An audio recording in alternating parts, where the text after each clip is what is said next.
just spotlight you.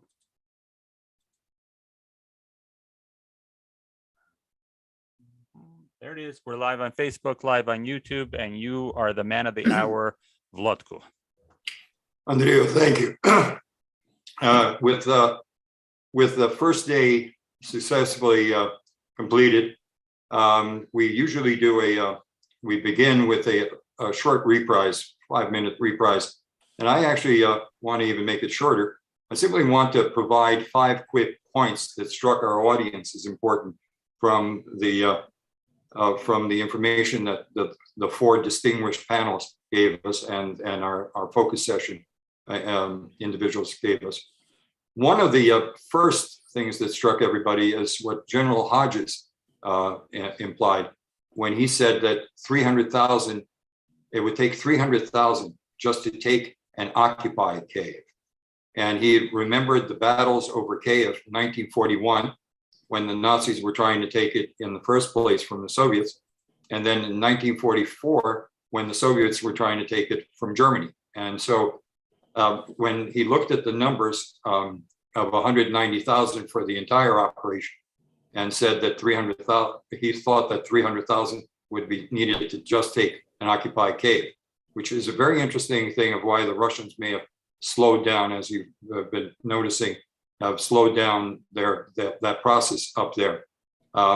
We ultimately may have to figure that might be because he's doing something else somewhere else, and we'll get to that right away. The second is Havrilo.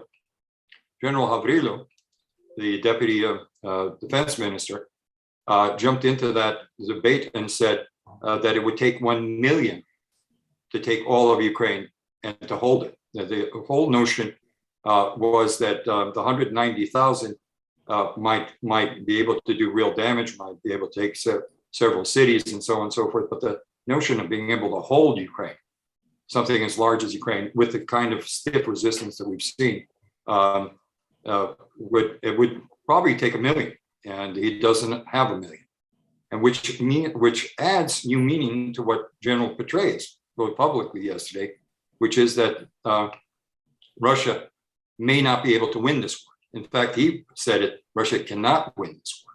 And so we keep that in perspective. That would have been the second. That was what the land forces analysis gave us. Then the air analysis really was interesting too. And from both former defense minister of Ukraine, Zaryckyj, and General Breedlove, and you can't get much better than that. The air campaign, it turns out that the Russians have not achieved air dominance. And that, in fact, General Breedlove's point that about the airplanes that the Europeans may supply, it's interesting that there are other planes that can be supplied from non-NATO countries that use this or have used it in the past, the Warthogs, the A-10s. And it turns out that 6 Ukrainians have been actually trained in A-10 aviation, which means that that highway of death that the Russians potentially are creating along that narrow highway, if someone supplied A-10s, that could be demolished at some point if need be. So that was something to keep in the back of mind. Whether it happens or not, the fact is there's a capacity for that. The other thing that the air people gave us some hope about was the Turkish drones. They work, and they work in a wonderful way. They really have proven themselves in places like Libya, in places like Azerbaijan in particular, Karabakh. And so interesting insight on that. Then the fourth is what Kathy Sedova and Admiral Montgomery kept arguing, that the Russian cyber warfare prowess has not really showed up in the game. And that's surprising, whether they are holding back until they get their forces all in play. No one knows, but as of now, they have not. But on the other side, Kathy gave note that the young cyber folks of Ukraine are mobilizing very rapidly, and that those folks, the young cybers, could prove to be a force to be reckoned with, and that probably very soon. This group, the Anonymous, is an interesting group at that point. You know, when the lights start going out in places like Rostov, that would be an interesting development. Now, finally, and like it or not, is the naval front. And that was the one place where everybody sort of, it almost was a downer for a lot of us, because that was the place where it seemed as though Ukraine might be having some problems along the coast. Certainly, Mariupol and Odessa have not fallen. They have not been hit by amphibious forces in any large way that had been anticipated, but there are problems. And one of the problems happens to be Kherson. It turns out that it's the first city that seems to be under full control of the Russians. Not so good. But in that case, and this is where I would end this, in that case, has Russia turned the Black Sea into a Russian puzzle, something we warned about a couple of years back in our security dialogues. If that does happen, if the Russians have now created a situation where NATO boats can't float around in the Black Sea, then that means they dominate in a water area that has 3 NATO members and 2 aspirants, Georgia and Ukraine. Now, to the west, what does that mean? What does that mean to the Danube Valley nations? And then further about Serbia's possible resurgence as a greater Serbia to match greater Russia. On the east, what does it mean for Georgia, Azerbaijan, and Armenia that had been attempting to look west? And to the Central Asian nations in the east. And to the south, to Turkey. What does that mean in terms of what Turkey will do? Will it, even as a NATO member, it has been rather strange about its approach to things. What will it do with the Bosphorus? We'll come to some sort of new arrangement with the Russians about Russian presence in the Eastern Mediterranean. And if that happens, will Russia then have a reach into North Africa and block that platform that the United States has traditionally had to protect Europe? Think of World War II and the Cold War in the worst case scenario. And so that's a lot to think about. And so, okay, we're now coming to our first session of the day. The first session of the day, known as Focus Session 3, the theme is If Ukraine Matters and Merits Help, which is what we discussed yesterday. What kind of aid package would be appropriate? A word from the House. The chair will be Pavlo Bandriwsky, Vice President of the UCCA Illinois Division, and the featured speaker will be Representative Mike Quigley. Now, Pavlo, before I hand it over to you to introduce our distinguished guest from the great state of Illinois and one of Ukraine's best friends on the Hill, Representative Quigley, just wanted to congratulate you on the superb job your Ukrainian village in Chicago has done in the last month period. You collectively have played Paul Revere, Pavlo, starting on January 9th, warning that war was coming and pleading for Western help now. So I hand it over to you, Pavlo. Thank you. I'd like to thank Walter, Andrei, and the team at the Center for US-Ukrainian Relations for this very timely US-Ukraine Security Dialogue Russia-Ukraine War overview. A very, very important conference, and we've had some great presentations so far and looking forward to today's presentations. Mike Quigley was elected to Congress in 2009 to represent Illinois' 5th District after serving his community for more than 30 years. As a member of the House of Representatives, Congressman Quigley serves on the House Committee on Appropriations, where he is chair of the Subcommittee on Financial Services and General Government. Since 2015, he's been a member of the House Permanent Select Committee on Intelligence. On this committee, he oversees the entire intelligence community and works to ensure the protection of the United States from foreign adversaries. And as we're seeing in Ukraine right now, outside nations from potential threats to their own democratic institutions. Congressman Quigley also serves as co-chair of the Congressional Ukrainian Caucus, where he works to support Ukrainian-American relations, advising the administration on best practices in protecting Ukrainian sovereignty. Illinois' 5th District is home to a thriving Ukrainian-American community that the congressman is proud to represent. Since entering Congress, he's built a strong bond with the community and is heavily involved in Chicago-based events to celebrate and recognize Ukraine's independence. He works closely with local Ukrainian organizations such as the Ukrainian Congress Committee of America, Illinois Division, to help inform his decisions in Washington and the ways that he can work towards helping them achieve their priorities. And I want to personally attest to the fact that Congressman Quigley strongly stands with Ukraine through good times and bad, regardless of the 90+ degree weather in August when we celebrated Ukraine's 30th anniversary in a 6,000 person parade that he was the Grand Marshal of, or in a bitter January 9th cold in downtown Chicago as part of a group of hardy souls who protested Russian aggression, or any time that we have called upon him throughout the years. It is my distinct honor to introduce a true friend of the Ukrainian American community, someone who we can consistently count on for support in Washington, Congressman Mike Quigley. Thank you, Pavlo. That's very kind. You work with your neighbors long enough, they become your friends. And that's certainly the case here. You did an amazing job putting these rallies together in a hurry. And Sunday was just amazing. Very emotional, very powerful, very timely and valuable, I have to emphasize, just because all of these issues, all the wars and battles that the world faces, in the end, the people have to understand their purpose, why it matters to all of us. But so it's an honor to be here. And I do want to begin by reiterating Congress's continued support for the people of Ukraine.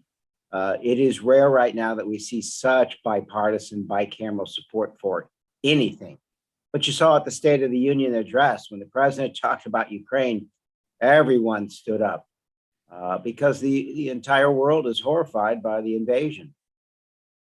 It is now the most important issue facing not only Ukraine or even Eastern Europe, but the world. So as a member of the Intel Committee and a representative of Ukrainian Americans in Chicago, and one who has visited the beautiful nation of Ukraine several times, it is in the United States' best interest to defend Ukraine. We share core values, including a commitment to democracy. It holds a strategic, important location between West and East, and defending Ukraine helps all of Eastern Europe withstand Russian flexing their muscles. But even if none of this were true, I believe that as Americans and citizens of the free world, we owe it to the citizens of Ukraine to defend their right to self-determination. They have clearly chosen democracy over autocracy several times. At the very least, we owe them our support in that decision. Not even putting aside the Budapest Memorandum. When I was in the Maidan, I was in the square after the Maidan, and there were still people there, fires burning, the bricks that had been pulled out of the walks and streets to use as projectiles. I met people who still in their old uniforms were saying, I fought the Russians, I fought the Germans, and I'll fight Putin if he comes here. And that was a while ago. So that's the spirit I saw in Ukrainian Village. It's the spirit I saw throughout, and it's what I'm starting to see here in the United States. So unfortunately, we're seeing Putin deploying all the maneuvers in the Kremlin playbook to spread lies and disinformation. I just want to, at this point, give the American intelligence community committee some kudos. That the intel that has come forward, and I think wisely the allies sharing that information for the world tied Putin up. He couldn't use the false flag nearly so effectively. And that which the extraordinary leadership coming out of Kyiv set the tune to the world that this wasn't Putin's story to tell, right? And he couldn't lie to the rest of the world about this. So the community and the diplomatic corps has done such a good job. I'm just so proud of them. Never before has intelligence been shared so openly and so frequently by administration.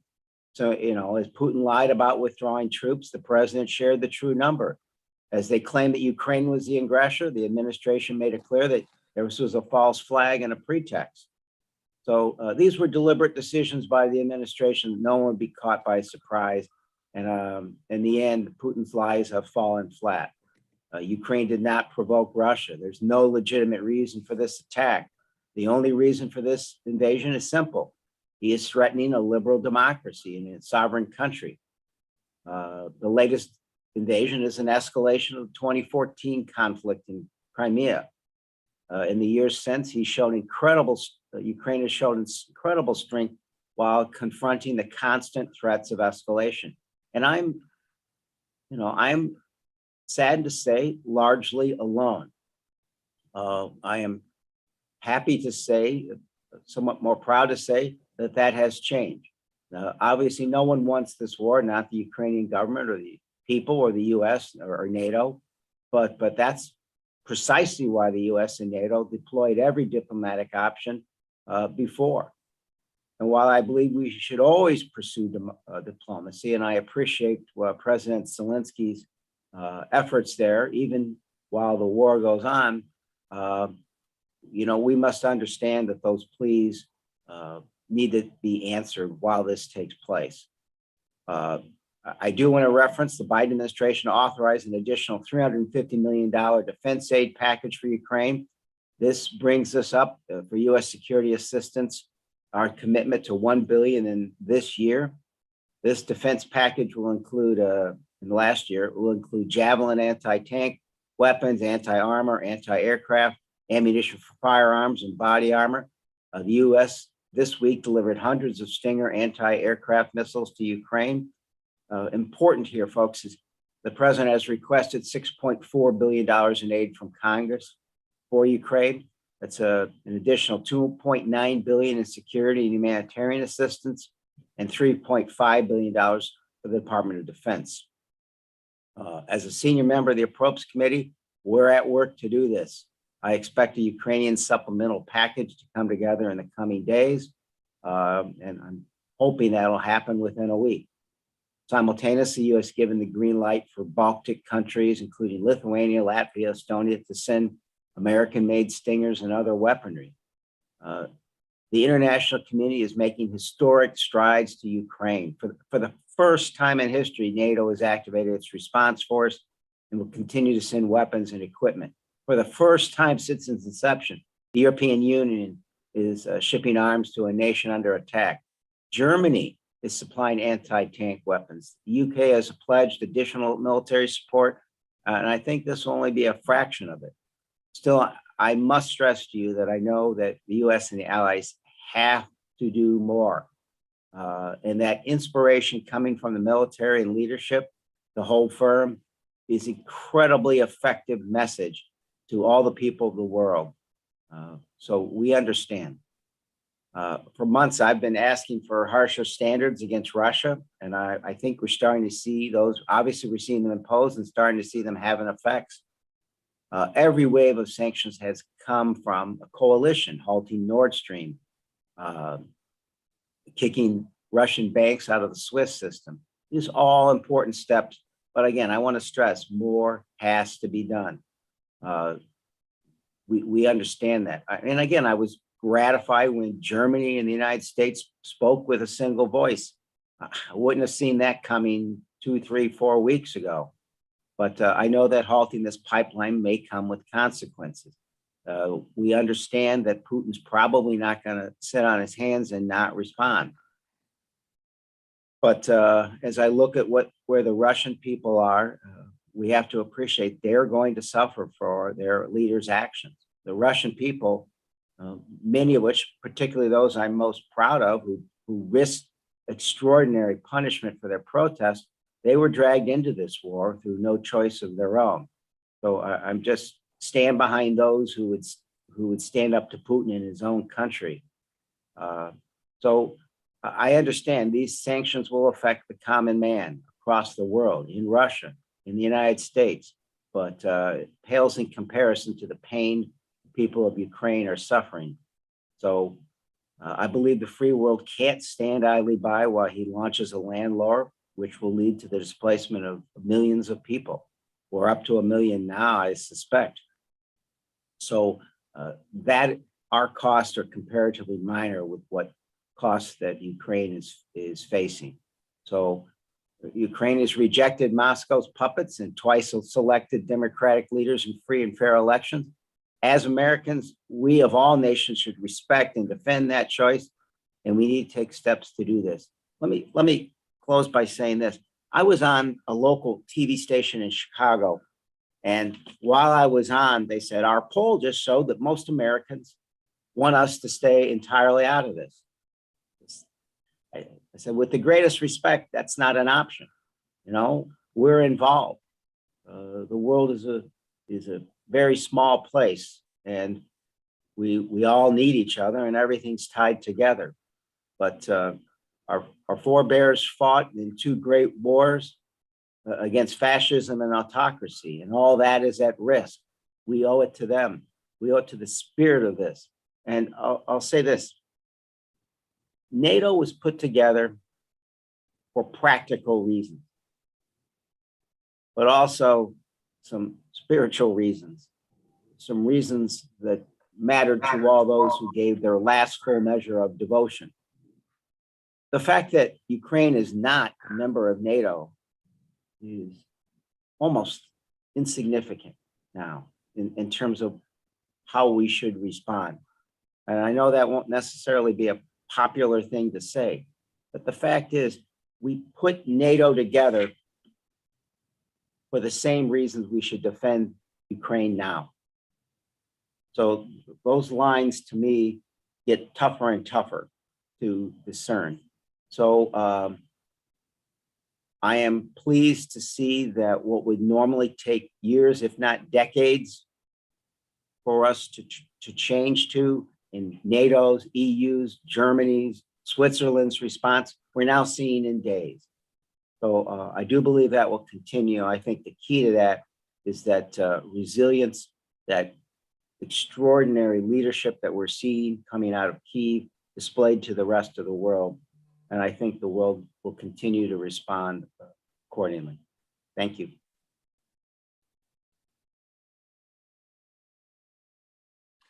Thank you very much. We appreciate your comments, and thanks for being here with us today. And thanks for leading the fight on the Hill. I had to do it. I have one constitutional responsibility here, and that's to vote. So I've got to go prepare to go do that this morning and head back to Chicago, where we hope to join our Ukrainian friends and to continue the dialogue. Thank you all. Long live Ukraine. Thank you as well.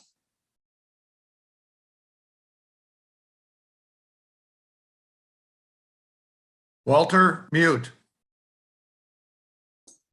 Paul, thank you very much, and thank you for having done the yeoman's work of getting Representative Quigley.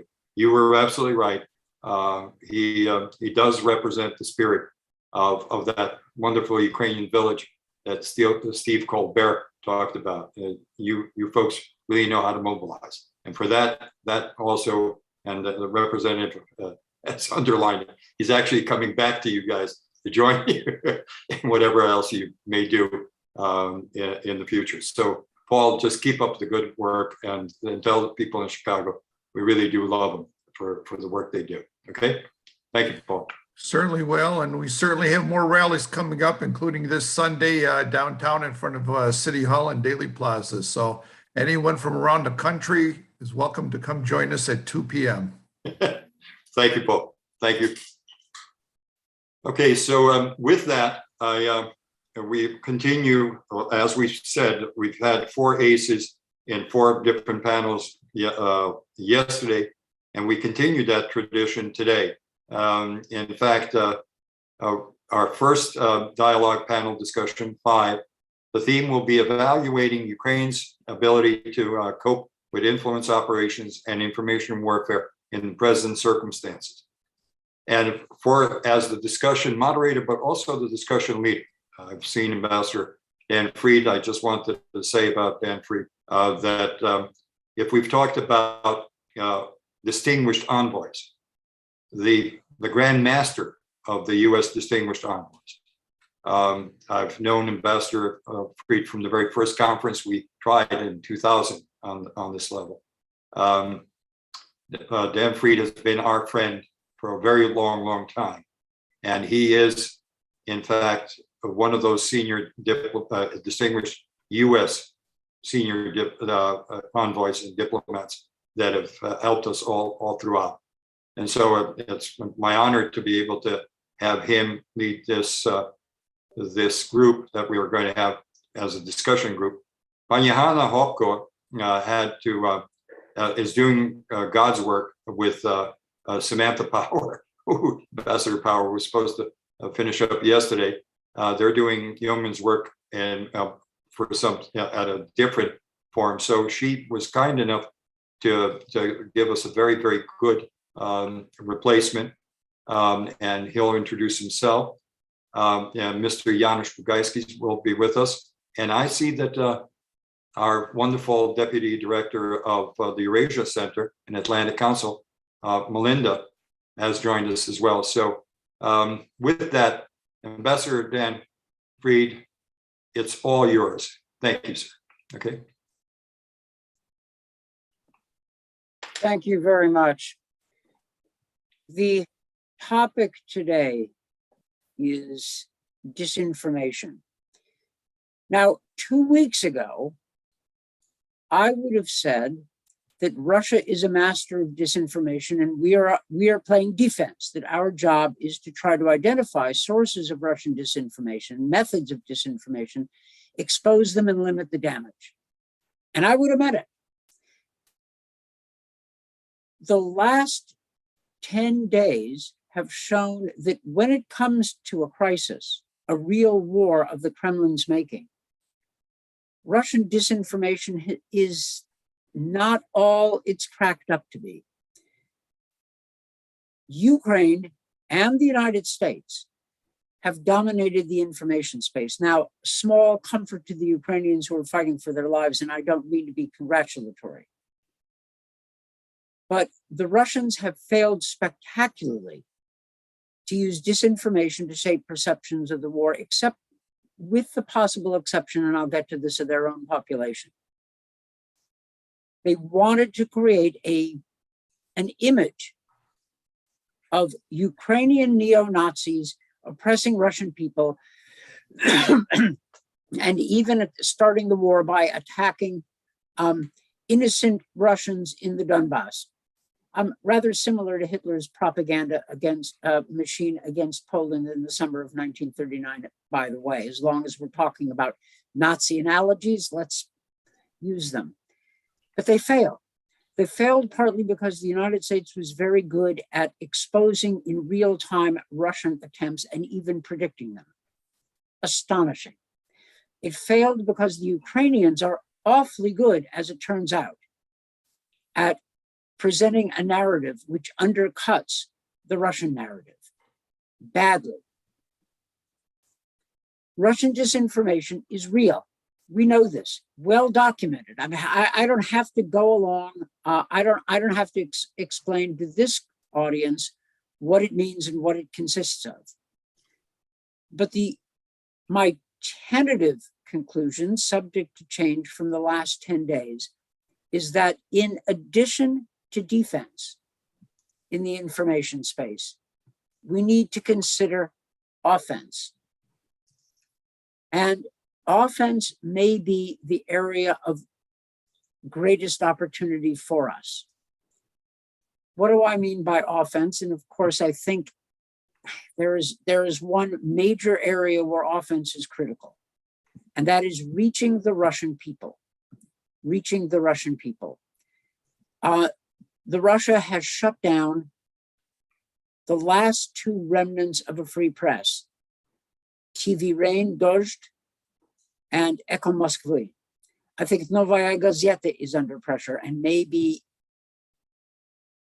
maybe out of business even as I speak. I may be behind in this. Russian internet is a problem. The Russians are threatening with 15-year prison sentences for people who actually tell the truth about the war. But we are not without our resources. We do not do well. We, the democracies, do not do well at disinformation. We shouldn't try. We're lousy at it. Leave it to the dictators. It comes so naturally to them. The truth is important. The Russians try to suppress it. In the 1980s, the West, the United States in particular, had very good experience getting the truth to the captive nations of Eastern Europe and to the Soviets via various means. Some of it was Radio Liberty, Radio Free Europe. Some of it was support for the Polish and other underground press. We even were smuggling parts for mimeograph machines into Poland. The 21st century equivalent of that is supporting technological fixes to evade Russian censorship, to support investigative journalists and others who are able to tell the truth to the Russian people about Putin's war against Ukraine. We should think of going on offense. Now, I have thoroughly abused my position as moderator. I was not given the opportunity to be a speaker. I get it. I'm sorry, Walter. You're a discussion leader. I wanted to point out that the assumptions that lay behind the labeling of this panel were assumptions I share. Yeah. But those assumptions need to change, and we should think of the long-term offense. Now, the lead discussant, I am told, is Melinda Haring, who is far better equipped than I am. You don't want an old man whose references, you don't want an old man like myself leading an effort to deal with 21st century, to discuss 21st century means of informing the Russian people. You want Melinda Haring. So I'm going to shut up. I also forgot to introduce the master in information warrior, Janusz Bugajski. I sort of passed over his name. If anybody's been ringing the bells on Russian disinformation, I mean, he's the master of it. I mean, he's actually challenged them, sir. So yes. Well, yes. Janusz was in this space early and often. Okay. Yes, but Melinda is, yes. No, but Melinda, we actually did that in her honor with her and Hannah. I agree, sir, because Hannah is very good. Both she and Melinda have been doing that work as well. Yes, sir. Yes. Right. So I will shut up, get off my soapbox, and turn it over to Melinda Haring, who is one of the rising stars in American foreign policy and Ukraine policy generally, runs the Atlantic Council's Ukraine program, Belarus program, and is, if anybody thinks that the rising generation of Americans is disinterested in foreign affairs, look at Melinda.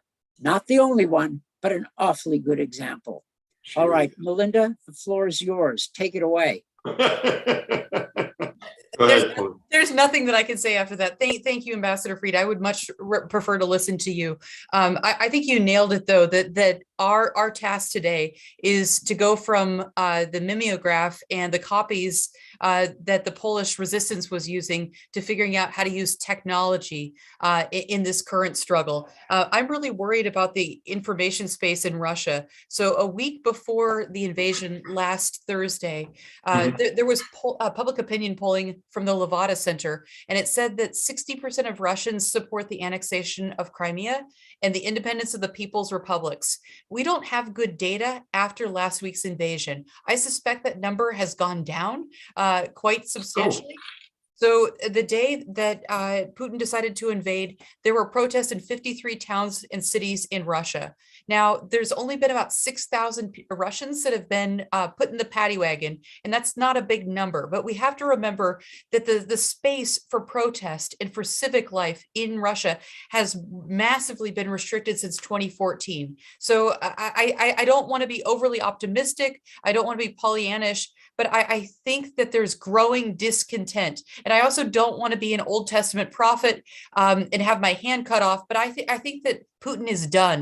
His legitimacy is done. And that as we get smarter and smarter, and I mean, we, the West, at amplifying the images that are coming out of Ukraine, the Russian people don't want Ukrainians to die.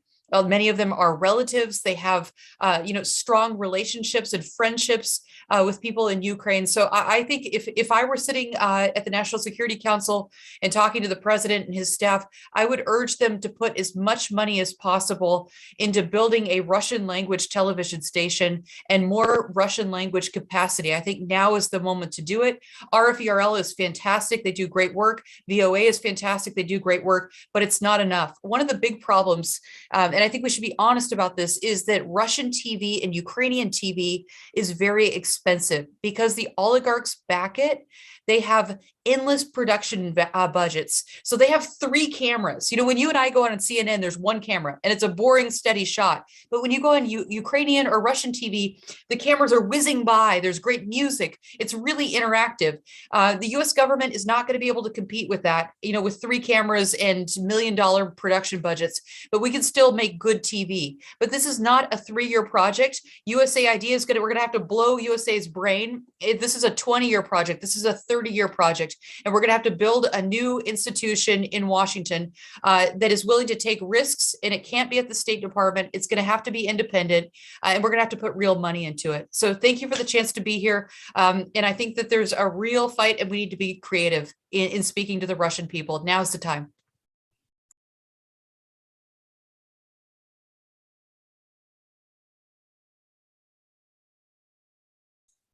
Still muted, still muted. Sorry about that. Janusz, your sense. What do you think? You're on, and then Ostap, Yednak. Okay, so I'm next, right? Right, you're on. Okay, Roger, thank you. Thank you, Dan, and thank you in particular to Walter for organizing, as always, a very important conference at a critical time. This is the most critical time, I think, for Ukraine in many generations. I have limited minutes, so let me just jump in. I'll jump straight in. Moscow's propaganda, and I agree fully with Dan, propaganda and disinformation during this war against Ukraine has been a transparent disaster. This includes both Kremlin justifications for the invasion, but also equally importantly, its propaganda of terror to try and frighten the Ukrainian government and military into submission. That's not happening. I think it is time, and I agree with Dan, but I want to go a bit further. I think it's time for a major informational counteroffensive so that Ukraine can turn Moscow's propaganda war into a truth war against the Kremlin, something I think that the Kremlin fears above all else. And let me start with this. I think, unfortunately, the foundations of the Russia-Ukraine conflict are still not well understood among Western policymakers. It's not simply a question of Russia trying to seize Ukrainian territory, to control its government, to decide on its international alliances. This is a struggle for something much more profound: identity and history. Much of Ukraine's history and identity have been either distorted or stolen by Moscow, and Ukraine's revival has actually exposed the fragile foundations of the current Russian state. I think that's at the core of this, regardless of, I'll come back to what I think of Putin. So Russia's war against Ukraine must be laid bare for what it is: a desperate attempt to salvage its own brittle history and confused identity. So Ukraine, I think, should not merely defend itself from disinformation. It must wage its own information offensive to expose Kremlin mendacity and its weakness. And so here are my 3 info-ballistic missiles, if you like, in the information field. 1, Ukraine has a longer history than Russia. 2, Ukraine has a more coherent identity than Russia. And 3, Ukraine is a rising state while Russia is a failed empire and a failing state, which happens to be the subject of my book, bit of promotion, self-promotion, Failed State, A Guide to Russia's Rupture, out in the spring with the Jamestown Foundation. I'm hoping it'll be translated into Ukrainian as well. So let me very briefly about these weapons. History. One foundational problem is that Moscow's rulers claim non-Muscovite state structures as part of their heritage and as supposedly Russian entities. And of course, Kiev and Rus, I'm not going to go into detail here, but this was an East Slavic confederacy. Moscow was a little settlement in the periphery. After the 15th century, when Imperial Moscow began to expand, it claimed that Kiev suddenly became the cradle of the Muscovite state, that Moscow had the right to appropriate the old Rus ethnonym, and that Moscow was the third Rome for the Orthodox Church. That came a little bit later. So, in other words, Muscovite rulers calculated, with reverberations to this day, that only with a Kievan heritage could Russia claim to be a legitimate regional power. So their attempted destruction of Ukraine, as we vividly see every day now, demonstrates that they do not possess that legitimacy. And that's what they fear most. Muscovite history remains expansive, historically and territorially, because if you claim your neighbor's history, then you claim their identity, their land, their property, their religion, and so forth. So secondly, identity.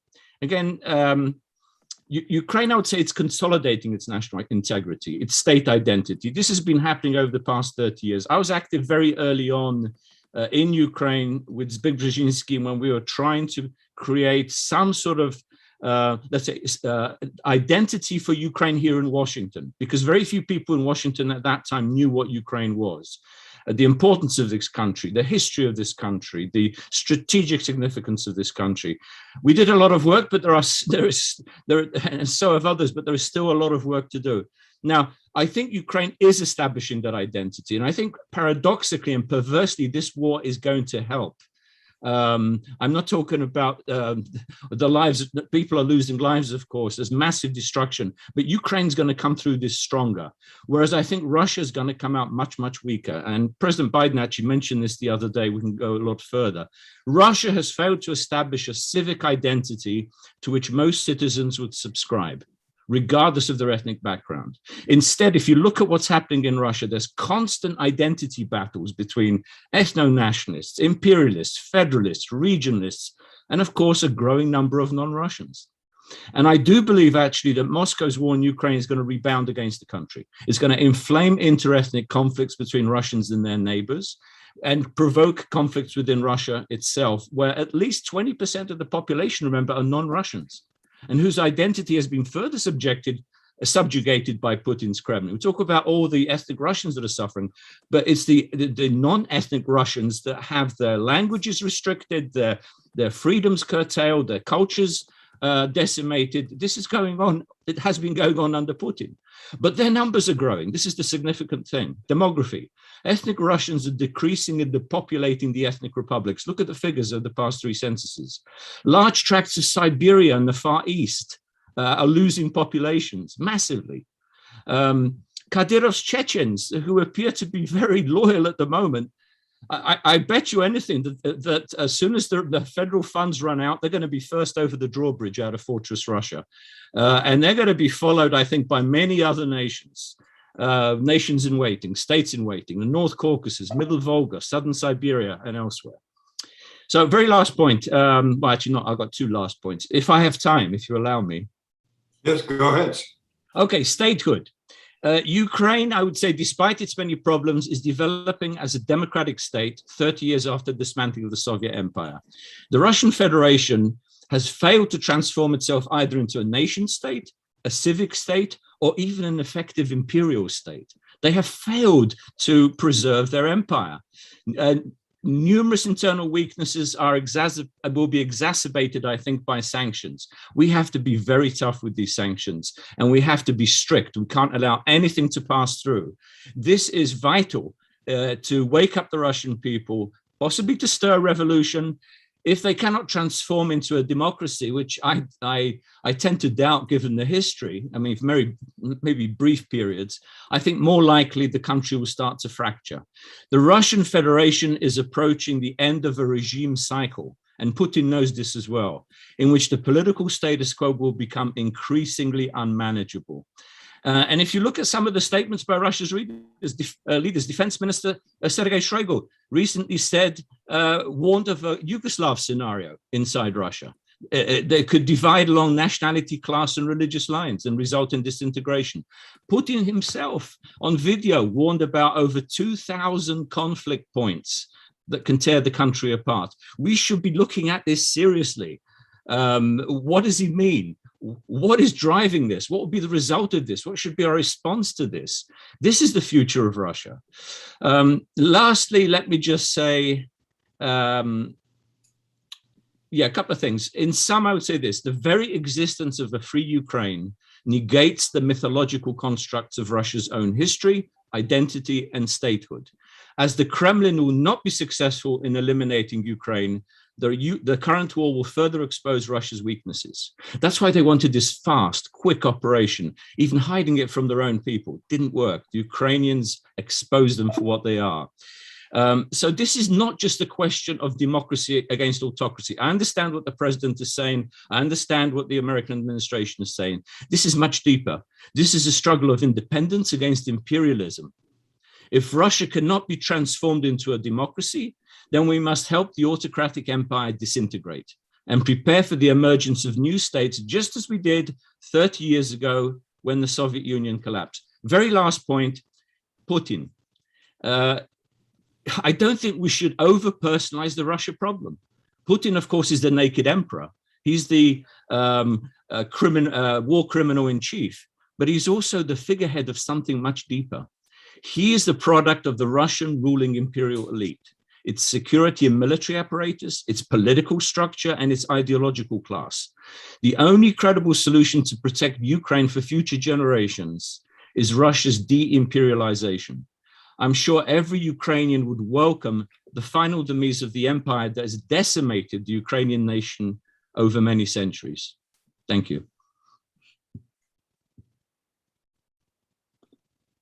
Excellent. I would like to hear, well, we've had 2 Americans and a Pole. If Janusz, I don't know what your citizenship status is, but I'm a coalition of the willing. I'm Polish by ethnicity, British by birth, American by choice, Bulgarian by marriage, and German by dog.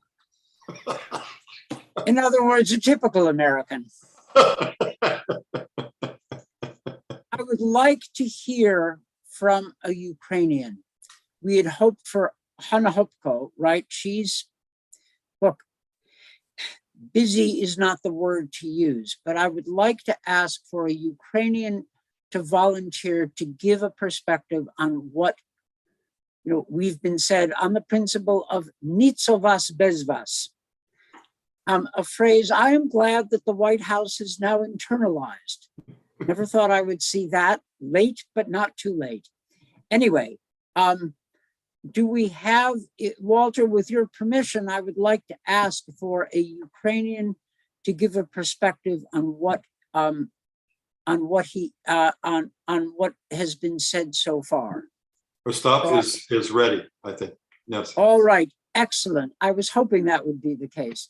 Please, the floor is yours, and tell us where you are. Hello, and thank you very much for these wonderful speeches. I can agree to everything what has been said so far. Right now, I'm in western part of Ukraine near Lviv, and following the advice of US and the Western world about the imminence of the war, I placed my family 2 weeks before the attack to western part of Ukraine, 1,000 kilometers from Russian border. And last week, the bombs exploded just 2-3 kilometers away from my family, my wife and my kids, and I had to remove them abroad. And Russia made it very clear that in any corner of Ukraine, you cannot be safe. And it is maybe one of their major mistakes as well, because they consolidated the nation. Then if you cannot be safe in any corner, you should fight and protect every household of your country, every city, every village. And this is one of the what has been said, that it's consolidation of nation, and it's extremely difficult to invade, to make any puppet regime, etc., when people in every corner of the country see what is going on. So I can see for the last week, basically what I've been witnessing during Maidan, that people are consolidating in every front, in territorial defense, in informational field, doing everything for domestic and for communication and for outside communication, contacting and coordinating with diaspora. And that is basically how it works right now in Ukraine. And actually, we are indeed thinking of doing counter-offensive to Russian territory, because we are collecting and accumulating tons of information about hundreds and thousands of Russians being killed, with their weaponry being smashed. And we are already transferring this information through TikTok, through Telegram chats to Russian territory, so that their mothers, their relatives, families in Russia see what is indeed going on. So this is probably what we can do at current situation. And it has been said very much correctly that Russians' plans have been exposed weeks before it happened, and that is why globally they have lost informational campaign. I can also agree that it's probably a major mistake of Putin to start this war in a way it has started. But my main concern is that how much time it will take for the regime to fall, how many lives it will cost Ukraine, how many how many destroyed houses it will, and civilians' deaths it will cost for us to fight in this battle. So this is our concern, is that we need time and we need a lot of weapons. And in the rest, in the sanctions, in the global description of what is going on in Ukraine, this seems to be quite in the good direction. Thank you.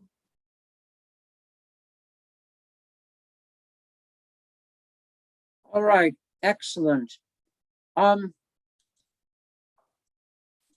going to abuse my privilege as moderator, Walter, and forgive me. Mhm. But there are two historical parallels that come to mind with Putin's war against Ukraine. Mhm. One is the September campaign of defense that Poland fought, Hitler's war against Poland in 1939. Many similarities. Poland was surrounded by three sides, so is Ukraine. Hitler used all kinds of ridiculous charges of genocide and attacks on the ethnic German population in the Polish corridor, and a provocation to justify his attack. Putin's done the same thing. The capital cities held out heroically. The casualty levels among Russian troops and the Wehrmacht were about the same, in the thousands. I mean, the Poles fought. This was not a walkover. It ended catastrophically. However, there is another parallel that comes to mind increasingly to me in recent days, and that is the Winter War. Stalin attacks Finland. He expects a walkover. He's prepared a communist government to walk in to Helsinki. They expected to be welcomed by the liberated, oppressed Finnish masses, and they got shot to pieces. Everything went wrong. Now, the Soviets regrouped and overcame the Finnish defenses. They won the war. However, Stalin put aside his plans to communize Finland, to conquer the entire country, and contented himself with taking larger chunks of Finnish territory. The Finns lost the war, but they saved their nation. It was a strategic victory. The Finns are proud of what they did, and they should be. They should be. No one thinks that Finland failed because they lost Zaryckyj.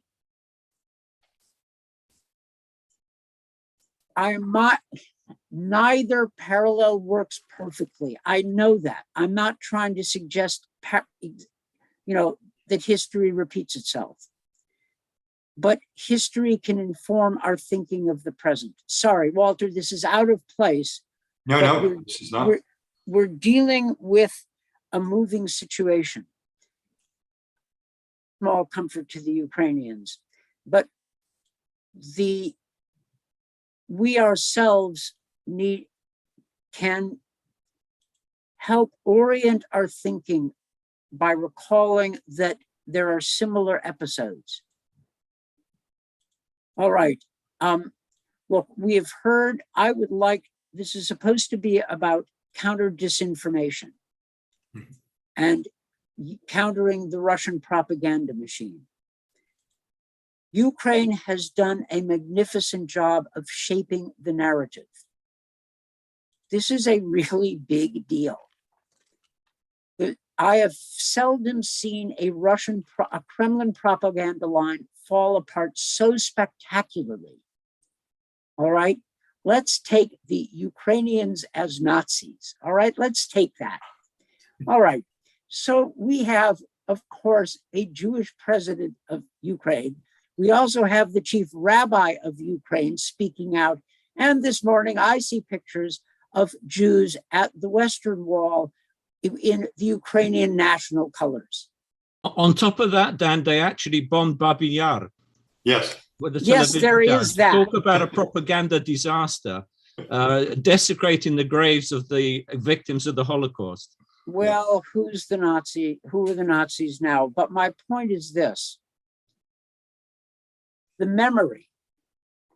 memory of a Jewish president of Ukraine defending his country and remaining in the capital at the risk of his own life will remain in the Ukrainian patriotic narrative. Okay, just as even more than Warsaw Mayor Starzyński, shot by the Nazis, who led Warsaw's defense, remains in Poland's memory. This is bigger. This is the national leader. He will not run. And that means that Ukrainian national identity is crystallizing now and has been for some time in a democratic, inclusive fashion. And Putin cannot say the same about his version of Russia. Anyway, I'm sorry, that's a digression, but there is much, there are things to be said. I would like to ask other volunteers to talk about the disinformation and counter disinformation campaigns, and particularly ways in which we can get the free world can get the story to the Russians. I see Ostap Kryvdyk with a hand raised, and please, the floor is yours, sir. Thank you, Ambassador. Ostap Kryvdyk, resistance movement, Free Ukraine. Let me point out you to an important dimension of Russian propaganda, which might be very relevant today. It is not that much seen and noticed, but it makes enormous impact. The narrative is as following. Ukraine is right, Ukrainians are nice, but they are losing. They are losing combat. So would you help the losers? Would you provide the losers with the anti-aircraft weaponry? Would you provide them with something more sophisticated, or would you just mitigate the defeat of those people, minimize the damage? So I think there is a very hazardous trend in the thinking in the West, which I believe might be fueled by the people like Dmitry Symes, that unfortunately there is no one to help. I'm sure that discourse was that before. So here I think it is important to understand about those discrepancies in between Russian societal thinking, but again, we have to know and understand that Russian informational psychological units are quite professional and they know how to target the strategic thinking of the West. Hope this is relevant. Well, could I jump in there, Dan, to make a comment? Very, very important point, Ostap. Two things I want to add. If you remember, before the war began, some of our Russia military experts, so-called, were warning us what an ominous force the Russian military was. It's as though they don't really understand what's going on inside the Russian military, the corruption, the lack of commitment, the lack of, let's say, accountability. I mentioned already officer corruption, the resources, where are they actually going? So on paper, the Russian military looked very good. On the other hand, there was also this idea that Russians are fantastic fighters. We were talking about Stalingrad and Berlin, not to mention that it was the Ukrainians that took Berlin. But aside from that, we were told continuously how great the Russian forces were. Well, the Ukrainians are exposing that it's a disaster. As we say, Ruska robota. If you look at what's going on with this, some people are calling it the CNN convoy outside of Kiev. I mean, they can't get out of the mud. They don't have food. They don't have, they thought this would be a quick operation. The fact that the Ukrainians have skillfully, bravely resisted, but also exposed Russian propaganda for what it is. So I would urge a couple of things. One, if you're ever dealing on a cable news network, which I think actually is a bit of a disaster, I think some of the reporters are completely amateurish. They're not on the front. I don't know where they are. Sometimes they're in the hotel, sometimes they're hiding elsewhere. But I remember the war in Bosnia was very different. People were actually in the trenches. But here, two things important. One, whenever you appear on television, tell them these maps that are being drawn up serves Russia's propaganda. They do not control that territory. They even, if you look at the map, it looks as though Kharkiv and that whole area is now part of Novorossiya is part of Russia, which is the propaganda message they're trying to get across. Straighten it out. Tell them they control the roads. They may control some intersections. They may control some villages, but they do not control all of Ukrainian territory, and it's gonna come back to haunt them anyway. Secondly, I would say this propaganda of the imminent loss, this overwhelming force, it doesn't take into account morale, determination. You are defending your homes, you're defending your family, you're defending your territory. Who are the Russians defending here? They're not defending anybody. I mean, they've been misinformed. This is why I think I don't know if you noticed some of the interviews that are conducted with these POWs. Why are you here? Fascisti. Where are the fascists? Where are the fascists? They've been told nonsense. So I think you're right, Dan. This has to be amplified back into Russia. You are behaving like the fascists. Your children are being turned into fascists. Ukrainians are generous, open people. They're even feeding your soldiers here, and you are sending them here to die. Turn against your regime. Putin is not going to send his children to fight in Ukraine, neither are the oligarchs. They're sending your peasant children, your poor working class children to die in Ukraine. For what? For their imperial dreams? These are the messages I think we should be getting across. I think that President Zelensky said something about that recently when he said that the captured soldiers are not hardened warriors, they are children. Please come and, please bring your children home. I agree. I mean, that is a good line, and it is also true. And the Ukrainians seem to be masters of it. The Biden administration, I suspect, is trying to do this. US government institutions, especially since USIA, US Information Agency, was disbanded at the end of the Cold War, are not particularly adept at this, not at foreign messaging on the fly. Private groups may be much better. I have to say that the National Endowment for Democracy, full disclosure, I am a board member, is preparing to ramp up its programs, including reaching out directly to the Russian people. Okay, so some of this is happening. I think this is of critical importance, reaching out to the Russian people and finding both technical ways and other ways to get around Putin's wall of censorship. But do we have other comments? We do.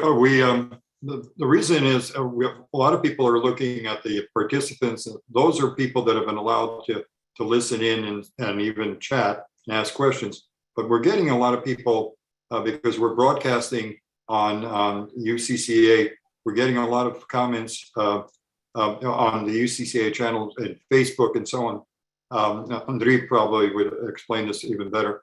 And we're getting people who text us questions. And one of the things that I would ask, on behalf of those that are texting, one big question is, Janusz, can you explain on one level, and perhaps Ambassador Fried, what has happened with that structure that was so effective? And I can personally vouch for that. I remember in '91, Yeltsin's speeches on the tank when he was trying to, we were sitting in Ukraine, we didn't know what happened to the putsch and so on and so forth. And we were listening in Kyiv to what was happening in Russia. And both Radio Liberty and BBC were broadcasting so effectively what was happening blow by blow. What's happened to that structure that the West had? It really was a really wonderful, the Paul Goebbels of the world, and you, Janusz, I know were involved in all of this. What happened to that structure? And can it be, as Ambassador Fried has pointed out, all the things that we're saying, can that be quickly reassembled? Or is this one of those where we've, again, the same way as we forgot to supply the Ukrainians before, as they were warning there was a war, are we running behind a little bit? That's one question. And the second question is to Pan Ostap. Has the Ukrainian civil society, which is so effective, has been so effective in doing the Maidan, the Orange Revolutions and the Maidans, are they mobilizing now for a full-out campaign to reach the Russians with all those pictures of the captives and really getting it out somewhere? Is that being blocked? Are you guys under such pressure, so many bombardments that you really aren't capable of reaching? Or do you have something in place? Those are the two questions that I would that have been posed. I've sort of consolidated all those questions into those two. Okay. May I respond regarding second question? As part of civil society, we have to do everything. Right now, even at this panel, I try simultaneously to do minor and major things. We support the government. We assist the refugees. We assist the army. We do everything, and we do networking within the civil society, which is probably the strongest thing we have in Ukraine. Is network of networks. When you have all around Ukraine different organizations, activists, and so on. Regarding the counterattack on informational field, as I said, there are millions of Ukrainians fighting in every front. You know that Ukraine is also one of the major IT outsourcing field with tens of thousands of IT experts. And this community is active, smart, and it is like semi-civil society. And there are like, I haven't made inventory yet, but there are a couple of thousands of initiatives operating in Russian informational space. We have Kontakte, Odnoklasniki, Telegram, etc., pushing through narratives and information about dead Russian soldiers, captured Russian soldiers, and truth about the war. This is something which needs to be researched probably further after the war is finished, but this is happening extremely effectively. And that should have an outcome in the coming days or coming weeks, because I also expect that Russia will have this trauma of aggressor, and just as Germany had after World War II, acknowledging and understanding what they have done to us, what they are doing to us. And the sooner we deliver this information to them, the quicker we will get the result, disintegration, change of regime, whatever, but to have the aggressor down. Thank you. Yeah, Walter, very briefly, I used to work for Radio Free Europe many years ago, in the 80s, when during the underground phase in Poland during martial law, And we were getting, at that time, all the information coming from Poland. We were the only credible radio that was actually telling people what was going on in the country. It's a different situation now, of course, in Ukraine, because it's the middle of a war, not just a martial law. A lot of the Radio Free Europe services are wound down, but Russia, Ukraine, former Soviet Union used to belong to the Radio Liberty side. So I know less in a way about what they've been up to since the end of the Cold War. I know the services have been significantly wound down. It's not just in Russian, but also Tatar and Bashkort and other languages and there should actually be a service in Ukrainian, for God's sake, to Russia. How many Ukrainians are there in Russia that are deprived the right of their language, schooling, education? You know, this is another thing that can be turned against them. They're claiming the rights of Russians are being abused and Russian speakers in Ukraine. What about the rights of Ukrainians and other nations in Russia itself that are being actually being abused? They're not allowed to express their nationality, to learn their language, to learn their history, their culture, and so forth. The technicalities of this, I think we should do. I know the BBC, something came across my desk a little while ago. The BBC is starting shortwave radio servicing to Russia, and the load of Russians that are now listening to BBC has increased fourfold since the beginning of the war. That's the estimate I see from London. So there's a lot that can be done if we put the resources in it, act fast. There are people out there that have the experience. I'm not the technical expert, but they're out there. These are the people we should be recruiting right now to get that information, get those messages across. Well, then I would turn to the next question is actually to the moderator. Ambassador Fried, one of the things that this text is really a kind of articulate. The bottom line is, in terms of U.S. government, you were the champion. You truly were the champion of a very literate version of NATO expansion and EU expansion and so on and so forth. You were one of the leaders of the whole notion of the Euro-Atlantic community. In fact, you were the sort of morning star of the process. And I'm not trying to, I was just delighted that you had this particular pen. And I wanted to know what essentially happened. Why did it stall? The 2008 particularly, and Janusz and I have been talking about that earlier. Why did it stall in 2008, the Georgia and Ukraine question with MAP when it did? Because with that stalling started a train of events that have led to some of the things we see now.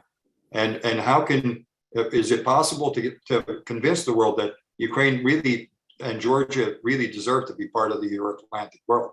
So that's a question to you, sir. That's a fair question.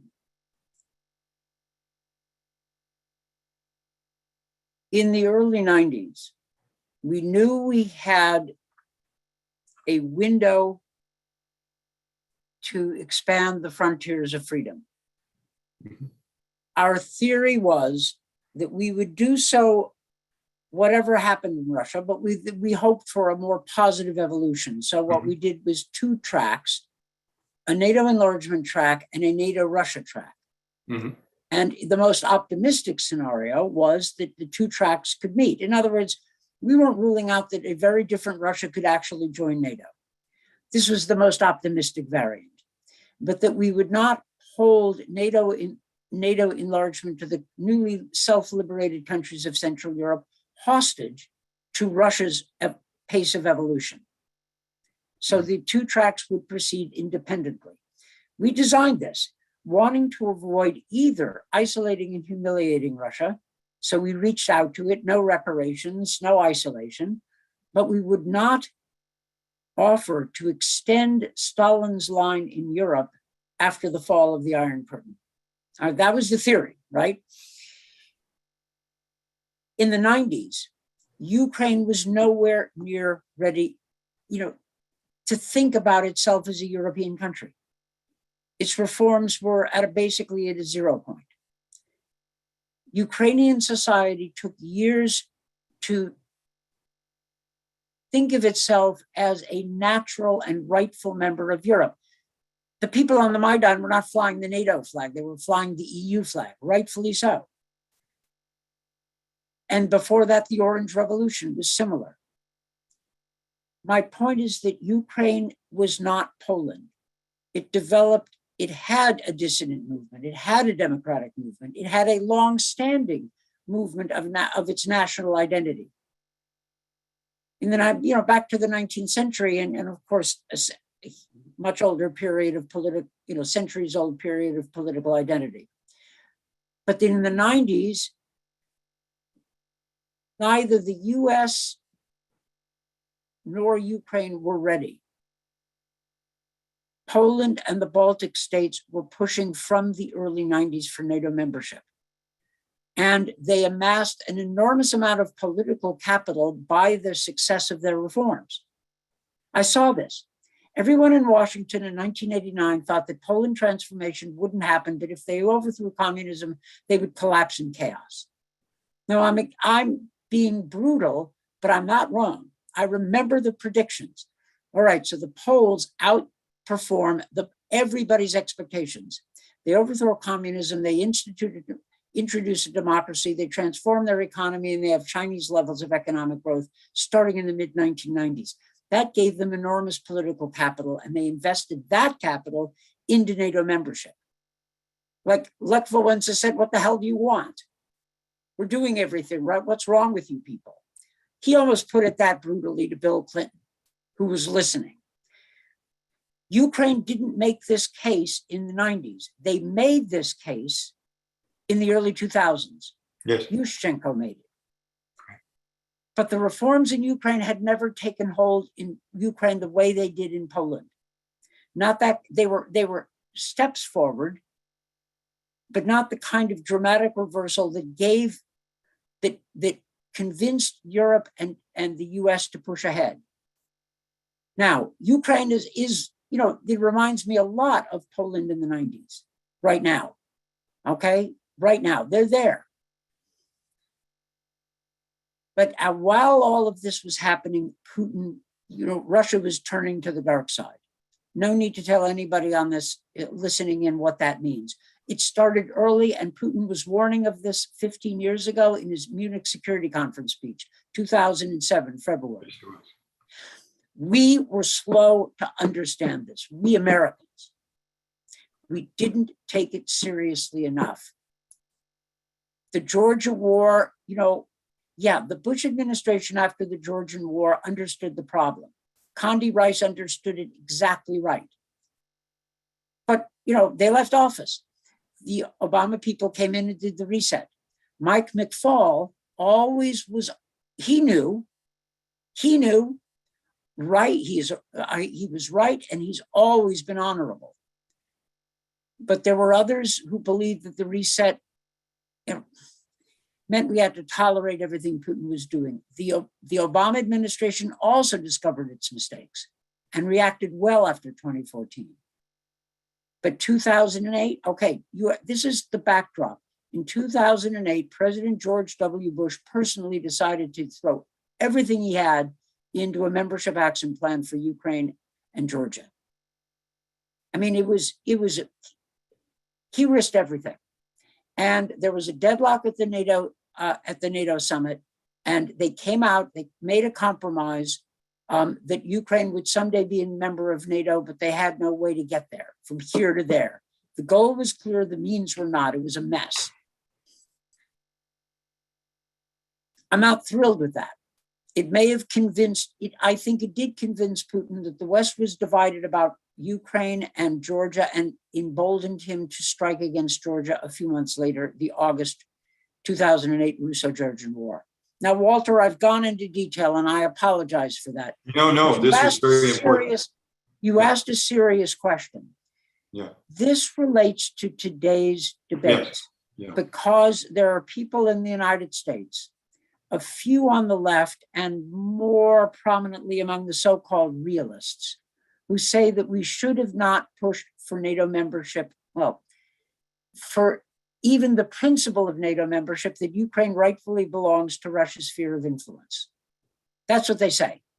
pretty much in exactly those terms. And just to counter that, in 2013, with Yanukovych, Putin had a neutral Ukraine. Mhm. Ukraine was not interested in NATO membership. There were 0 US tanks in Europe. There were no US ground forces in Poland. Putin had then everything he says he wants now. A pro-Russian leader, pro-Kremlin leader at Bankova, right? And the US more or less satisfied. It didn't work because the Ukrainian people were not willing to accept those terms. US had nothing to do with the Maidan. It was all Ukraine. By the time we get to 2013-14, Ukrainian society had moved from where it was in 1991 to where Poland was at the same time. Right. They wanted the West. They wanted the West. But there was a mismatch of timing. Walter, I apologize for going on, but you asked a serious question and it deserves a serious answer. And I was witness to a lot of this stuff. I'm sorry we failed in 2008, okay? But those are the circumstances of our failure, and I'm sorry that Ukraine missed the more favorable window in the 90s. But I understand why, okay? There were reasons. And I will say this, history will not end. Ukraine, even with Putin's conquest of Ukraine, and should it become a captive nation once again, the Ukrainian national identity has crystallized in a pro-European democratic form. And I do not think Ukrainians will ever forget this. Sorry, I will shut up now. No, quite the opposite. In fact, I think everyone who's listening in is listening in awe, because we know that you were the architect, and someone has to acknowledge that. Now, the question the Poles and the Balts and the others got themselves into NATO. They created their own political capital. I just could use it, you know, to help us all. But they did the hard work, not me. Ukrainians are will be ultimately the authors of their own free nation. Well, that is a follow-up question on text from Nick, who's been following it, and that is, we might be seeing another false flag operation coming soon. All three of you, and I wish Melinda, but Melinda had to sign off because she is involved in another project. All three of you, if you had to guess what the next false flag, if he's got any credibility left, what the next false flag operation might be by Putin, how might he be able to try to maneuver himself, aside from those wonderful maps that Janusz has been talking about on CNN that really don't reflect reality. We talked about that yesterday. But what do you think might be the next false flag operation? If I could jump in, and I've seen some reports, again, one has to be very careful during war, exactly what is true and what isn't, as sort of propaganda of success, also propaganda of failure. But bombing Russians in Russia itself from the Ukrainian side, or make it appear to look as though it's coming from Ukrainian forces. To try and get the Russians to say, see, our government is right, the Ukrainians are attacking us. So that's what I'd beware of in different parts of border areas. One other thing I want to add, I mean, we don't have enough information at this point, but we should imagine the unthinkable. The unthinkable has already happened, so anything goes. But we have to be absolutely meticulous in checking, verifying, and countering such disinformation. Let me just say one thing to add to what Dan was saying. Some of the narrative from the left and the right here, I think, does follow the Kremlin narrative, Kremlin talking points. NATO did not expand. Mm-hmm. NATO is those countries. So when they say NATO's come to our borders, no, it hasn't. NATO is an alliance, and it doesn't move. People join the alliance voluntarily. It takes a lot of work. It takes a lot of reform. It takes a lot of effort, resources to join. There is resistance in the West to allowing other countries to join. So the idea that somehow NATO is expanded to Russia's borders, that whole argument should be completely demolished. And I think that's where a lot of focus, I think we do need to focus. Those, particularly like Dan, who are very instrumental in the process of NATO becoming Europe's key security pillar in which America's involved. I was going to say a few other things, but maybe I'll stop there. Walter, you've done a great job. You are the true moderator. You've got the questions coming in through social media, and I'd love to hear any more, unless someone here, someone on the Zoom call wants to raise their hand. Yeah, I was about to say that, and I was about to just ask. In that case, I was just about to ask whether Ostap thinks, or whether you think, sir, that there what possibly might be a false flag operation that might be in the future, because they're running out of false flags. I agree with Janusz that the false flag might be the use of some Ukrainians have crossed into our territory. Would that also, and I was going to ask Janusz as a follow-up, would that include something like the anonymous people, where we're talking about sometimes, you know, suddenly all the lights go out in Rostov? Is that a form of aggression against the Russians, given the fact that they're putting out all the lights in Ukraine? But again, Mr. Ostap, Ostap, do you think that there is a possibility of a false flag? There is such, according to our data, there is a possibility. There is a statement from our foreign minister, Mr. Kuleba, that this operation might happen. But I don't want. I was trying to explain how it could affect Ukraine and Russia, but I don't want to, because I think we also should be careful, because if there can be Russians watching our broadcast, and I was going to say, believe it or not, yeah, I'm beginning to understand that actually someone did. One of our social media people have said the kind of stuff that you've been doing with the kind of very serious players from the West and from Ukraine that are discussing it, we may be revealing to the Russians, we may be very helpful to the Russians on all of this. But again, I think what Ambassador Fried had mentioned is that, and this is very important to remember, is that truth will set us free. So the fact is that on one level, if we anticipate their false flags, we can stop their false flags. I'm not sure we can stop them, but we can make them less credible. And that's basically why if you sense something that might be a false flag that they might operate. One of the things that was a complaint yesterday and should have been raised today in your panel, and I was hoping that the person that raised it would again chat, and that is the notion of Ukrainians are running away from Ukraine, and there was a rumor that Ukrainians are not allowing when they're choosing who's going to be running, that it'll be just the ethnic Ukrainians first. And that was actually a false flag operation. We've heard that that was a false flag operation because in effect, it's not just about the treatment, this whole Nazification and then having Zelensky as president, but it's also a question of, and I don't want to wax poetic here. It's also a question of, Afro-Ukrainians appearing and so on and so forth, and as real patriots and so on. And we've been very effective in that. We've been showing them that we really are the kind of new national identity that Ambassador Fried has talked about. But I'm worried, Ben, that kind of, that there are these mini false flag operations that may be happening.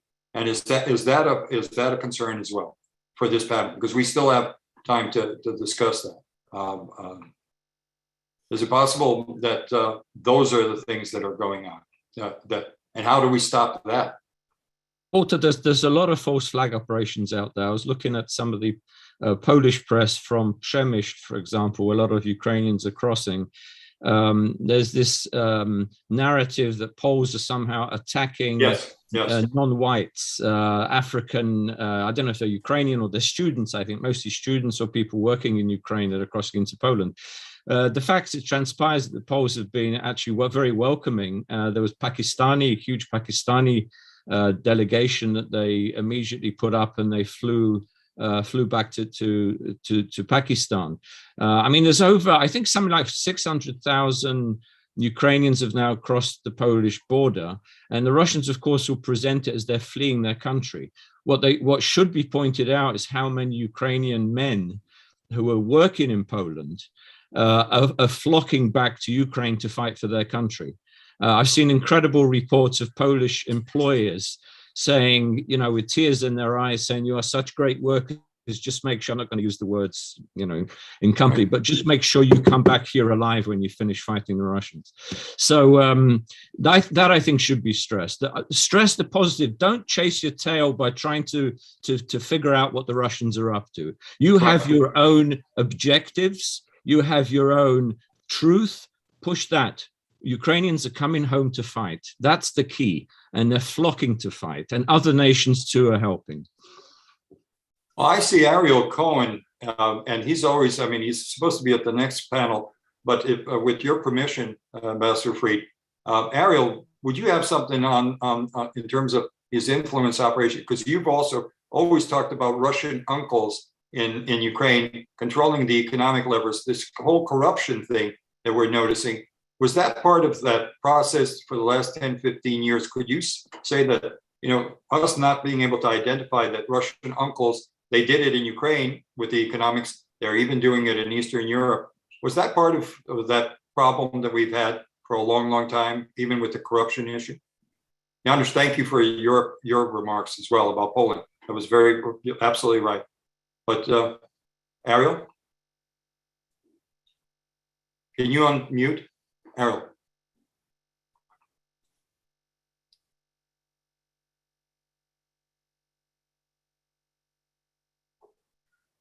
I'm trying to. You're still on mute, Ariel. It might be that. Hold on, no, he's getting it. Don't worry, dude. There he is. I got it. There he I is. got it. I got it. Slava Ukraini. Heroyam Slava.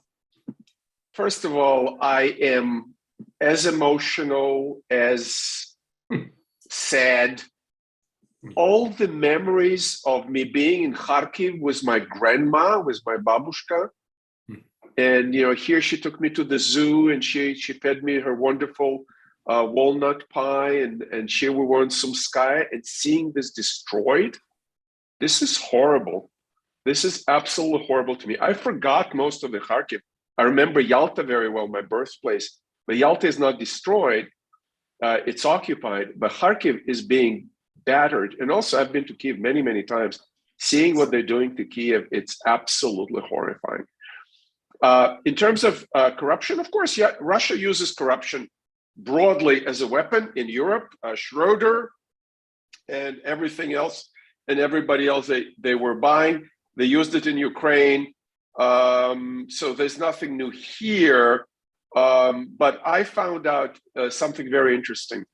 A source told me today that even those journalists who were working with Russia today in Ukraine are coming out of the woodwork and saying how sorry they are, how they did not expect this to happen. So the word I got, that these characters who were working for the Russians, Ukrainian journalists, feel extremely guilty today. And that's interesting. Also, I saw the data. Did everybody see the data that came out from the public opinion polling? Over 90% support the armed forces. I think 90+% support the president, 90+% support fighting Russia. Yeah, in Ukraine. This is a very high level of national cohesion. And this is, I said it in 2014, I repeat it now. This is Ukraine's war of independence. The Ukrainian nation will come out of that. Wow, that's very powerful. That's very powerful coming from you. Thank you, Aaron. Thank you. Ambassador Fried, we've got I'm not sure if we're getting any more. Andrew, are you getting any chats? Andrew? Many questions. So go ahead, please. I'll pitch this to Ambassador Fried. The first question we received was about long-term versus short-term. So obviously, it's getting the message out now. We're trying to fight things now, but I think we touched upon it a little bit with Melinda and the Russian language broadcast into Russia. As we heard from Janusz, the Ukrainian language may be broadcast.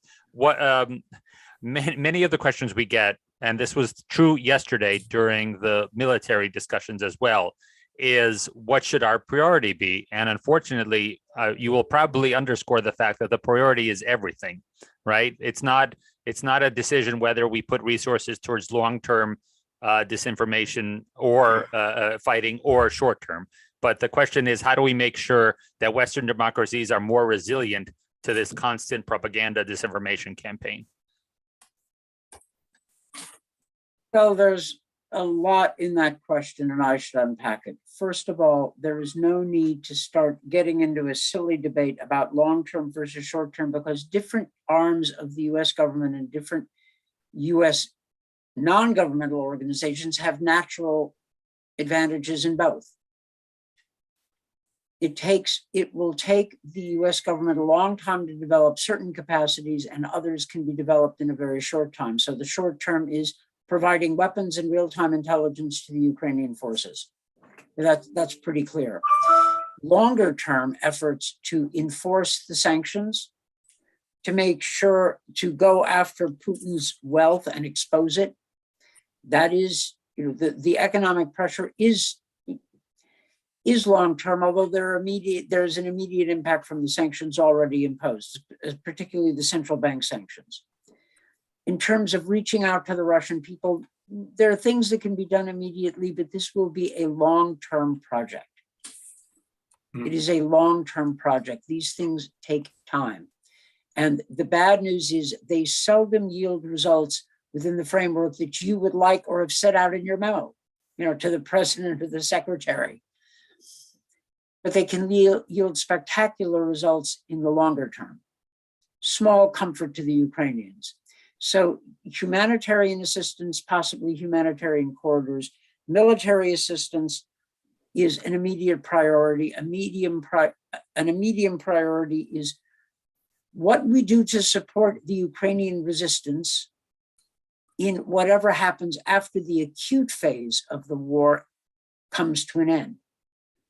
We don't know what that phase will look like. How much of Ukraine will be under Russian occupation? How much of Ukraine will be free? What is the position of the Ukrainian government? We don't know any of that. The Ukrainians are fighting. So much depends on the battlefield, but that's a medium-term set of challenges. And in the long term, reaching out to Russian society and sustaining Ukrainian society. We often overestimate what we can achieve in the short run. We often underestimate what we can achieve in the long run. I remember when Baltic independence was regarded as a silly American fetish useful for captive nations week and appeasing certain right-wing American domestic constituencies. Walter, you know exactly what I'm talking about. That patronizing attitude of comfortable. All right? Yeah. Okay. In retrospect, right. Hang on to this. And I could not agree more with Ariel Cohen. Ukraine will succeed, but it will be a terrible road ahead. That's my thought. That's my answer to a perfectly reasonable question. So I would ask I would actually, because we're just on time for the next panel. Last thoughts then from Janusz and Ostap. Last short thoughts, a lot of long thoughts, but just a couple of quick points. And this is what I've actually mentioned in my talk. Ukraine needs a truth offensive. This is not a propaganda offensive. This is not a disinformation or anti-disinformation. Right. It's a truth offensive. Right. This is what Ukraine is. This is what Russia is. Both. I mean, this should be global. Not Ukrainians know who they are, but it has to be transmitted to the Russian people. It has to be transmitted to the globe, to the world, to the Europeans, to the Americans. Secondly, this, I would say we need a strong message to Putin. Nobody's talked about this. We're talking about the Russian people. We need a strong message to Putin. The more you bomb Ukraine, the more likely you will involve NATO in this war against you. And NATO is much more powerful than you are. Forget your nuclear weapons. If you're a guy that sits 40 meters away from your nearest minister because you're afraid of a little bug, you're not going to commit nuclear suicide. So, you know, look them in the eye and say, we're not afraid of you. You should be afraid of us. We are much more powerful. I mean, this little bully is trying to get the world to surrender. I mean, this is pathetic. I mean, thank God for the Ukrainians. They're saving us here. They're saving our honor and our dignity. The least we can do is to give them everything they want, including NATO membership. Got it. Thank you.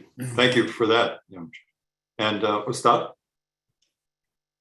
Well, my last thoughts would be probably that while Ukraine is fighting, again, I would repeat that we need a lot of weapons, more weapons and more weapons. So the West should also, and we see the very, very good sanction policies being applied to Russia. But please, in the meantime, consider how to cut out this cancer of malign propaganda of Russia today and malign influences within through social media. Russia has been applying for the last about decade, meddling with the elections in your country, within Europe, etc. So, because all this we see today is the result of over a decade or maybe even 20 years of killing freedom of speech within Russia and turning into this evil state, which we have been all, and especially Europe, has been dealing with gas and carbon fossil fuels trade, etc. So again, we need to think how this happened already, how to kill this Hydra, and and Ukraine will stand and will win. Thank you very much. Thank you. And I want to, I must say that if we had Ambassador Fried, you were inspired in what you did. You actually did open up this to, oh yes, Ariel, if you wanted to. Yeah, two fingers real quick. I started my work on the Soviet Union in the audience and opinion research of Radio Liberty, Radio Free Europe when I just came out of the Soviet Union and I was 17. I walked around with a little clipboard interviewing hundreds and hundreds of people who came out of the Soviet Union. And later I became a project manager and a subcontractor to Radio Liberty, et cetera, et cetera. What we monitored at the time, so I started it, we came out in 76, 77 I started. In 79, Brezhnev invaded Afghanistan. And our operation monitored the Brezhnev consensus. Remember the Crimean consensus, the Brezhnev consensus on Afghanistan. And with every lead coffin that came to Sызrань or Saratov or Syktyvkar, the popularity of the war in Afghanistan and of the Politburo and Brezhnev, Andropov, Chernenko was dip, dip, dip down. The food supply got more scarce. The jamming on Western broadcast got more strident. The dissidents were thrown into the camps. And the support of the Soviet regime deteriorated more and more until Gorbachev and Perestroika. I think we may be looking at a scenario like that, but it won't take 10 years from 79 till 89. It'll take less. Everything is happening faster. And Ukrainians are fighting much better than the Afghan Mujahideen.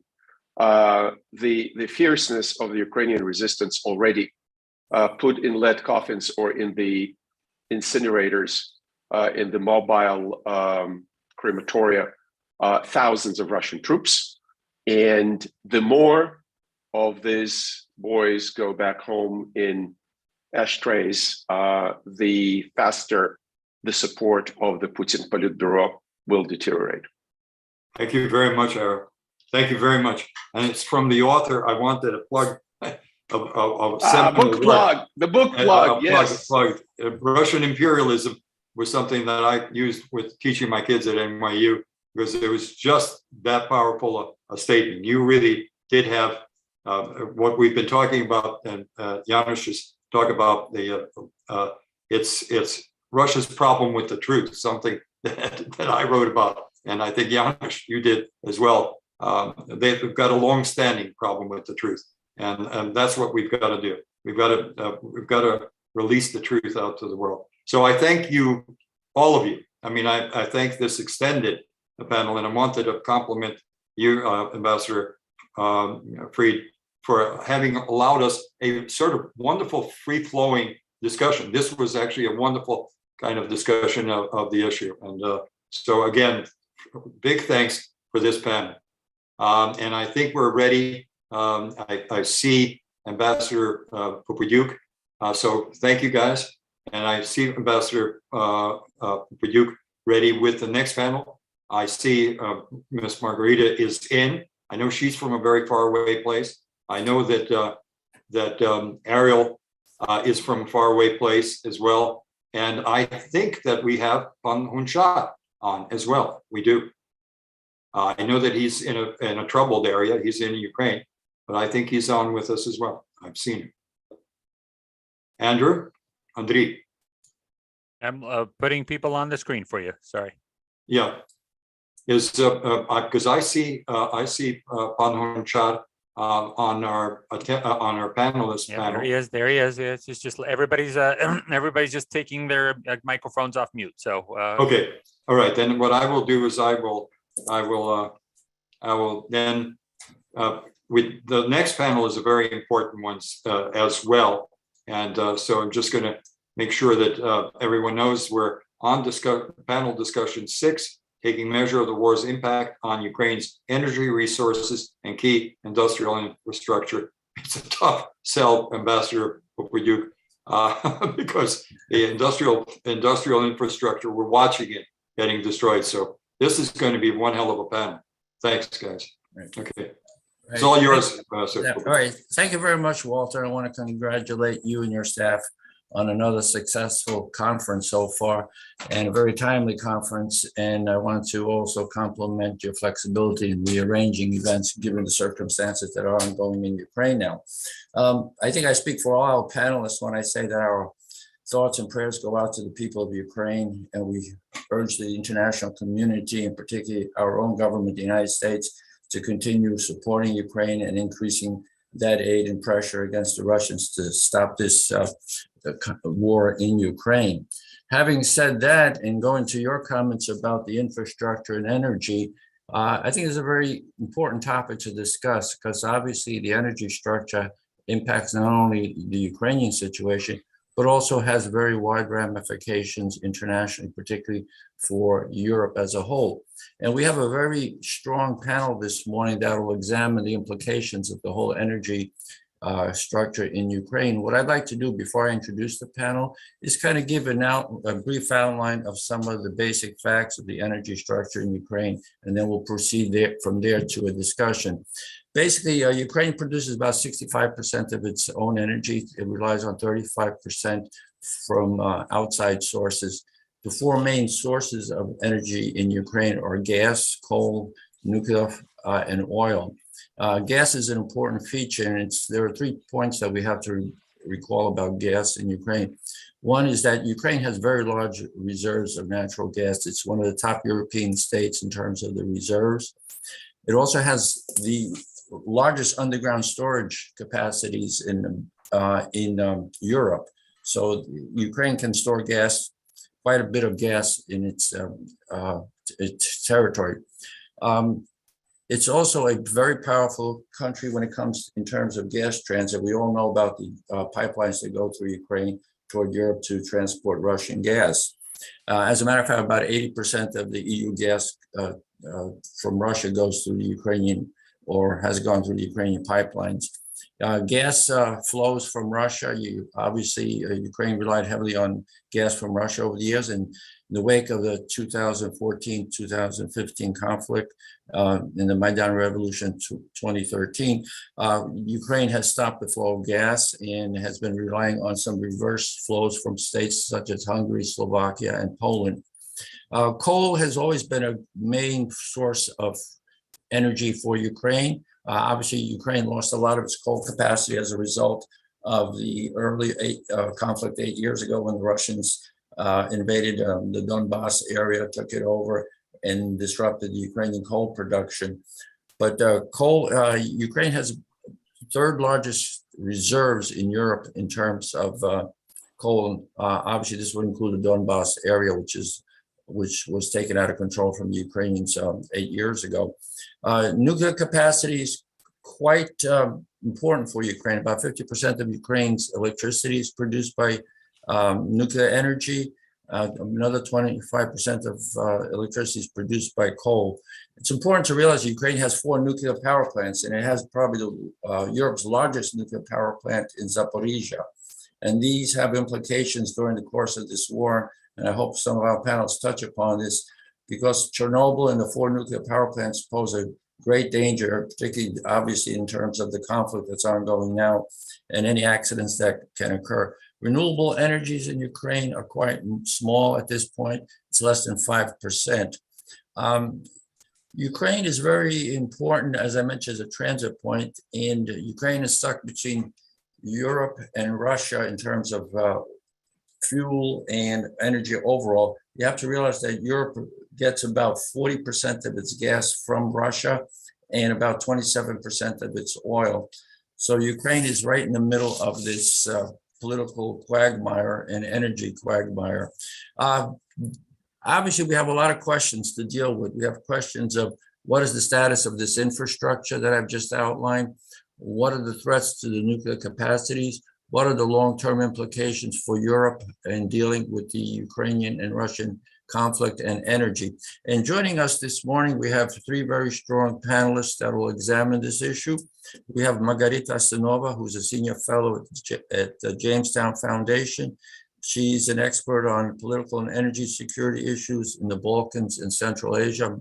Margarita, thank you for joining us this morning. We also have Mykhailo Honchar, who's from Ukraine in difficult circumstances. So, Mykhailo, thank you for joining us. He's president of the Center for Global Studies Strategy, and he helped found an energy club in Ukraine called Q. He's an expert on energy developments in Eastern Europe. Our discussant this morning will be Ariel Cohen. Ariel is a founding principal of International Market Analysis. He's an expert on political risk, international energy, and security. And he's also serves as a non-resident senior fellow at the Atlantic Council. Thank you all 3 for joining us this morning. I look forward to a very timely and productive discussion of the issues that I've just outlined. And I think what we can do is probably start with Margarita, if it's okay with everyone here now. Margarita, I'll turn the floor over to you. Hello, everyone. I am glad to be with you here today. Not glad about the circumstances. This has made our sleep non-existent these days. And I want Ukrainian people to know that we are worried. We all are worried, and we're all with Ukraine at the moment. And we do whatever we can to help, although it's very, very difficult. I wanted to start with the fact that for the time being, despite the cyber attacks on Ukrainian energy system, electricity system, we don't have major breakdowns in the system. It's operating at the moment on an island mode since it was disconnected from Belarus and Russia last week, and it's not connected to the European Union electrical grid at the moment. It will be in the next few days. Hopefully this is going to come on time, and hopefully there won't be significant damage. The electrical grid of the European Union is going to be used for emergency use only, because Ukraine is pretty self-sustained at the moment in producing electricity, but it's going to be critical if major infrastructure is hit or out of commission. From what the experts are saying, if there are disruptions, smaller disruptions or individual disruptions in Ukraine, the system can take care of them itself. But if there are bigger disruptions, then emergency supply from the European Union will be absolutely essential. We saw that Ukraine is no longer exporting any gas. It's actually forbidden at the moment to export any gas from the storage facilities. This gas that exists there, and Ukrainian storage facilities were full at the beginning of winter in October, so they still have some reserves, but these reserves are going to be preserved for Ukraine because nobody knows how long the offensive is going to continue and how long the troubles are going to continue. There are disconnected villages and residential areas where there are damage to the electrical grid. There are over 100. Some of them are being repaired. Some of them it's not possible to repair because of the military operation, and those people who live there are really in dire straits because they don't have energy. This is the situation at the moment, but I also wanted to add to that. It's very precarious. It can be one of the resorts of the Russian offensive to Ukraine, but an attack that could have very significant consequences. But we have not seen that happening right now in a large scale, thank God, and hopefully we won't. The other thing I wanted to talk about is the incredible effect on the Russian war of aggression, and I use that term everything in every way I speak or write. Russia's war of aggression. This is a legal term. That's what we need to use. It is actually, it is true. It is war of aggression, but it's very important to use it in that way so that this can help in investigation of war crimes by international legal institutions. So the Russian war of aggression has, the Moscow's war of aggression has managed to mobilize the European countries to think more seriously about their energy security. The fact that Nord Stream 2 was stopped was one part of it. The fact that Nord Stream AD filed for bankruptcy following the sanctions against Russia is a very significant development. That pipeline, it means that that pipeline will never come into operation. The European Union has mobilized all means to look for other energy supplies, particularly gas. Germany is talking about building 2 LNG terminals. The United States has been exporting to European continent half of its LNG supplies since December. Probably that volumes have increased by now, especially after the war started. But this is very important. Other gas supplies are being diverted from Japan, from Korea, with the help of Qatar to go to the European Union. And because I want this to be very, very short remarks, and we'll talk about the details later. One important thing to know and to kind of counter Russian threat to European energy system and counter European fears that gas supplies may stop from Russia, although actually, in fact, Russia has increased gas flow supplies to Europe, surprisingly after a whole summer and fall and winter, reducing those supplies to Europe. Now, one thing I need to say, there is plenty of gas in the world. We are oversaturated with gas. The crisis this past fall was incidental, was one-off time thing that happened. And we need to be calm about gas supplies to European continent and not make any compromises to Russia because of that. The opposite. We need to cut off connections as much as possible from Russian energy supply routes and switch to other sources, both for oil and for gas, especially for oil, since the sales of oil are the ones that are fueling that are filling the war coffers of the Russian government, and they are helping the war effort in Ukraine. And I'm going to stop here and let's have a further discussion. Okay, Margarita, thank you very much for that informative presentation. I think you raised a lot of interesting points that we'll follow through during our discussion phase. And right now, what I'd like to do is turn to Mykhailo. Is he online still? Because I can't. Mykhailo? I'm here. Good morning. Thank you so much for the invitation to take part in your event. I'm very sorry because I am without picture because internet connection is very, very low level. So I will speak without my picture. Mr. Popadiuk, thank you so much for my introduction. I can add that I had my positions in oil and gas national company Naftogaz, top managers positions, and in Council, National Security and Defense, and the National Institute for Strategic Studies, 2 different times. So let me speak about concrete aspects in the context of Russian invasion in Ukraine now. As you know, energy policy and military policy of Russia are interconnected. If we take consideration this special operation of Russian armed forces, we can see 2 very clear goals from eastern direction and from southern direction. From eastern direction,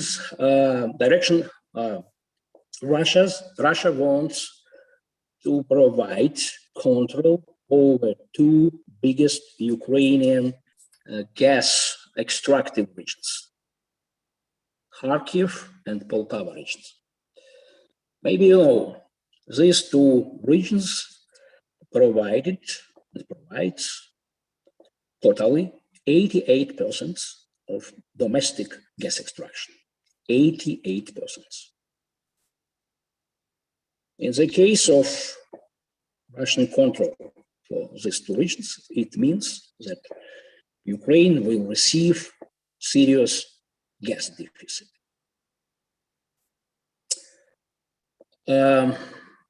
Poltava region has single Kremenchuk refinery, oil refinery. This refinery provides diesel, but not so big, and gasoline. In the case, I don't exclude this scenario, in the case when Russia will attack this refinery, it means additional serious deficit of fuel, not only for Ukrainian consumption, but for armed forces, first of all. And our very needed now point, this is additional fuel supplies, because you know that Belarus blocked fuel supplies from Mozyv refinery, not far from Ukrainian border. Belarus interrupted diesel and fuel transit from Lithuania to Ukraine. And you know that we received situation of blockade, sea blockade from Black Sea direction. So we can have opportunity to involve more fuel from Mediterranean market. Consequently, we have only one option, how to receive more fuel from our neighboring countries, Poland and Slovak Republic. I know the Slovak Republic provided Ministry of Defense some portion of needed fuel, but we will need more and more for this case. Next point. Sorry, I will jump from point to point because we have not so much time. And next point. If we will lose this region, Kharkivshchina and Poltavshchina, it means that Russia will receive leverage for gas chantage of Ukrainian leadership. Domestic gas extraction provides 2/3 of our total gas consumption. So it means critical gas dependence from import of gas.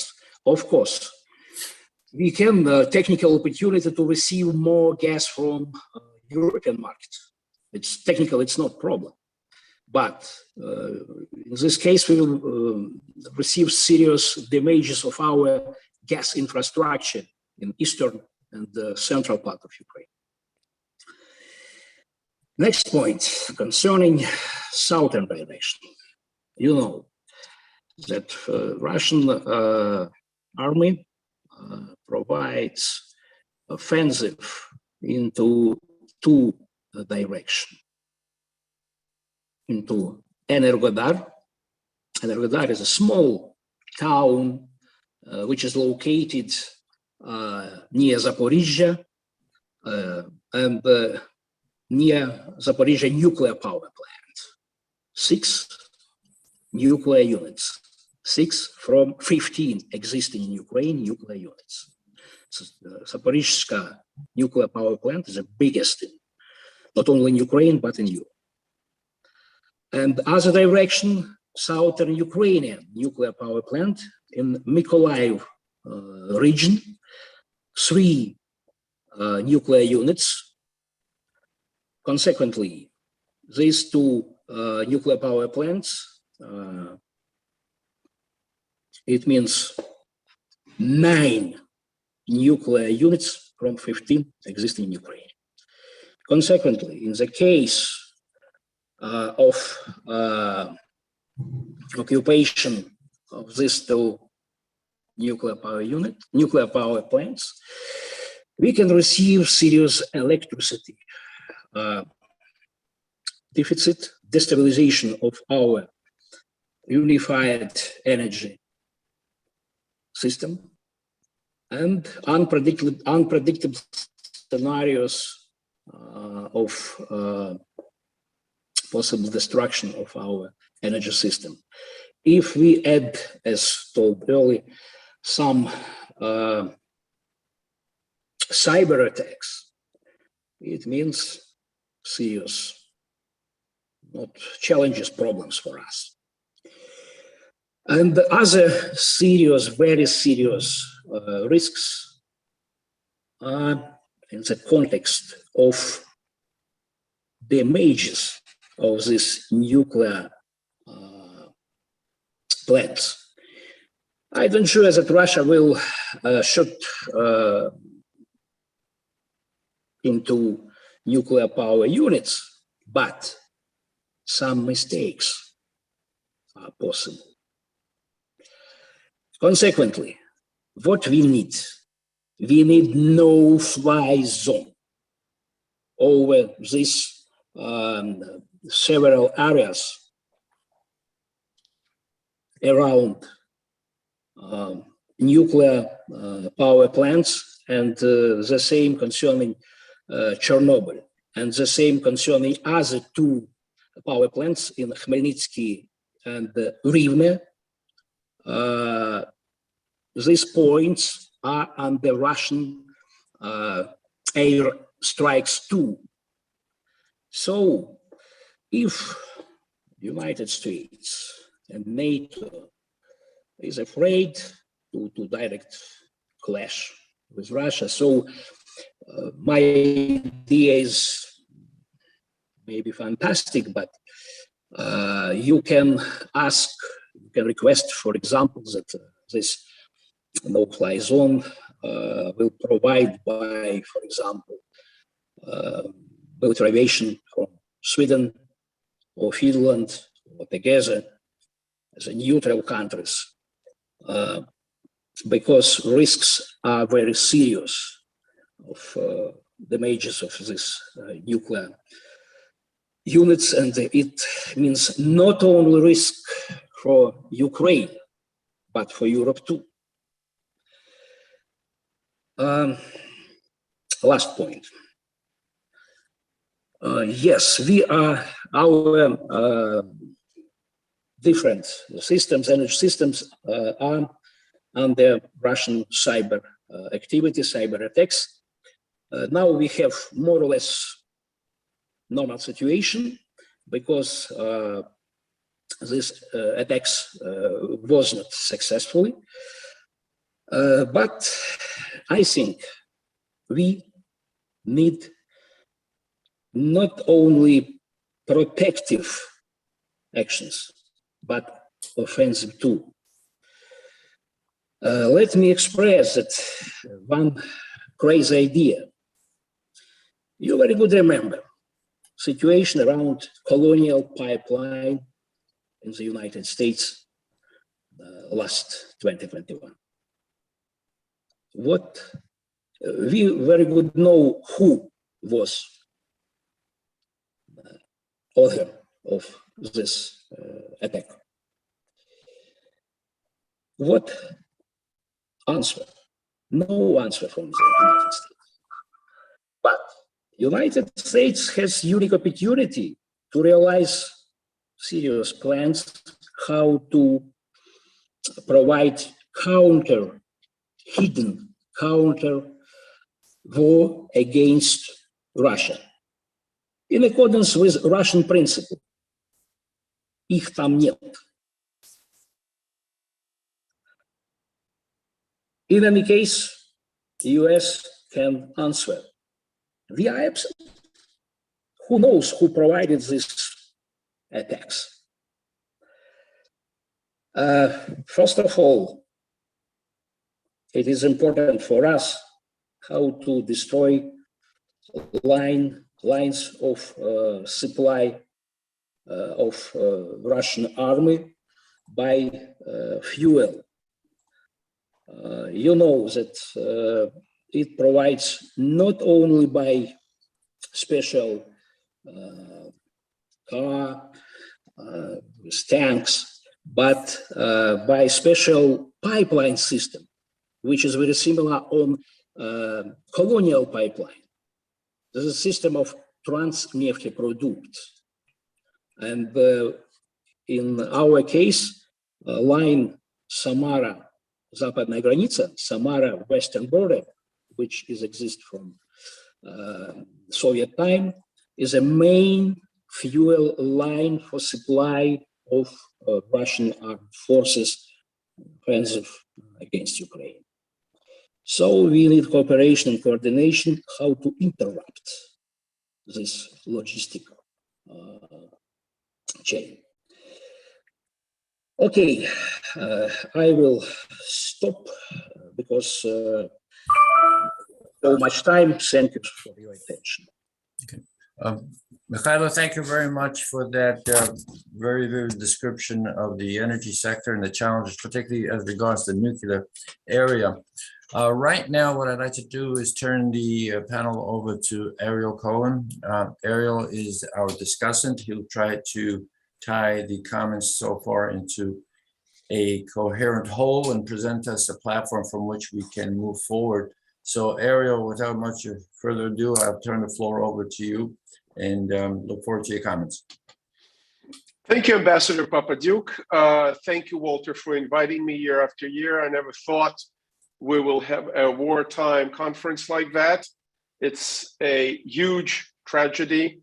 I'm right now in Israel, and a news piece just came on the building where I'm residing here, the building WhatsApp group that a group of 60 Ukrainian orphans arrived to Israel, age 4 to 18, and people are collecting clothes, food, money to support these orphans from Ukraine. So we're praying for the people of Ukraine, and for the children in particular. Today, as Ambassador Fried in the previous panel pointed out, the main short-term issue is to fight the Russian invasion. To fight the Russian invasion, Ukraine needs fuel for its tanks, armored personnel carriers, and cars. That's order one. By whichever means the Ukrainian military and security forces can get these fuel supplies, that's job one. I know that some Ukrainian companies are already providing free fuel supply to the Ukrainian military, to the security forces, to ambulances, etc. And the internal cohesion, I said in my previous remarks today, the internal cohesion is extremely high and should remain high. This is the war effort of all Ukrainians, of every political persuasion from the East and from the West, including the Russian-speaking population, by the way. In the longer term, I do not, unless we go to all-out nuclear war, which is a very low probability still, I do not think this war is short. I think that the Moskali are going to control some cities, and I do not rule out that they'll take Kiev. I do not rule out that they destroy Kharkiv. I do not rule out they take Kherson and Mykolaiv. And I just saw a news snippet that the Black Sea Fleet sailed towards Odessa, and they may land troops to try and take Odessa. But in the long run, it's going to be a long resistance. And economic factors that apply to energy will apply to the long war, to the long resistance. We need to start thinking about it already. And as everybody here knows, Russia earns its export revenue from exporting oil and gas, oil more so than gas. And oil goes to the West in pipelines, in tankers, etc., and provides Russia the majority of its revenue. Without oil and gas revenue, the living standard in Russia will go down maybe by half, maybe by 3/4. And yes, over history, over the centuries, the Russian people were very resilient.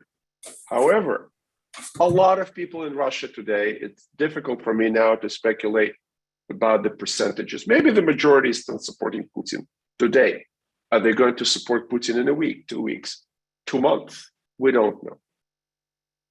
But when, there is always a joke in Moscow that the war is between the холодильник and телевизор, between the fridge and the TV set. So whatever the picture they're broadcasting on the TV set, when you open the холодильник, when you open the fridge and there's no food there, then they get it. And getting Europe off their oil and gas dependency on Russia is job one for the governments of Europe and for the US government and for Congress. Not too long ago, before the war, the representatives of the Biden administration were lobbying to get Congress out of its role to vote on Nord Stream 2, if the US would be lifting the Nord Stream 2 sanctions. I don't understand why the Biden administration did it, but today I had a bet with Ambassador Herbst, and I lost a bottle of wine because I thought that the Germans will be so enamored with that Nord Stream 2 pipeline that by September, it will be operational. Now we saw the company committed bankruptcy, fired its staff, and I think I lost my bottle to Ambassador Herbst. But beyond Nord Stream 2, the gas and the oil that Europe consumes from Russia over time, not overnight, but over time, needs to decline and deny that revenue to Russia. Margarita said there's a lot of gas in the world. Unfortunately, as we know, Margarita, gas is not only an LNG commodity, not only a globally shipped commodity, it's also a piped commodity. There's not a lot of extra LNG. There's a lot of gas, extra gas, including in Russia, particularly in Russia. Russia is pumping something like 400 to 500 BCM, billion cubic meters a year. 200 BCM were sold to Europe, hopefully now less, increasingly less. But Europe needs alternative sources. It can be by pipe from Azerbaijan, from Libya, from Algeria, even from Nigeria. There was a plan of trans-Saharan pipeline from Nigeria to Europe. But these pipelines are much smaller than the Russian pipeline. So 20 from Azerbaijan, 20 from Libya, 20 or 30 from Algeria, it adds up. Interestingly enough, about a month ago, I wrote a piece in Forbes asking questions. Why is it that in January, the Biden administration came out against the East Med pipeline? The East Med pipeline is Israel and Cyprus. And Amos Hochstein, the Biden advisor, said they cannot support a fossil fuel project. Well, I have news for Amos, whom I know, who's a good guy, that the EU in December announced that gas and nuclear are green fuels for Europe. Gas and nuclear. So that gas from Eastern Med, 20 out of 200, but plus Azerbaijan, plus Libya, plus Algeria. We, the West, messed Libya up 11 years ago. We probably need to make an effort to help them to come together.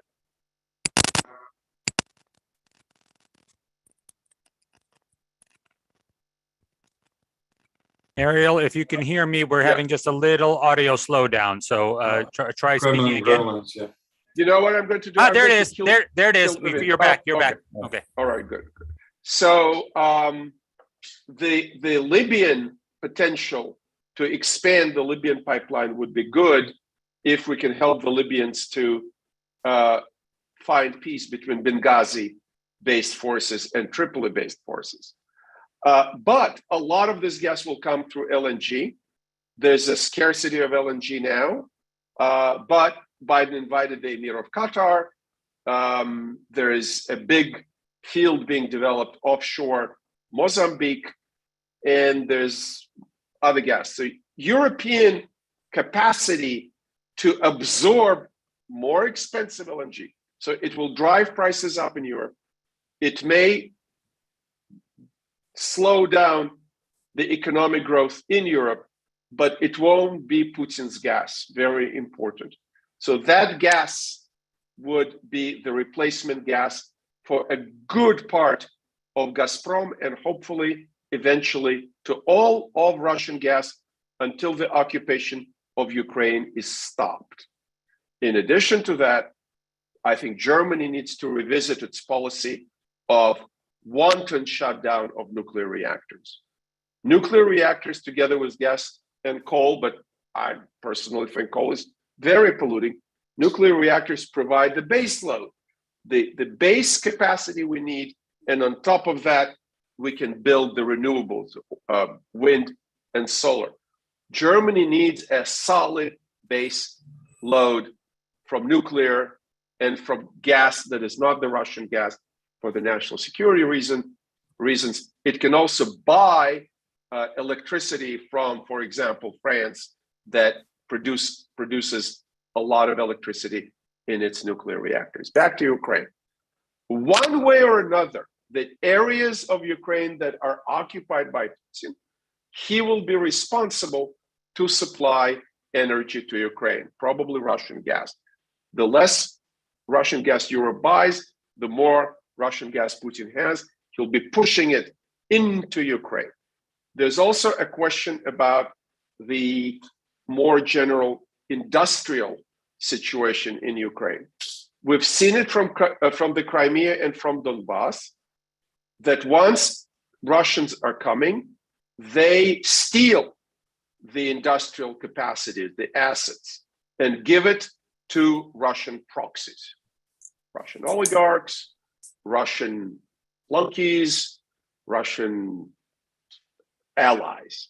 So in the areas where the Russians are controlling the territory, I foresee expropriation without compensation, in most cases stealing in standard English, and robbing of assets and giving the assets to Russian allies.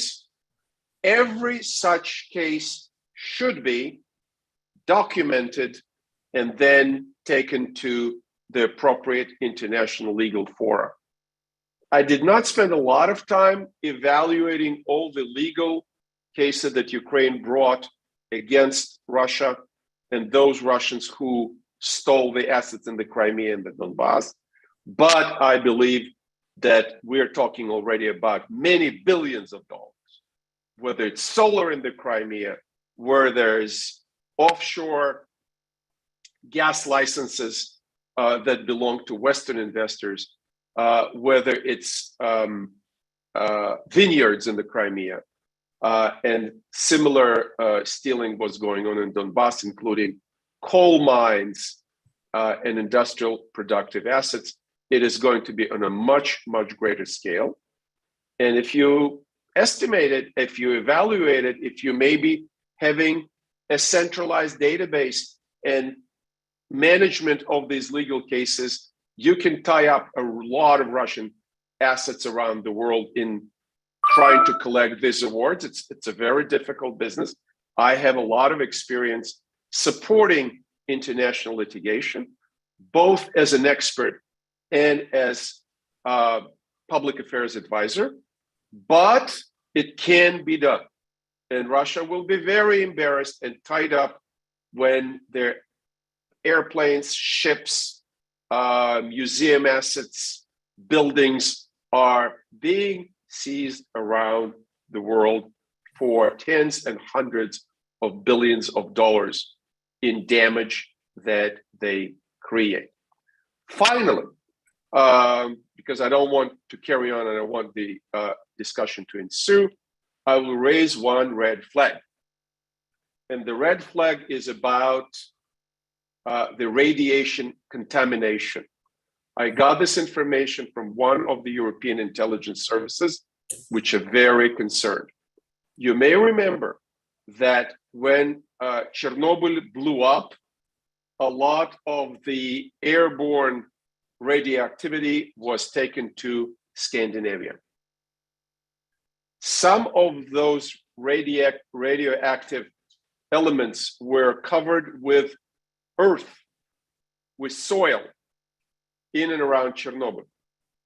The Russians came, the number that I was given was 150 military vehicles, and they disturbed that soil, and the radioactive elements are now in the air, in the water, and carried by the tracks of the vehicles into Ukraine. So not only they're shooting, bombing, and rocketing, they're also polluting a much broader perimeter in Ukraine with radioactive elements from Chernobyl. And also, they, because these are troops and not nuclear engineers, they are increasing the possibility of much stronger pollution. And by wind, it can be spread around a much broader perimeter into Northern and Northeastern Europe, the Baltic states, and Russia proper. Remember that prevailing winds in Europe are west to east, so it could be the Russians are going to be polluting themselves. But I don't want either Ukraine or Northern Europe to be polluted. So this is a real danger. Ukraine and its allies may bring it to the adjudication of IAEA, International Atomic Energy Agency, but also in terms of public diplomacy, public information effort, the issue of Chernobyl-style pollution or pollution stemming from Chernobyl should be brought up much more broadly.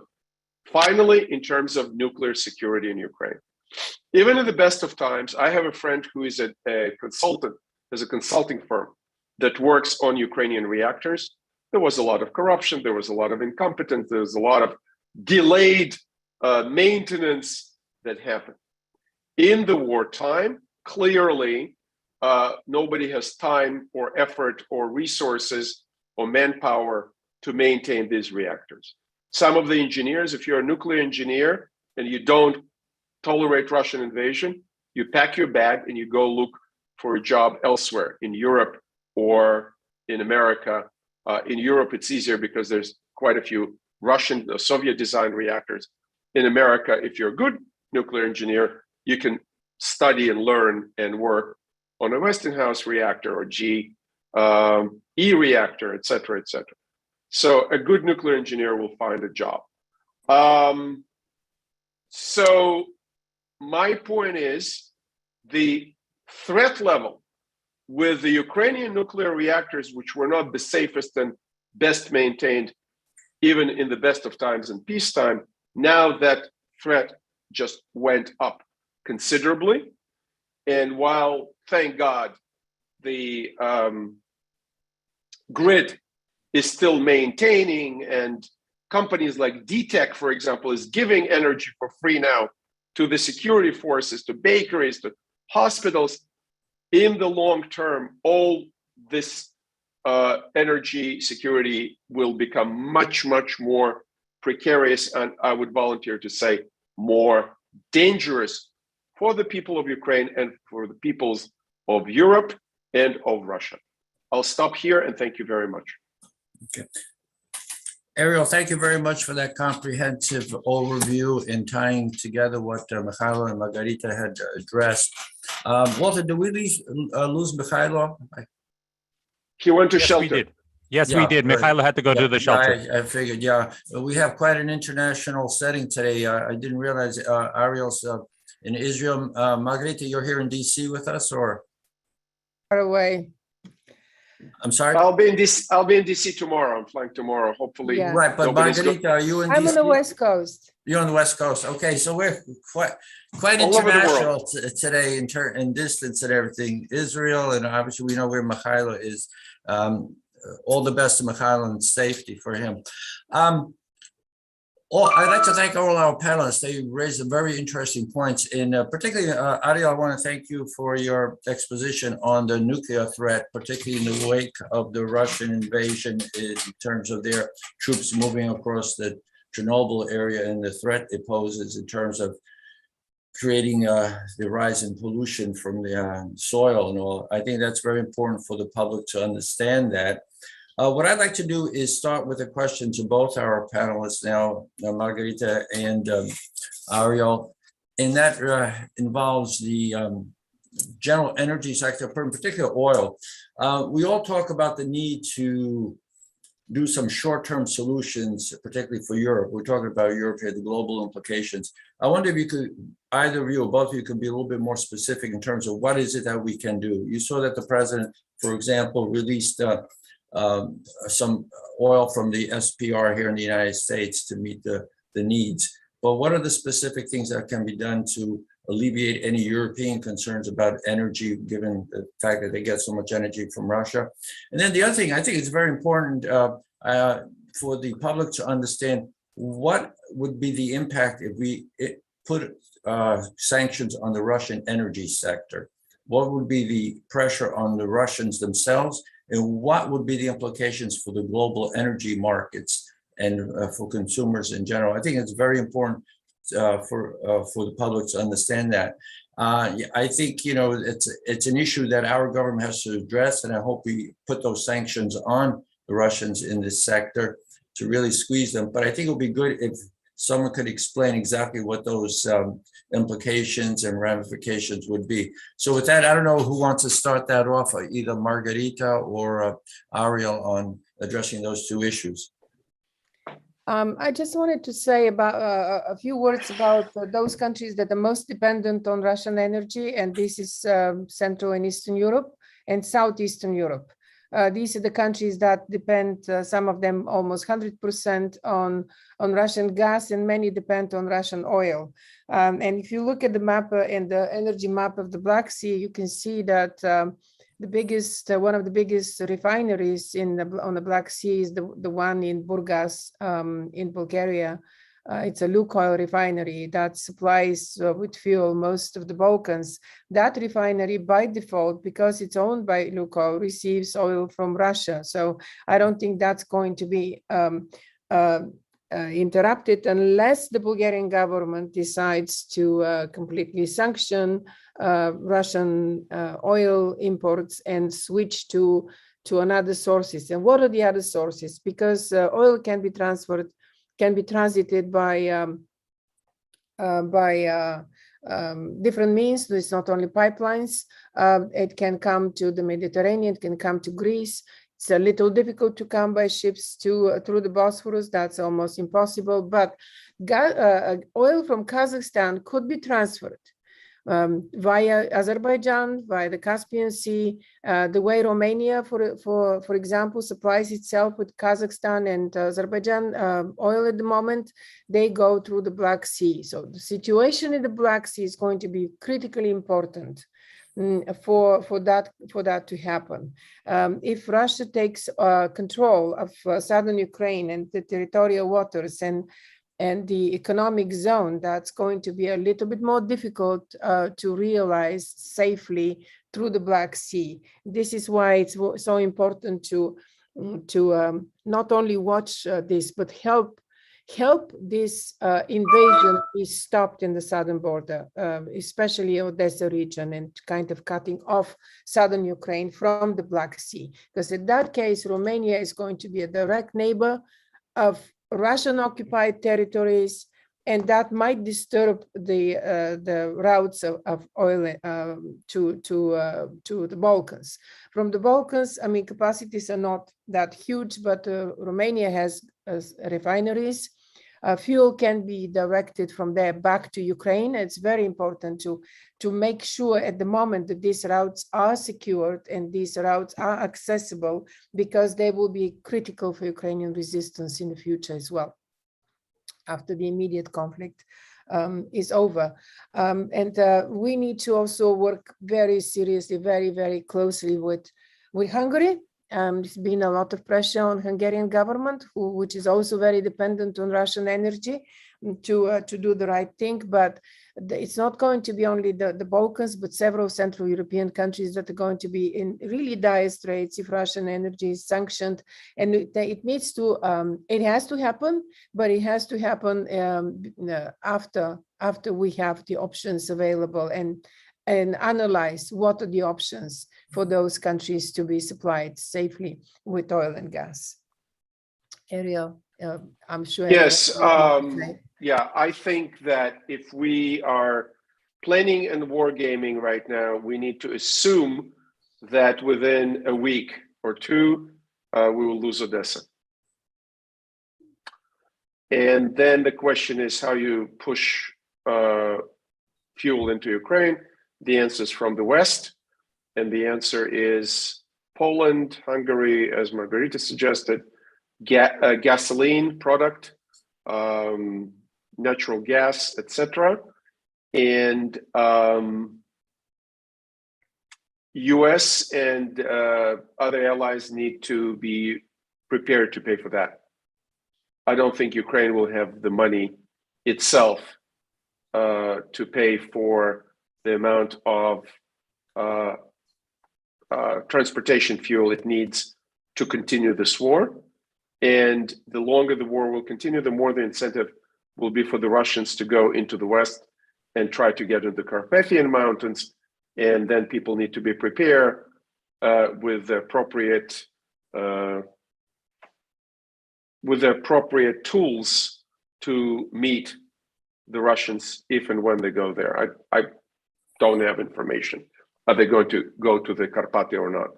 If they do, they'll pay the price. If they don't, it'll be the base for resistance. Okay, thank you. Either of you address the other question that I posed? I hate to monopolize it, Walter, but I want to start a conversation here. What will be the implications of sanctions on the Russian energy sector, something that we are all pushing for? I think it's going to be devastating. If there are sanctions on the energy sector, that's going to deprive Russian revenues by about, the oil is providing 40% of Russian revenues. So imagine having a budget that does not receive 40% of its revenues, apart from sanctions that are working in other areas. The energy sector is what is carrying Russia and what is providing Russia with the opportunity to arm itself to the teeth and use those funds to fund its energy machine, its war machine. I think I'm not sure whether we're going to get to that point, sanctioning Russian energy, since Gazprom bank is not even sanctioned in order for Europe to pay for gas to the Russian Federation. But it's the most essential tool to cripple Russian economy and ability to start and continue and sustain the war in Ukraine. Ariel, you want to add anything? Or? The challenge will be that if Russia manages to cut off fuel supply to resistance, a lot of it will have to be, believe it or not, by foot, maybe on bicycles, and by horses in the mountains or whatnot. The Russians understand warfare. They understand that if forces are resisting them, if they're mobile, they need gasoline, and they'll try to control it. If they don't control the territory, like in the West, then the gasoline can come from there. But then the question is how you get it into the war zone. So I'm looking at two different scenarios. Maybe the scenarios are simultaneous in Ukraine in different territories. So a scenario of a front line with armored personnel carriers, tanks, and whatnot, and a scenario of guerrilla warfare with small groups of up to a platoon, heavily armed. The Chechens fought Russians like that for a long time. So it's a small platoon minus with grenade launchers, anti-tank, maybe a Stinger, and machine guns, and machine guns. It depends what the nature of that warfare is going to be. Normalization in Russian-occupied territories, it will be Russians' headache and Russian money to pay for it. And then the question is how much resistance is going to be. I do not see Ukraine in a normal industrial economic regime until the Russians leave. Okay. All right. Thank you for your comments on that issue. And as we said at the outset of this, following the presentations, Mykhailo had to go to shelter. So all the best to him and safety for him.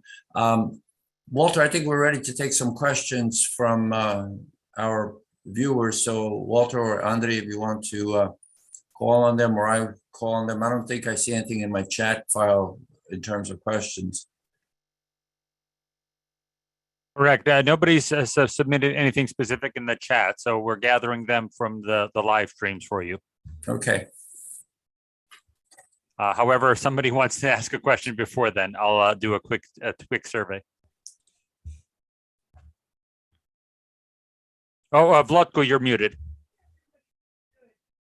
I do have two questions from the text. Yeah, Andrei, thank you for having jumped in. I was going to ask you whether you had it on your text. I do have two questions. One has to do with the notion of what Ariel brought up. So I'm going to sort of consolidate because there are a couple of issues here. The notion of the is it our understanding now that the Black Sea has essentially been given to the Russians as a Russian lake, something I mentioned at the very beginning. And the question that's posed is this notion that Odessa would be so freely open to a Russian intrusion from the sea? Does it mean that no NATO forces, I mean, Romanian, Bulgarian, and so on, are playing any role in this issue? That's one question. And the second question is with the International Atomic Energy Commission. The question is, can the International Atomic Energy Commission intervene in terms of a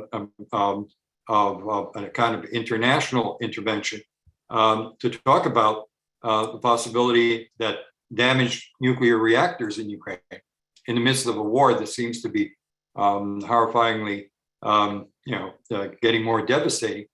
Can they play any role in being able to, let's say, even institute a no-fly zone, or do something with a no-fly zone so that destruction can't happen?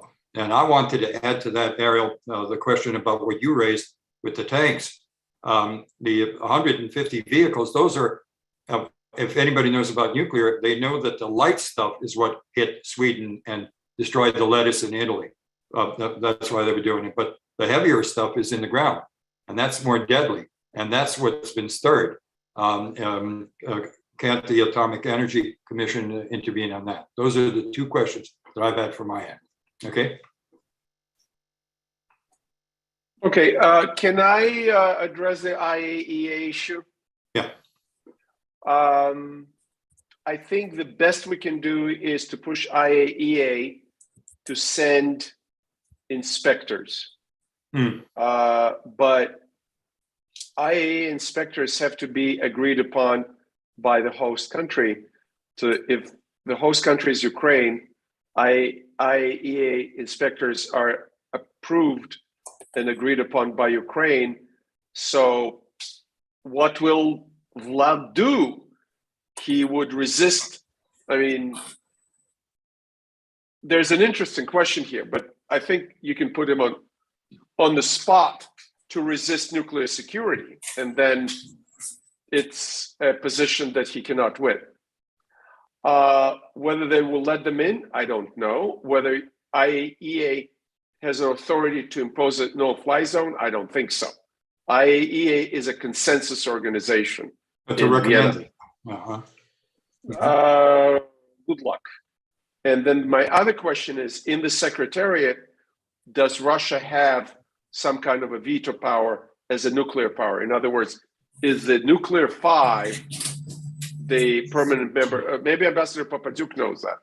The nuclear 5 in the Security Council, do they have also a veto power in IAEA? I do not know that. I don't know that offhand myself, Ariel. But I think it's enough if the agency talks publicly about it and makes the warnings known to the Western public and to the Western governments in order for actions to be taken by individual countries or collectively by the West. I don't see enough information, enough flags raised on the nuclear pollution front. And it's very important to have the public informed, although this is kind of a scary issue and many governments would rather not make it so obvious that a danger could be coming from Ukrainian nuclear plants if they are attacked for pollution of the continent. But we remember from Chernobyl, the dust went south and went north and went everywhere in Central and Eastern Europe. And this is a very— Did IAEA introduce its inspectors to Chernobyl? I have no recollection of that. I don't think so. I don't think anyone went to Chernobyl at that time in particular.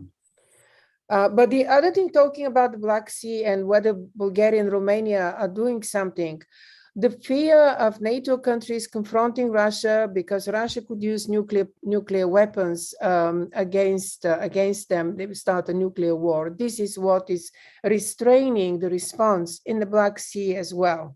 We have patrol boats. They are in Romania and Bulgaria. We have the air policing forces of NATO deployed there. We have American troops that were deployed there, but they are not going to directly confront Russian ships that are trying to attack Odessa at the moment, precisely for that fear of a nuclear war. The other thing is, while Romania is really active, boosting its defense in the Black Sea much, much better than Bulgaria, Bulgaria has been dilly-dallying with updating of its fleet for such a long time under different governments, and also the air fleet. That hasn't been updated, it hasn't been upgraded. They just got their first F-16s, but they're not ready yet to fly them. They have mostly MiGs and Russian equipment that is still maintained until the war was maintained in Russia on the Russian contract with Russia.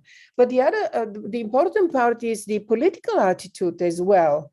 In some of the countries, Romania is extremely determined to help Ukraine in every way possible and to stand by the decisions of NATO. Bulgaria had to fire its defense minister the other day because he was too soft on Russia and he was talking about some kind of a neutrality in a NATO member country. So he was replaced with the Bulgarian ambassador to NATO.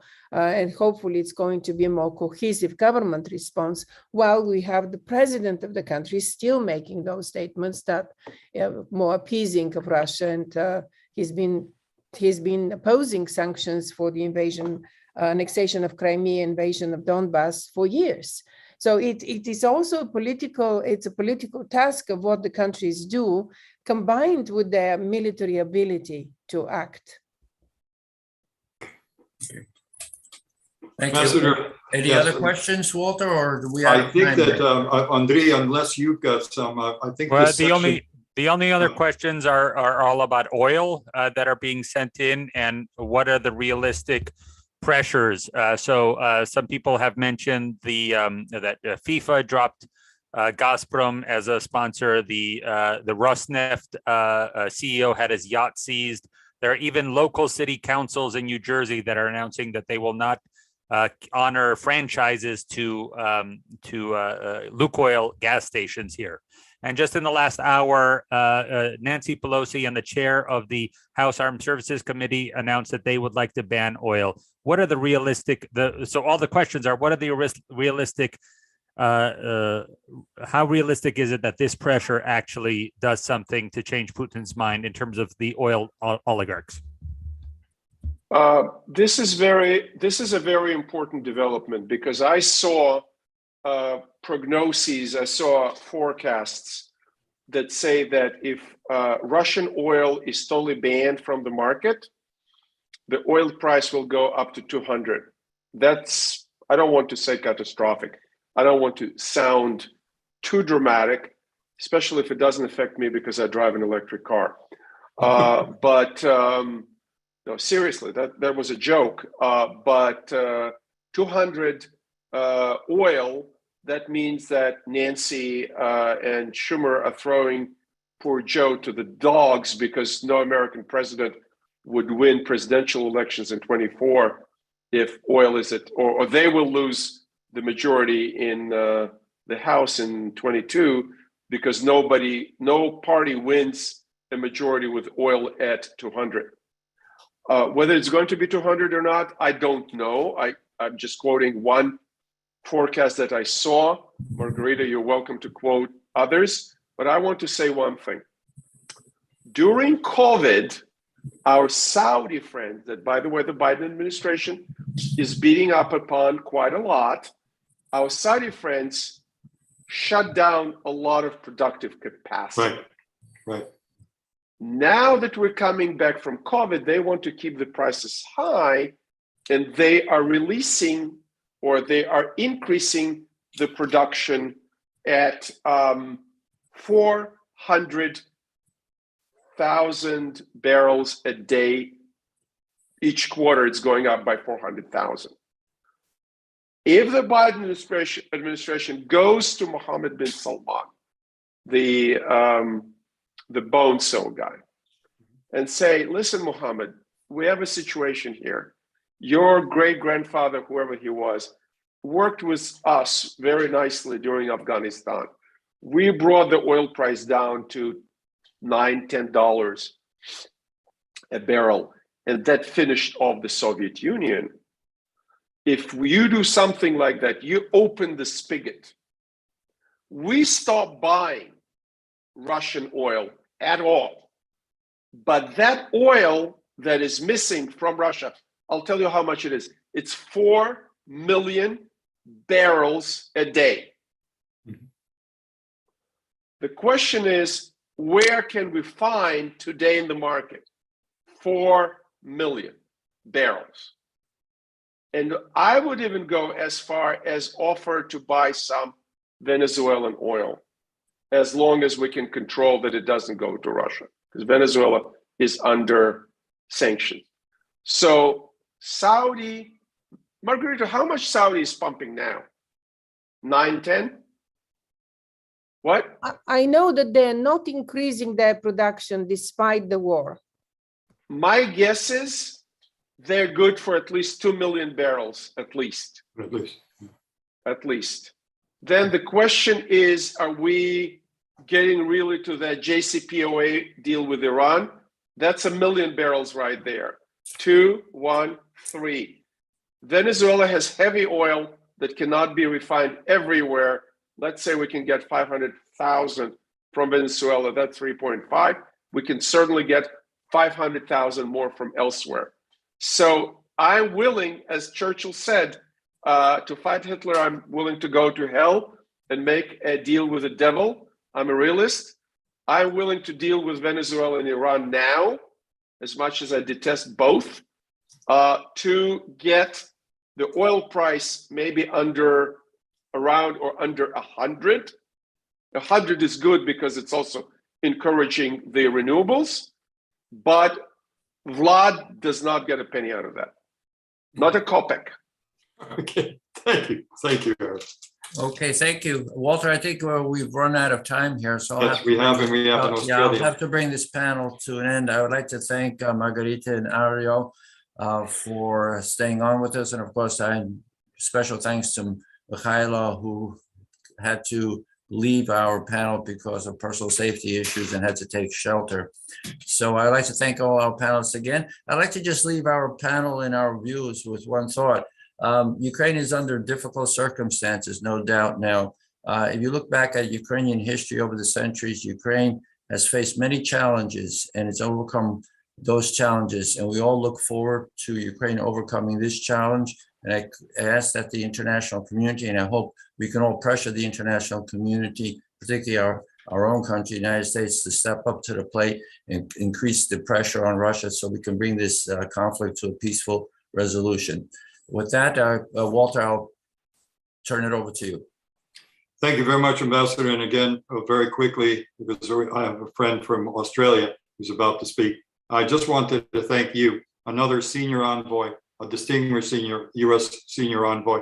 And I'm just delighted that that whole group has agreed to be the discussion leaders, because you've led those discussions the way that I would have imagined. 4 aces on one panel. We've now accomplished 4 aces in 6 different panels. So I'm just delighted. And I know that we have 2 more such panels in the afternoon. So again, Ambassador, you're always welcome. I'll always come back, okay? And to Ariel and to Margarita, I can't thank you enough. I wish that I could thank Mykhailo, Honchar. He's there somewhere in the bunkers in Kyiv, and he was brave to have come out and done this. So thank you to every one of you. Thank you. Thank you. Thank you. Thank you. Take care, everyone. Right, and now to a very important individual for us all, someone who has done an enormous amount of work in something that has not been given enough credit in its time, and that's the Ukrainian World Congress, which does represent 60 has 60 countries where Ukrainians reside and have organized life. That organization has done an enormous amount to get us all together.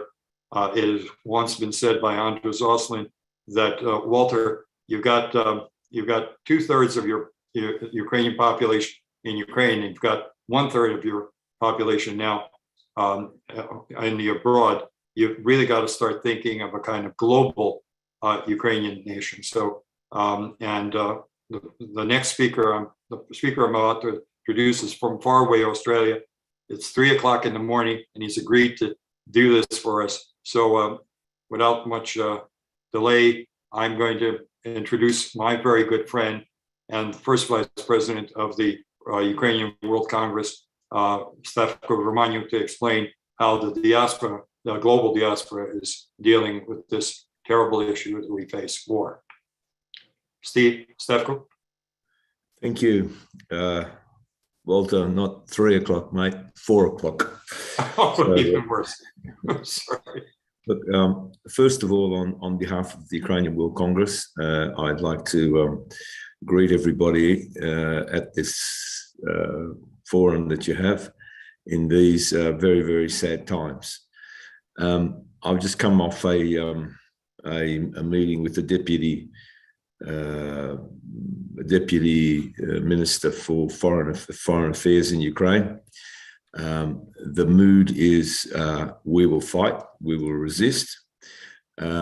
At the same time, we've just got a note from somebody that basically says, we strongly advise you to leave Kyiv, Dnipro, Kharkiv, and Odessa as soon as possible. This morning, we've received information that the Russian Federation is prepared with an increasing possibility to use illegal, highly destructive weapons of war indiscriminately in the large cities.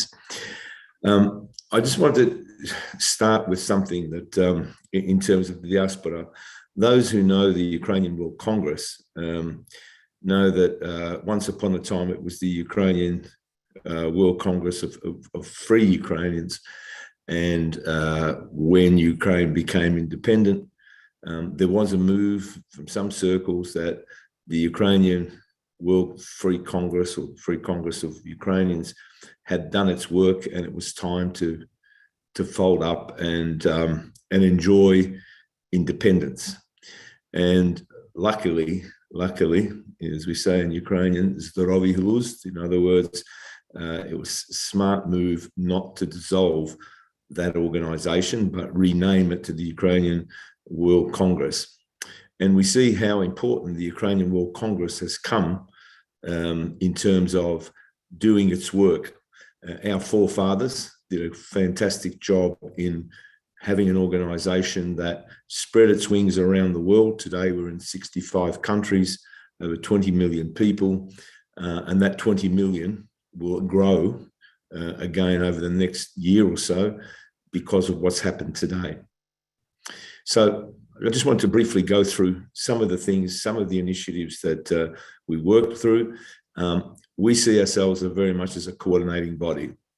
One of those things that showed how coordinated we were, how quickly we responded to the situation in the last couple of weeks.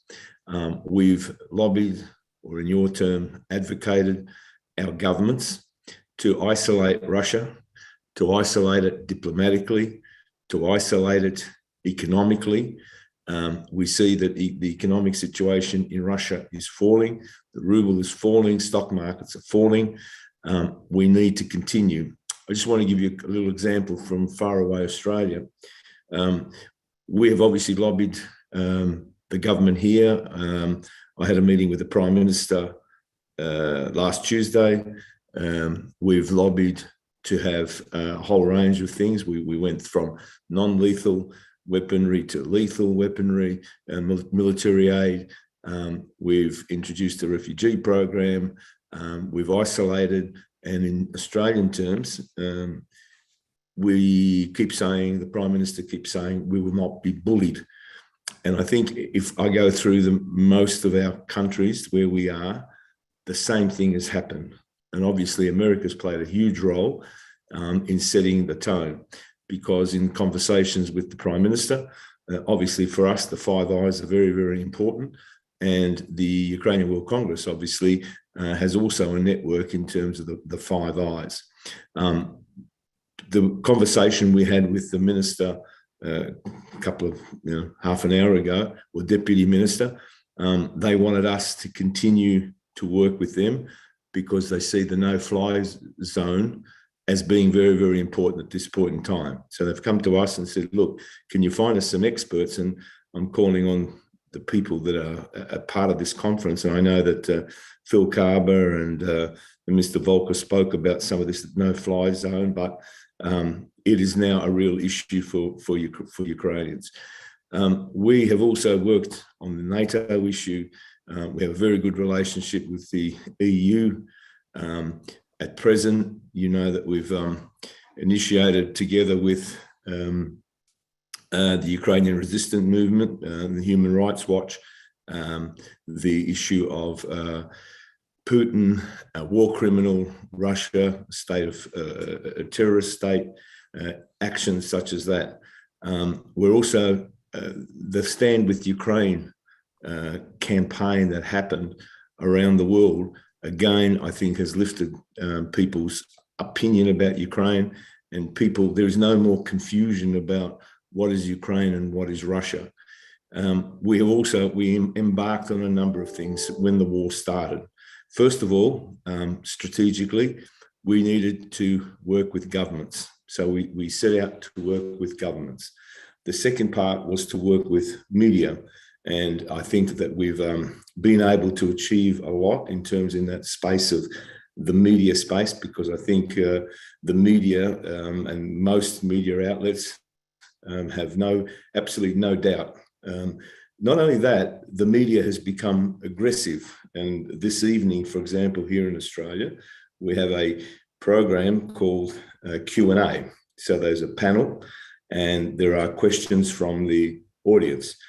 From the Australian Federation of Ukrainian Organisations, we sent a couple of people. One was a speaker, other asked questions. And then there was a question fielded by a young plant, a Russian plant, that basically accused Ukraine of killing 13,000 people in Donetsk. Now, on national TV, the compere stopped the program and evicted that person.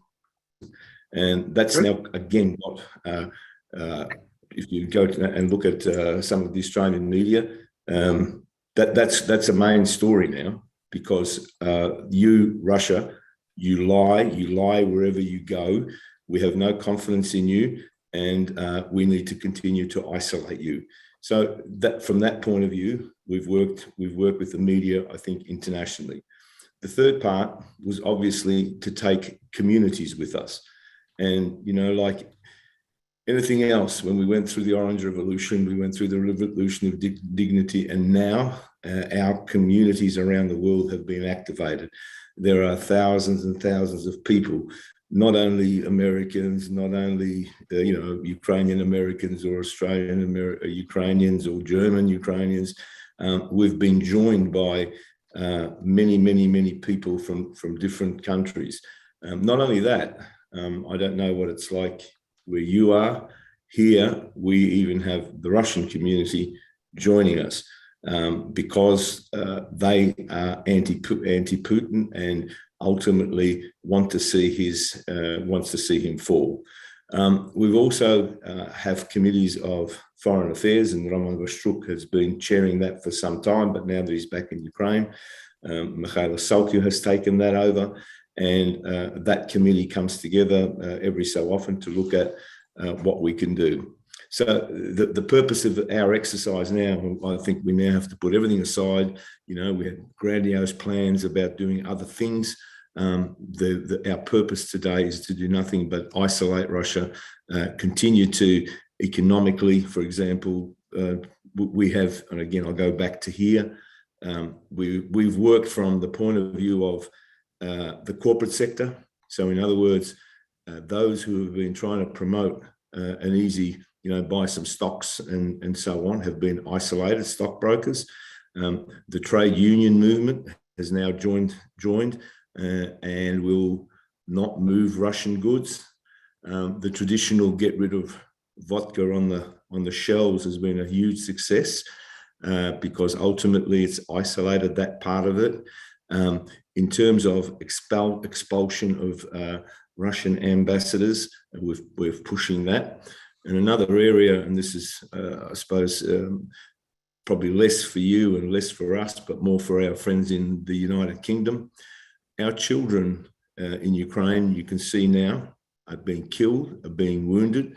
And we have suggested to some of our organisations they should work with their governments to identify the children of the oligarchs who live in London or in other places, ask them to pack up and go.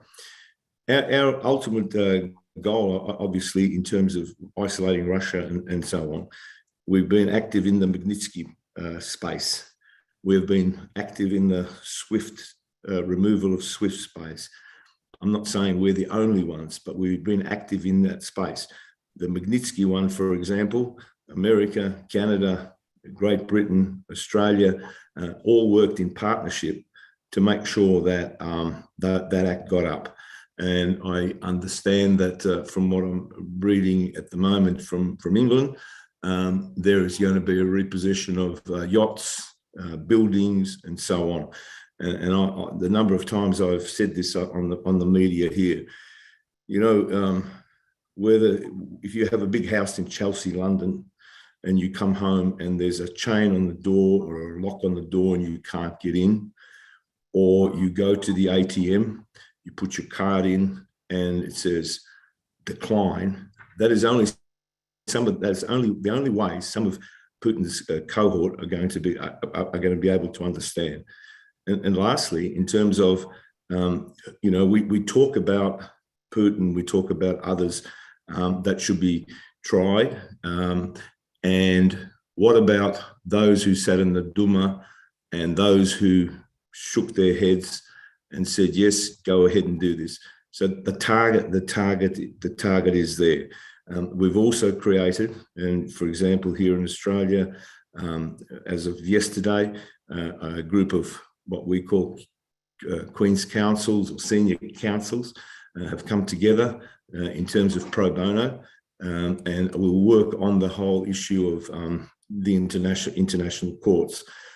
So we have a lot of work to do, but I think at the moment our whole focus has to be Ukraine. When we read these sorts of things, that we're going to, you know, get out now because the warfare is no longer fair warfare.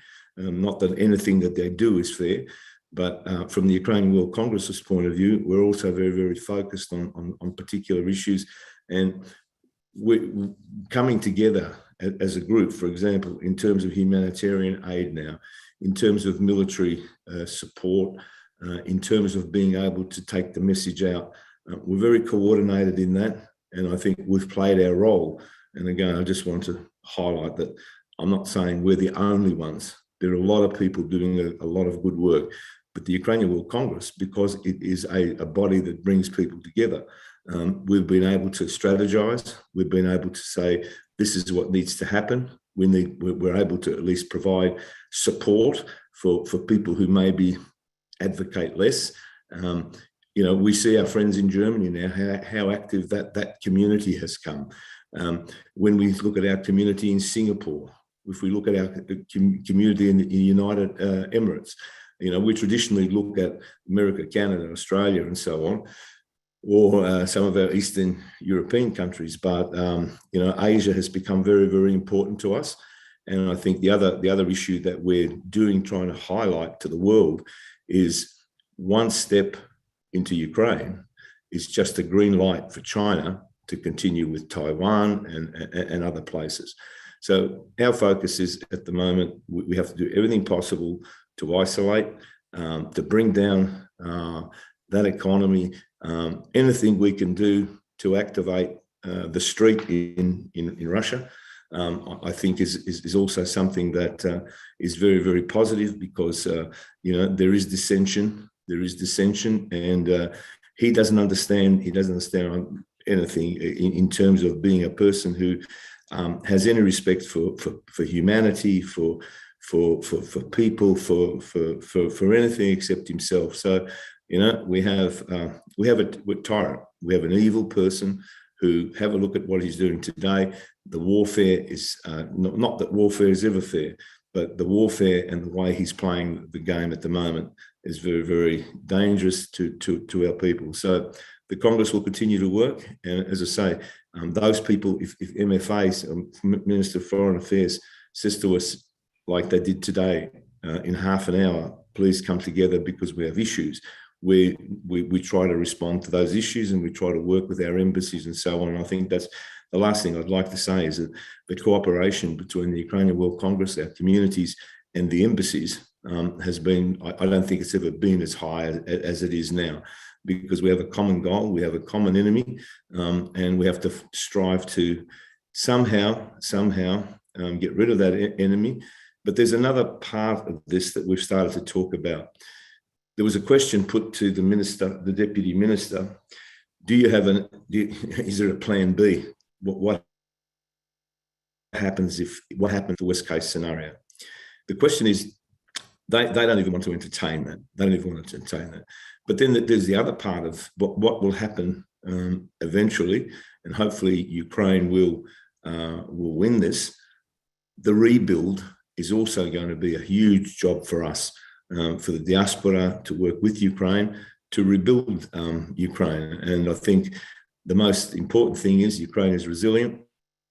It's showing that it's resilient, but there will come a time where we're going to have to rebuild, and we have to do that together. And from a Ukrainian World Congress point of view, obviously we want to be part of that process. So it's not happy times, it's tough times, but I think we have to stick together now on this one. We see the president is leading the way on this, and together I think we'll overcome this. But it's going to be rough days ahead. So thank you for everything that you do, and we certainly want to continue to cooperate with Woz and his team in taking that message out. So thank you.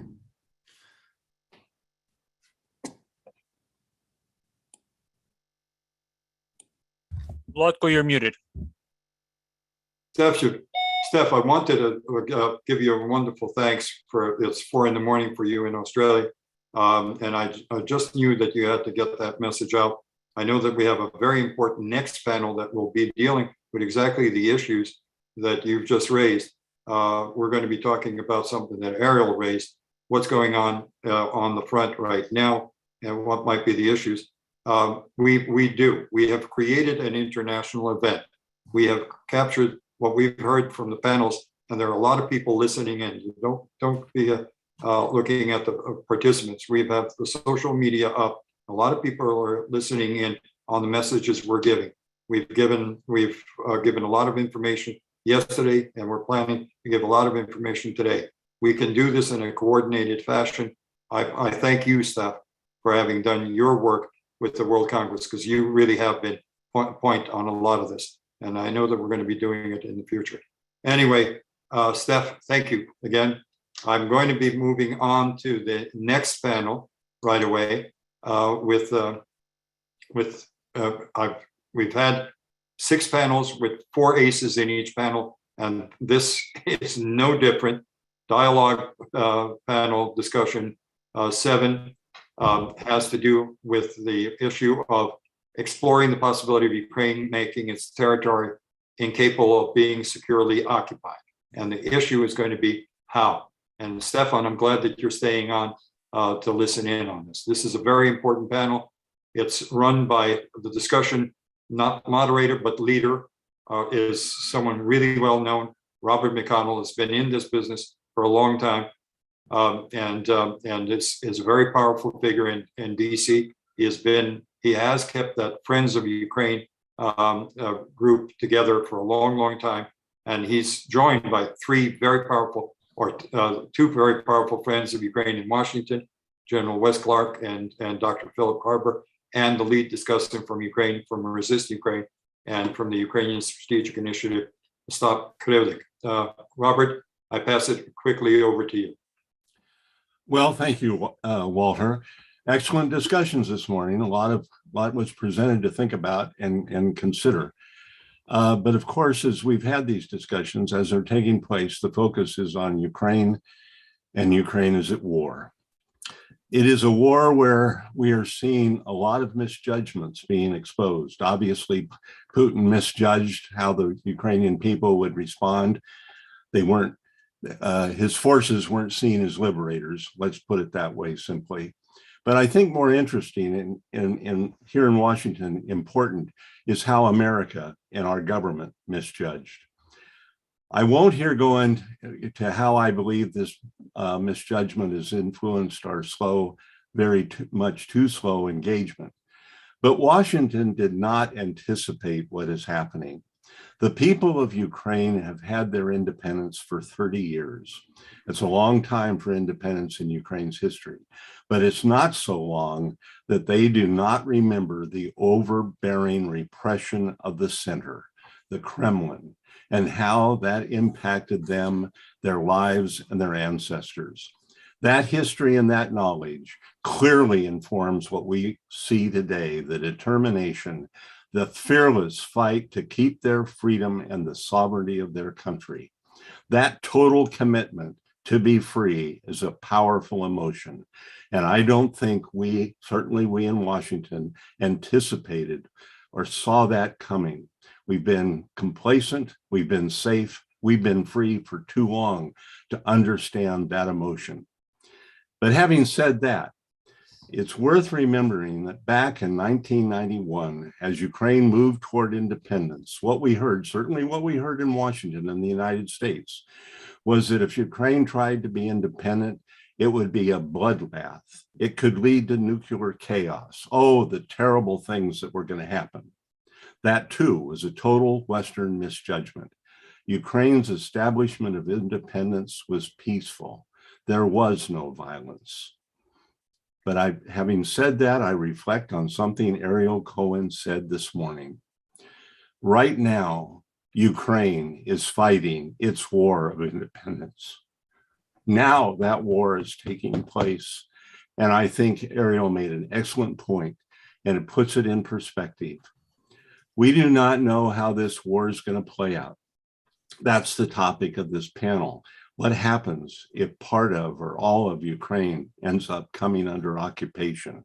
And how can Ukraine make that territory incapable of a successful occupation? Walter, you mentioned our three panelists. Well, I'm going to make a quick introduction of all three in case somebody out there doesn't know who they are.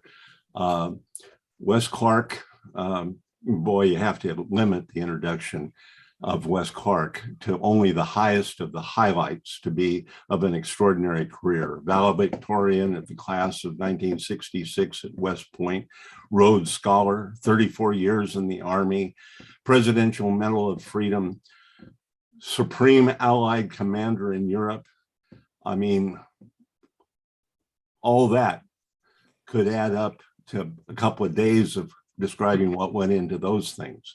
In private life, since he left the Army, he's been active politically, as a consulting firm, as a CEO of a licensed boutique investment bank. He's visited Ukraine's front lines. I have to say, he's a member of the US-Ukraine Foundation's Friends of Ukraine Network's National Security Task Force. Dr. Phil Carver. Phil has visited those front lines in Eastern Ukraine several times, and he got a souvenir from visiting it once with a bit of shrapnel to bring home. inside him. When not visiting Ukraine, Phil is the president of the Potomac Foundation, internationally recognized authority on defense and national security issues. Now, I'm admitting here in front of a large audience something my wife and close friends know: I am terrible in pronouncing Ukrainian names. But Yusuf Kryvdyk is foreign policy and international security expert with experience as an advisor to the Speaker of the Ukrainian Parliament, advisor to the Secretary of the National Defense and Security Council of Ukraine. He's a graduate of RCDS, a senior British military college, has a master's degree focused in international relations and strategy from King's College in London. He's a political activist, was active in the Orange Revolution and the Revolution of Dignity. As our primary discussant, I will call on Ostap first to comment, and then we'll go to our other panels. Ostap? Is he here? Yeah. Yeah, okay. I knew you were there earlier today. Go ahead. So is it me, the first person to speak, right? Yes. Oh, excellent.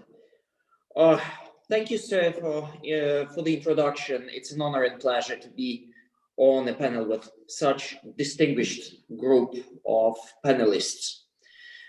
Here I will speak basically of a big twist which happened to me in the latest days, from the security expert into the, again, activist of the Free Ukraine resistance movement, which I am an international secretary of. So I'll try to merge my expert experience with my role as the international secretary of this movement. And I apologize if there'd be slips of the tongue because time is pressing and I'm a bit tired. So on the situation, Ukraine turned out to be on the crossroads of history today. And the question is where the free world stops. So right now, free world is where Ukrainian troops are, and the world of unfreedom is where the Russian troops are.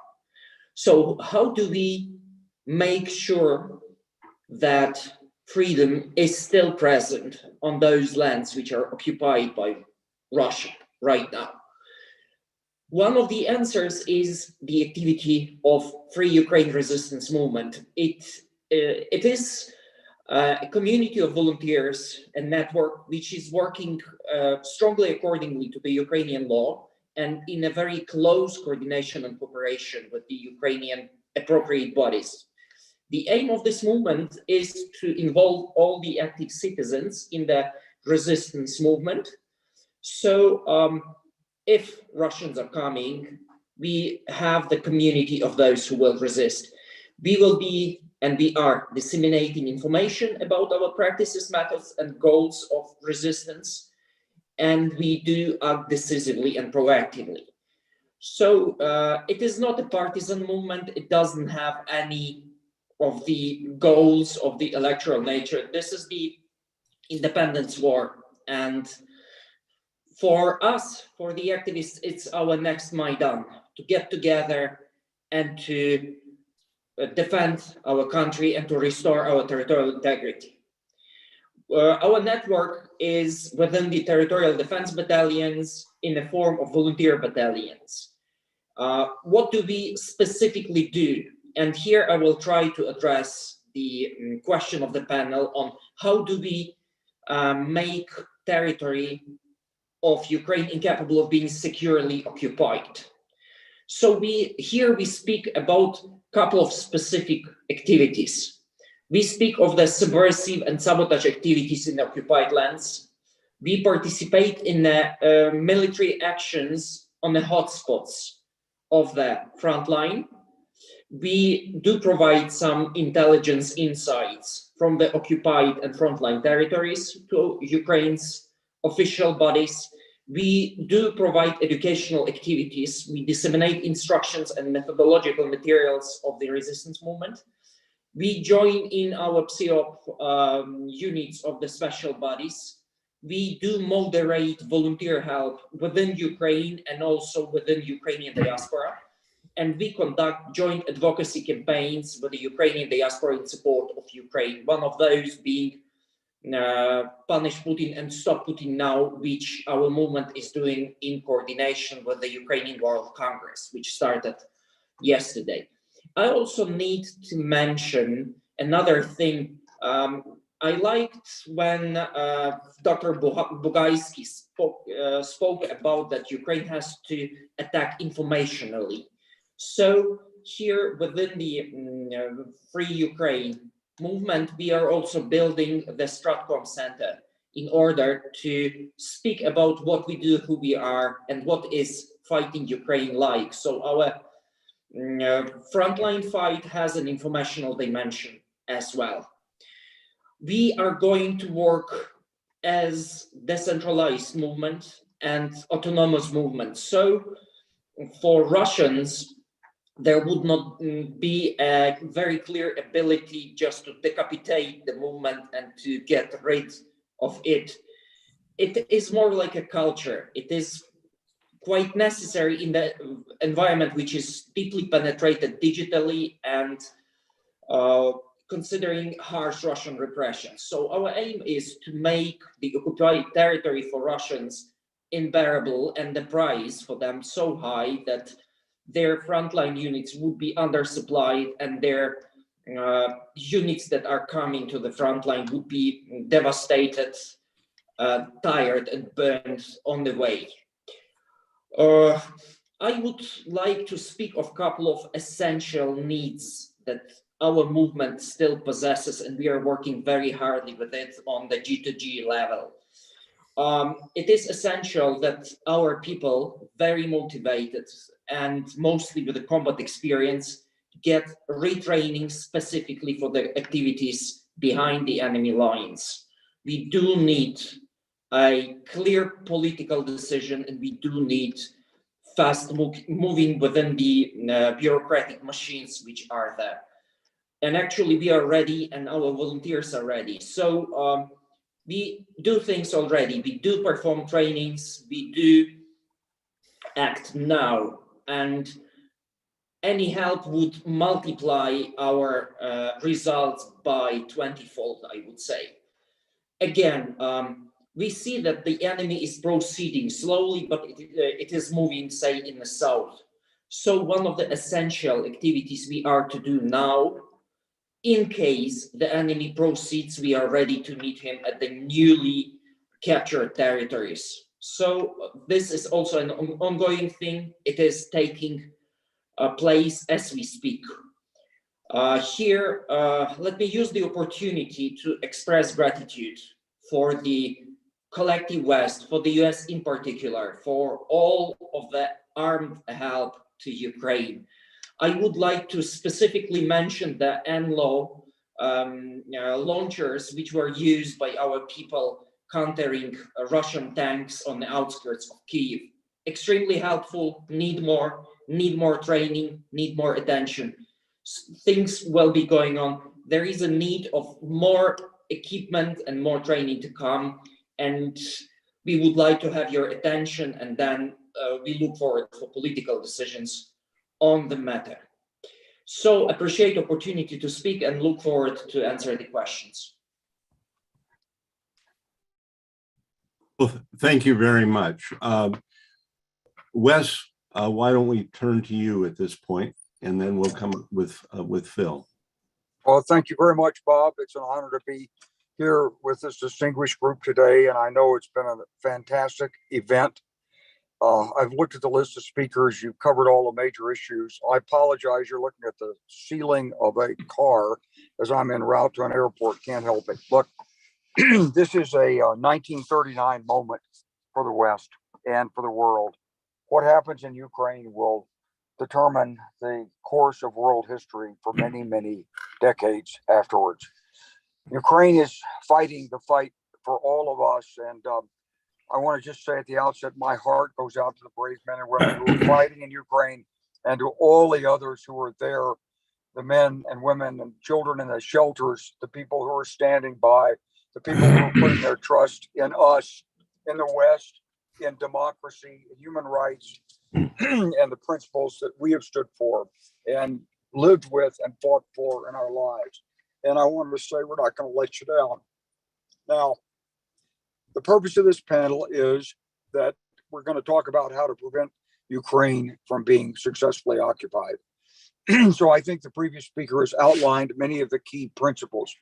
Let me see if I can talk about it from this perspective. You have to go through a transition process. So let's take the city of Kherson as an example. In Kherson, Ukrainian forces have left, but there are Ukrainian patriots inside. These Ukrainian patriots need to be organized into various cells. One group is a support group. It does communications and support with the outside. One group is the intelligence collection group, and they provide information on what's happening. A third group is the strike group, and these are all cells. They don't know each other. They don't know their organization. They don't know their names. Your first mission is get information. You identify who are the key leaders that are supporting the Russians in their occupation in Kherson. My guess is that in every Ukrainian city, there will be Ukrainians who will turn traitor to Ukraine, and they will serve the occupying power. I know this is going to sound harsh to many Western leaders, but the making the country unoccupiable starts with eliminating the people who are assisting the occupier, whether that's through blackmail, threat, or more permanent action is up to the people in Ukraine. But you've got to eliminate the connection between the occupying force and the people in Ukraine. Otherwise, there will be a series of compromises that will eventually result in the elimination of the anti-occupation force. There's an excellent documentary that's actually a dramatic series on Netflix, or maybe it's Amazon Prime, called A French Village. And for those of you who have not seen it and you're looking for some temporary escape from the anguish of this moment, watch a few episodes of A French Village and look at how the French population responds to the Nazi occupation. All of the dilemmas are in that TV series that will face the people of Ukraine. Now, as you transition into this, you've got to go from a defense of a city. Suddenly, the resistance stops. It goes underground. Intelligence is collected. Within a week or two, there's an automobile accident. A person who's been coordinating and assisting the occupiers to get food or logistics or something disappears. Maybe he is sent out of country. Maybe he has a trip somewhere. Maybe he just disappears. And the occupiers cannot get support. They will take reprisals. This has to be anticipated. This is why you must have the cellular structure. When the reprisals come, there must be counter reprisals against the occupying force. This occupying force is going to be supported logistically. It will need, those logistics lines need to be interrupted. So you need, from the outside of Kherson, you must have teams that are able to infiltrate with javelins and RPGs and take out supply columns. You don't have to take out every supply column. If you take out one truck every couple of days, you'll soak the Russian military for efforts. This is hit and run warfare. This is an effort to draw in as many Russian forces as can, as to bog down the Russians in this. It's not a decisive battle in any one battle. It's hit and pull back. When the enemy is weak, we attack. When the enemy is strong, we fall back. When the enemy is weak, we attack. It's classic guerrilla warfare that has to be waged. Then this has to be supported from external sources. So the lines of support have to be developed, and they run all the way outside of Ukraine. Can they go to Moldova? Yes, through Transnistria. Can you get there? Can they go to Romania or Poland or Slovakia or Hungary? All of the above.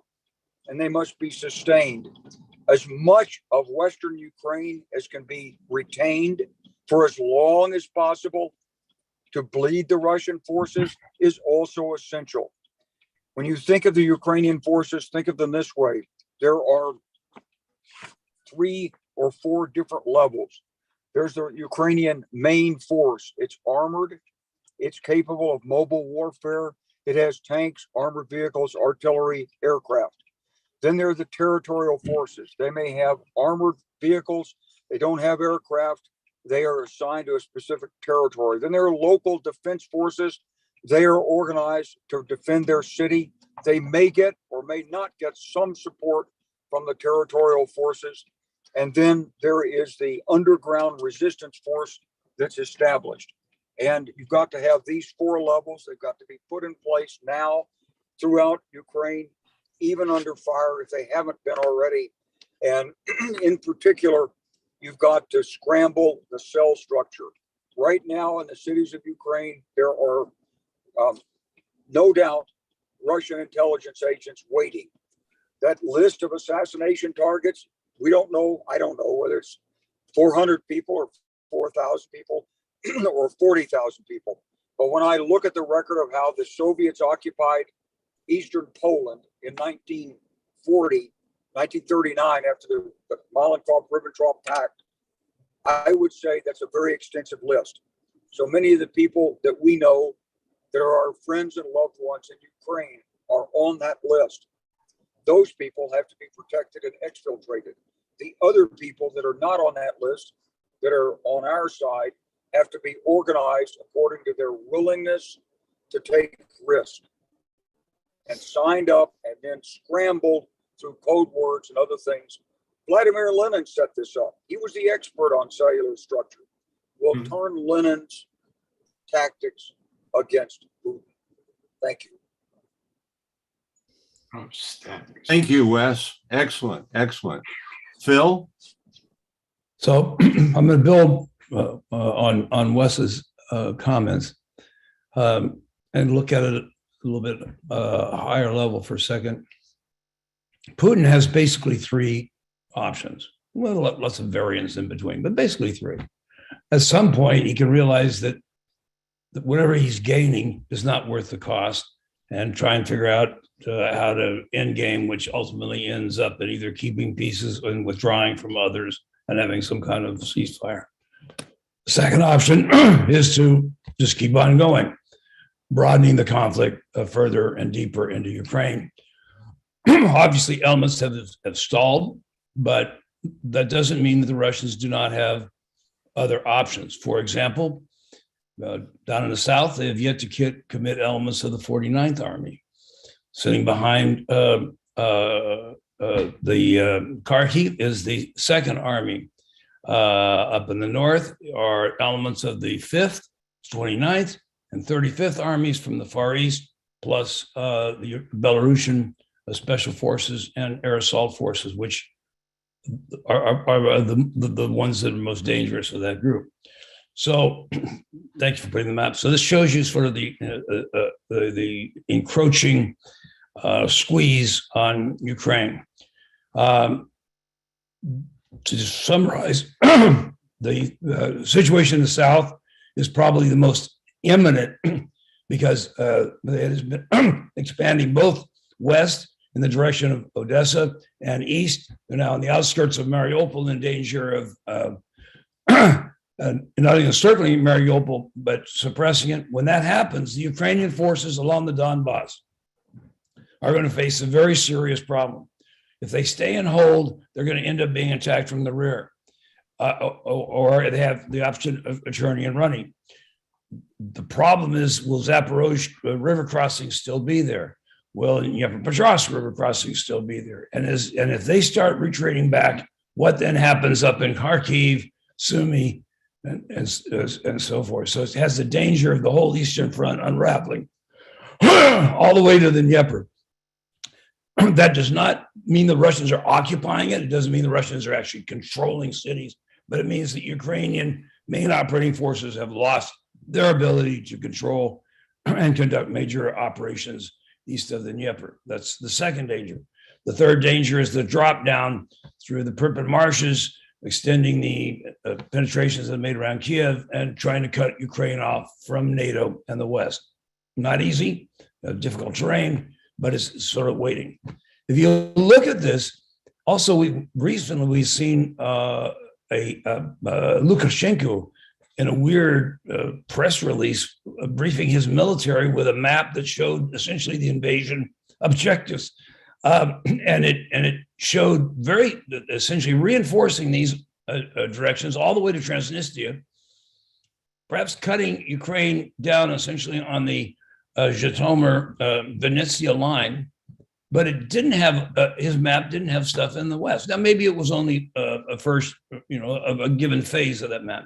We also recently released, in the last 24 hours, is ostensibly a Russian war plan that appears to be legitimate and has a very detailed outline and layout of what their objectives were, and they were trying to get this whole thing done by the 6th of March, which clearly, if that was their plan, is clearly not going to happen. That doesn't mean, as I said, they can't bring additional forces. As the U.S. intelligence community has warned, and I believe accurately, they have the option of being brutal. So people, particularly yesterday, were extolling, how many people it would take to occupy this and occupy that. They don't have to occupy the cities. They have to surround them. If they want to suppress them, they can do Grozny's on them. That is, literally turn them into destroyed areas. And that doesn't mean they're controlling them, doesn't mean they're occupying them, but it means that they're no longer a significant player or inhibited to movement elsewhere. So those are sort of the three, and of course that could be, there's also Putin's weird threats about a nuclear escalation. Starting about 2 years ago, he made this strange comment that in a nuclear war, which would be bad, but the Russian people could be assured that they would survive because that's God's will. I don't know if he believes that or not, but it's just a little strange for a leader with thousands of strategic nuclear weapons to be popping off with that. The Russians have brought in tactical nuclear weapons, tactical nuclear dual capable systems into Ukraine, capable of firing low yield tactical nuclear weapons. It includes the 152 millimeter Mista howitzer, the 203 long range gun, and the 240 heavy mortar, which is their delivery device for enhanced radiation or neutron bomb. That's also the Iskander missiles that have been firing, and the Kalibr missiles that have been firing from the ships. They all are nuclear capable, not to mention cruise missiles and drop bombs. NATO has only 300, but the US has 300 tactical nuclear weapons left, all air delivered, only a fraction of which are in Europe.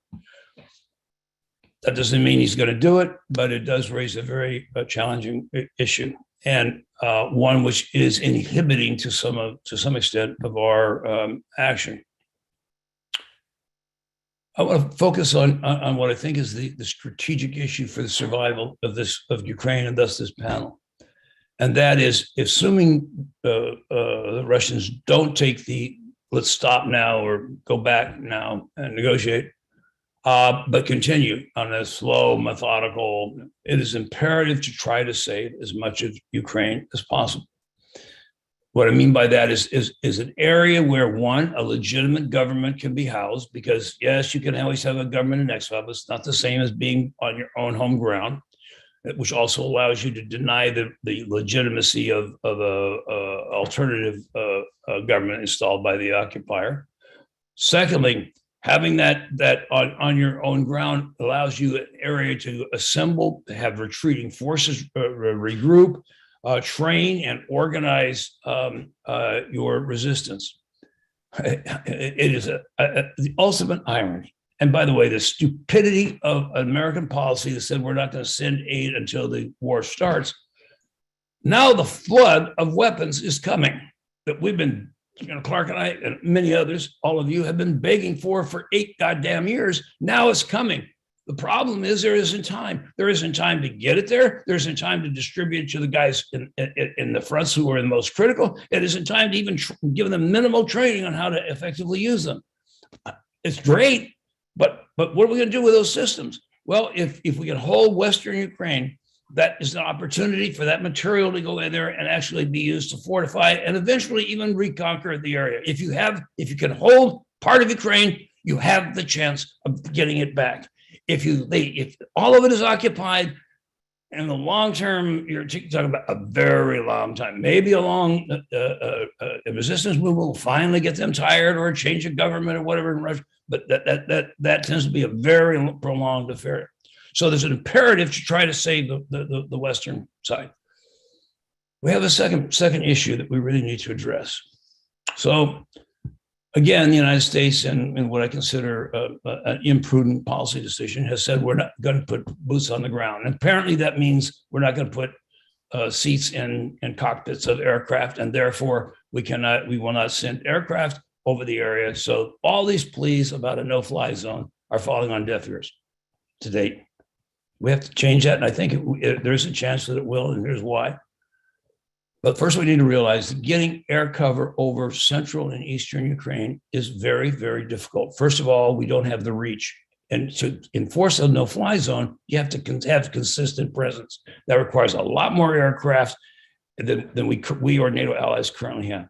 Secondly, the Ukrainians do not have IFF, identification friend and foe, on their remaining fighters and their air defenses. So they're going to have difficulty identifying which are our fighters and which are Russian aircraft. And it means that it's going to be very, very dangerous, not to mention the lethality of Russian air defenses.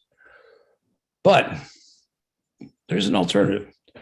If we step back and say, a few years ago, I participated in a NATO planning exercise, and we looked at a very similar contingency, which horribly predictive.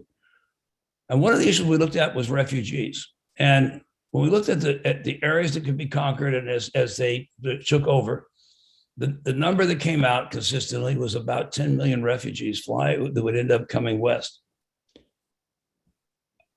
Almost everybody who participated in it thought that was just kind of unrealistic, and we didn't really take it all that serious.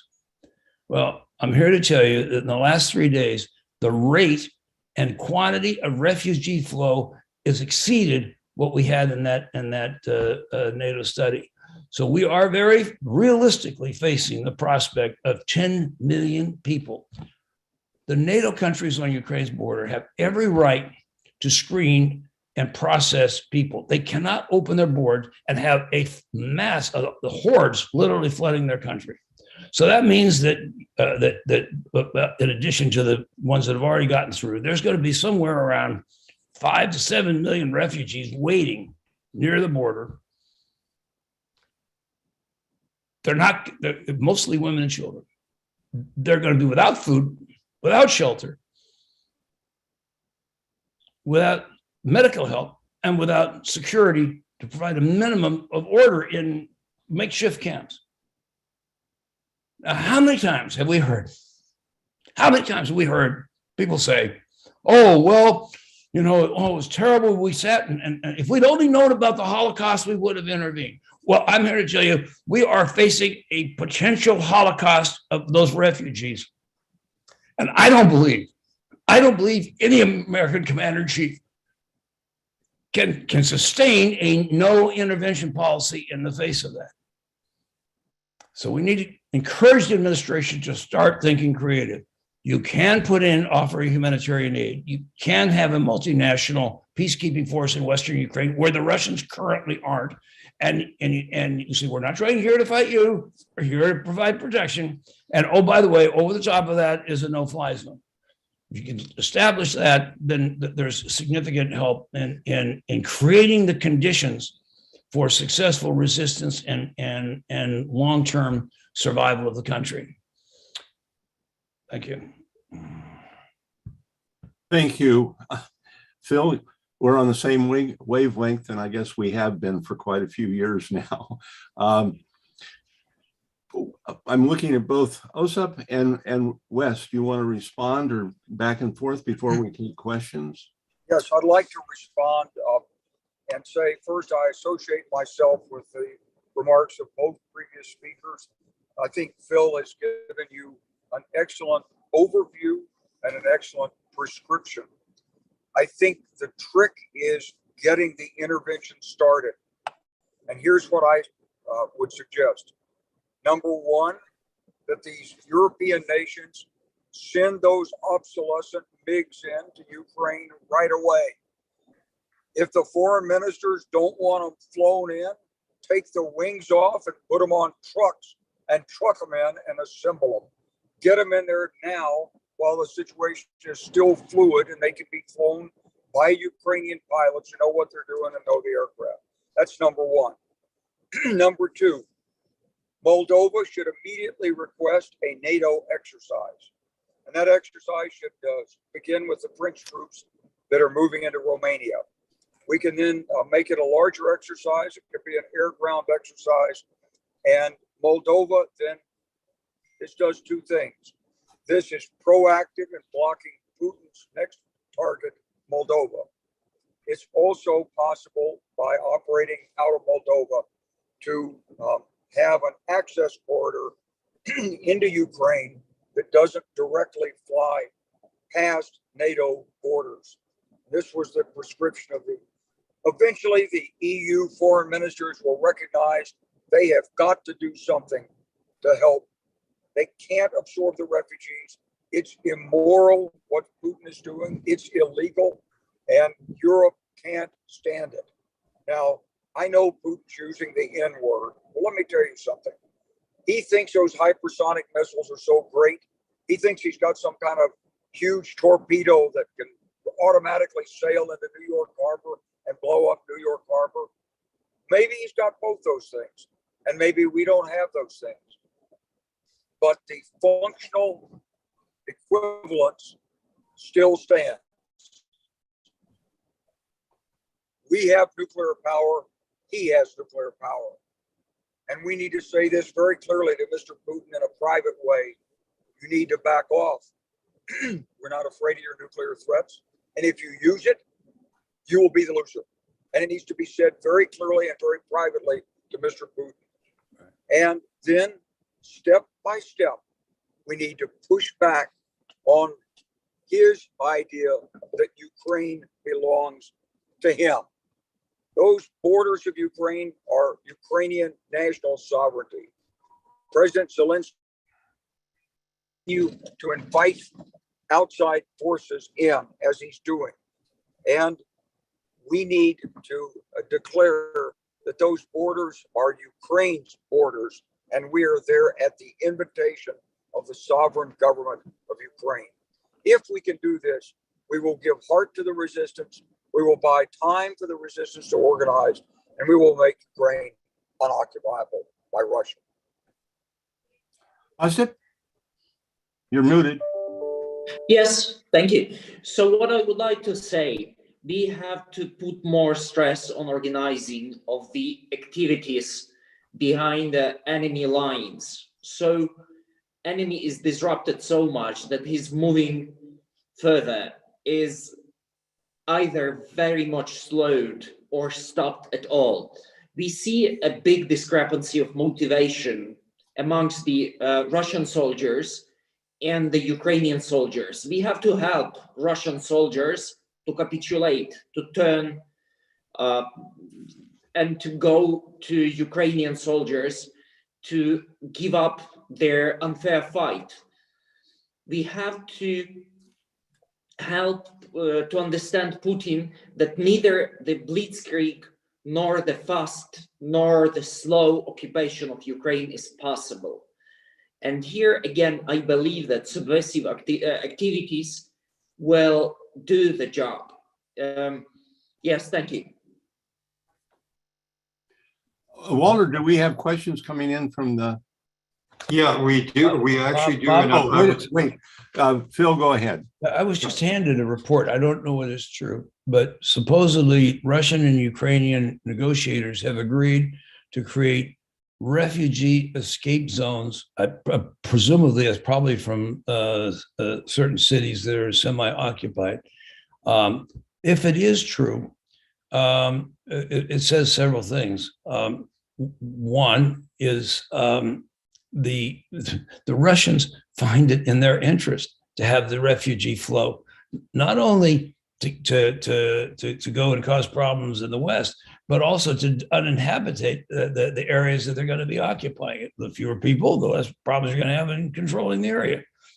Presumably, the ones who flee, in addition to women and children, are people who are less than happy about the prospect of living under Russian occupation, and so you're automatically, by encouraging them to get the hell out, of having a less resistance. But it also suggests that they're able to use this time as a regaining their own strength and appearing somewhat humanitarian. I think that, and that underscores to me a third point, which is that means we need to absolutely get this Western area, humanitarian area, covered by peacekeepers and no-fly in place absolutely as fast as possible, because this is going to accelerate the refugee flow. Walter, question? Yeah, there's a series of questions, and I'm going to consolidate them into one. But Andriy Podbryansky also gets a lot, so maybe I'll get to Andriy first. He may have on his. Andriy? Podbryansky, our moderator. I guess now, so I'm gonna do ours. In terms of doing what we've done, it's going to be a consolidated question. Those areas that you've drawn up in the north, there was apparently someone had watched CNN last night, and the colonel that was explaining said it's actually one line, and we seem to have made it all a territory. In fact, if the Russians were invading that whole occupied territory as it's drawn in CNN and it's been drawn in yours, Phil, it's really not, because they're not using it because there's apparently mud conditions up there, and so they're using a highway. The question, and one that was raised yesterday, and I'm going to raise it to you and to General Clark. Apparently, a couple of nice warthogs would really come in handy. I don't think that the Eastern Europeans have warthogs, but why are we talking about simply NATO nations? Aren't there other nations that have had things like the A-10s? We know from Breedlove, we heard it from General Breedlove yesterday, that 6 of Ukrainians have actually qualified to do warthogs. Is it possible, man, that highway, that we could turn that highway that they're stuck on, is it possible we could turn that into, well, it's already been turned into semi-highway of death. Can we turn it into a full highway of death? Can I first, I think General Clark's the best to respond to the second part, but can I first address the map issue, Bob? Right. Yes, go ahead. So at least what my map is portraying is you notice there are red lines on them. Those red lines are the invasion routes and the lines of communication for the Russian troops. The shaded areas, you're correct, are not necessarily occupied or controlled by the Russians, but they are areas where Ukrainian forces are not currently operating. So the best way to treat that is essentially as indecisive areas. Okay, so you'll notice that there are areas where there are red lines that are not shaded, because those are areas where the Ukrainians still have very active forces opposing them. Okay. Okay, thank you. So it's important. It's an important point. The shaded areas do not imply control. On the other hand, they do imply a collapse of organized main force resistance in that specific area. Fair enough? Yeah, no, and in fact, I would then do a follow-up. What Ostap has been talking about, everything that the general has outlined is wonderful and would be very powerful in terms of further resistance. And I'm glad that everybody's using the word resistance rather than insurgency. That was insisted on by Ambassador Volker and General Breedlove yesterday, that it would be a resistance. Well, if we're doing resistance work already, is it possible that we could, in those shaded areas, that's where some of the operations that we would do could be, because it would those guerrilla warfare things could be applied almost immediately. In fact, not wait till we have to do it in the Carpathians the way Ariel Cohen described it, but how about doing it about now, or is that possible? One quick comment, and then bit back. So, yes, those are natural places. Now, Ukraine had a plan to establish 28 territorial brigades. The law or organizing them didn't even get passed till the first of this year, despite this long period of warning, for whatever reason. They put a great guy, very great commander, one of Zaryckyj's guys, in charge of the territorials, but he didn't have territory. He didn't have concerns. So you can't arm people and distribute weapons unless you have a place to store them or have people meet. So this whole thing has been put together very late and under hairy conditions. So here's the problem. If people aren't organized and don't have even modicum of weapons in those areas, it's extremely hard to get them back in and get them organized once the friendly forces are not present. So it puts a premium on trying to get exactly what Ostap and Wes Clark doing in the areas that aren't in the shaded area, and you still have 80% of Ukraine in that category. So so it's the same as like, yes, great. The mouth waters at the idea of a resistance team having a javelin and being able to take out Russian vehicles, but you got to get that javelin to where they are, and it's 10 times harder to get it to somebody who is in an area that isn't controlled than it is in the area that's controlled by you. So that's the emphasis right now, in my opinion. Ostap, you were going to say something. Yeah, I just wanted to say that things are happening as of now, and our guerrilla warfare groups, so to say, our freedom fighters groups, are already operating. There is a group operating in Kherson. There is a group operating in Kharkiv. We are working on getting the video from them so we could share it with the whole world of what's going on. Another interesting example is how does the police in Kyiv cooperate with different units. And it is police now, contrary to the Revolution of Dignity, who is teaching the locals in Kyiv how to cook Molotov cocktails. So things are already developing, and this is the people's resistance. This is the people's army. And when the factual base on how we kill the enemy is going to come more and more into the media, you will be impressed how powerful the resistance already is. And we will look on how it will improve if or when it gets more training and more supply. Wes, when Phil responded to the earlier question, he said that part of it would be better answered by you. I don't remember what that was, but you may.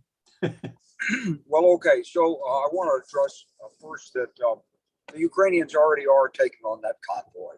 And that convoy is mostly inoperative right now, and it's roadbound. And everything you were saying about the marshes, and Phil was saying about the Pripyat marshes and so forth, is true. I mean, the weather didn't help the Russians. That's the reason why this blitzkrieg didn't work. But this agreement that Phil has just referenced, I don't have any substantiation of it yet, but it wouldn't surprise me.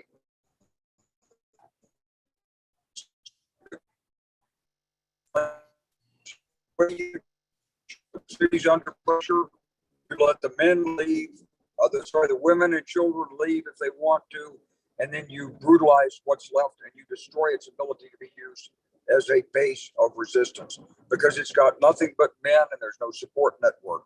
This is the pattern of ethnic cleansing that was followed in Yugoslavia. This is what happened at Srebrenica in 1995. They put the women and the children on the buses, and then they put the men and took them into the woods and shot them. So be careful what you wish for in this. There may be 10 million people that come out, but it would be great for Putin if 20 million women and children came out and left 20 million more angry Ukrainians to be eliminated. Or even if the whole country left, he wants the land, he wants the space, he has this dream of repopulating it with Russia. He wants to destroy the culture. So this is about a lot, this is a lot bigger play than simply taking the heat off on the humanitarian situation. But it's like many of the East European patterns we've seen in the past. In Yugoslavia, Milosevic was continuously concerned about international law and war crimes. Russia is concerned about being accused of being guilty of war crimes. Putin does not want to be indicted for war crimes. This is his way of saying, oh, see, I offered these Ukrainian people a chance to leave and they wouldn't leave, therefore it's on them. And so understand what's coming here. Right. There will be many moves and counter moves as we move through this. It will not be a straight military confrontation, and it will split the Ukrainian populace. And of course, that's what he wants. So very complicated situation. In the end, it will come down to, I guess, who represents Ukraine. Who is it that worships in that cathedral? And where is the Ukrainian National Church? And who does it belong to? Yeah, Bob, the rest of that question was about the A-10s and Ukrainians flying. Oh, yeah, okay. So the A-10s, look, first of all, I think it's great if we could give them some A-10s. Nobody else, no other nation has them. Secondly, other aircraft can be used to strafe the convoy. Third, they are taking out the convoy bit by bit. And it's not the significant threat. As Phil indicated, there are two significant threats. One is the strategic capture of the Black Sea coast, yes, working from Kherson into Odessa. Yeah, the other is the elimination of the eastern group of forces of Ukraine by cutting access across the Dnieper and then encircling and annihilating them. So the Ukrainian forces have to do a fighting retrograde. In 1940, when Germany attacked France, Germany came in from the north. The French, with the spirit of the offensive, tried to punch Germany in the gut, and they attacked from the Maginot Line east. It did no good, but it did exhaust French reserves and forces, and the Germans swept around them. So the time to stop attacking east and trying to shut down these salients is now. This is a time these forces are needed in mobile warfare. It may be that the forces that are on Donbass lack the full mobility of other Ukrainian elements. Phil would know that, I don't. But I do think it's important that they not be isolated and encircled. As a minimum, they need to move toward Kharkiv and help break the encirclement of Kharkiv. Thank you, Wes. Thank you. Walter, do you have another question? Yeah, actually, a follow-up question on the question of the South, and that was a question that was raised. There was a series of questions that was raised about the Black Sea, and I'm going to ask both General Clark and Dr. Carver. Where is the and I've asked that question in previous panels, but it's good that they've raised that question. The question is, where's the United States and NATO in the Black Sea itself? Have you ceded, it's not just Ukraine, but have you ceded the Black Sea? Because if in that case, that is a strategic problem, not just for Ukraine, that's a strategic problem for NATO. I mean, you have three countries. I know that Ms. Assenova. Do you want to take that? Yeah, I'll start. And Wes, I think Wes will probably have a much better overview. But factually, So first of all, putting one or two U.S. ships, maybe an allied ship into the Black Sea when the Russians have 50 major combatants, you're not going to stop anything. And if you start anything, you're going to disappear immediately. So it isn't even enough to be symbolically significant. So I don't fault our administration for not putting a limited presence there. And in the good news category, the Turks have closed the straits. Straits into the Black Sea. So I think that is a very significant issue. As I've said numerous times in these panels, when we had debates about whether we send little patrol boats to Ukraine, I've repeated over and over, we need to take a page out of the Chinese copybook, and which is you control the sea from land-based missiles. And you can turn that Russian lake into a toilet and flush it, and so what's needed by our allies is land-based harpoons, F-18s with harpoons, and then over time arming the Ukrainians or help. The Ukrainians actually had a good design; they just didn't have the money to build very many of them. So they had one unit of ground to ship long-range missiles, and be able to essentially hold Russian surface fleet hostage, and so you can regain it. But so Wes, I think you have. If I could interrupt there, I just want to, because both of you are on the Friends of Ukraine network, and the recommendations we've been making for 3 years have been talking about shore-to-ship missiles, and we have yet to get any of them to Ukraine. Wes? The Ukrainians were developing their own.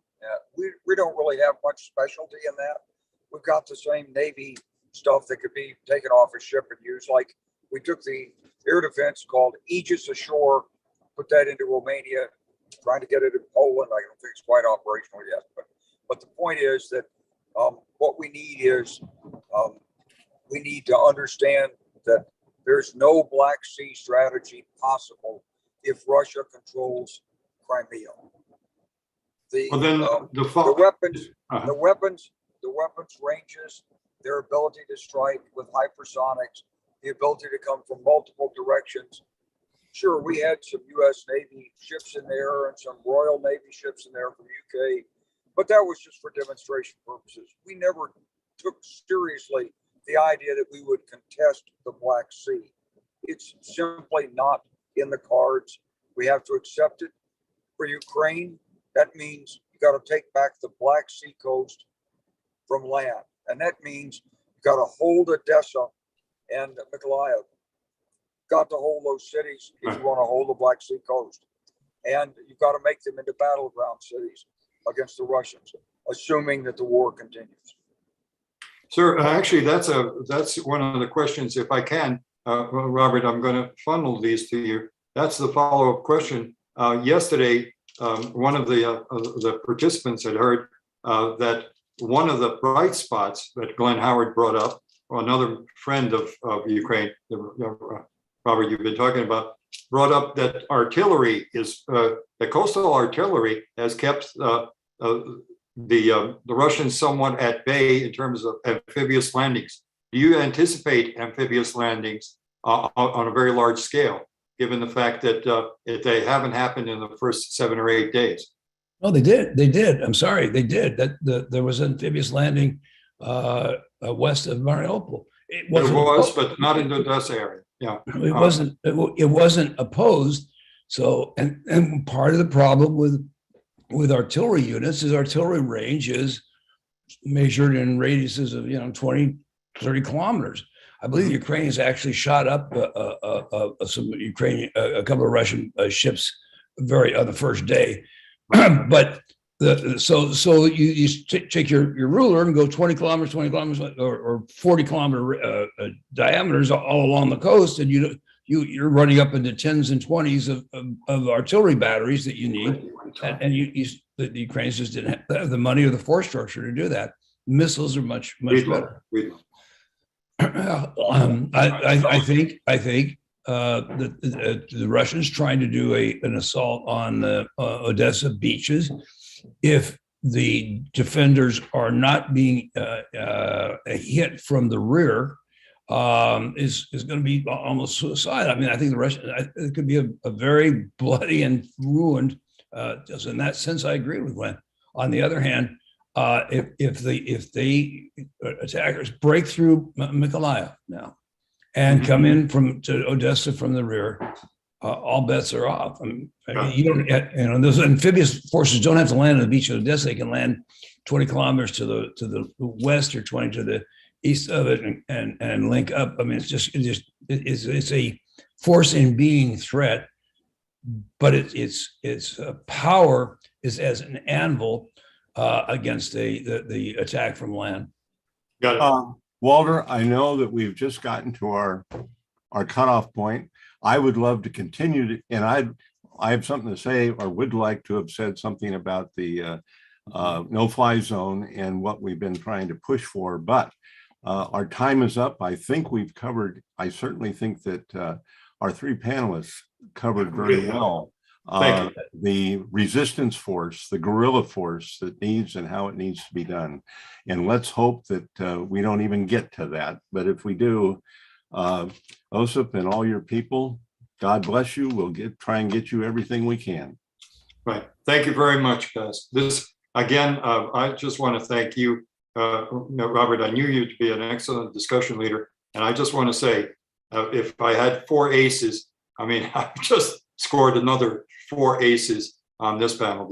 This truly was a wonderful panel.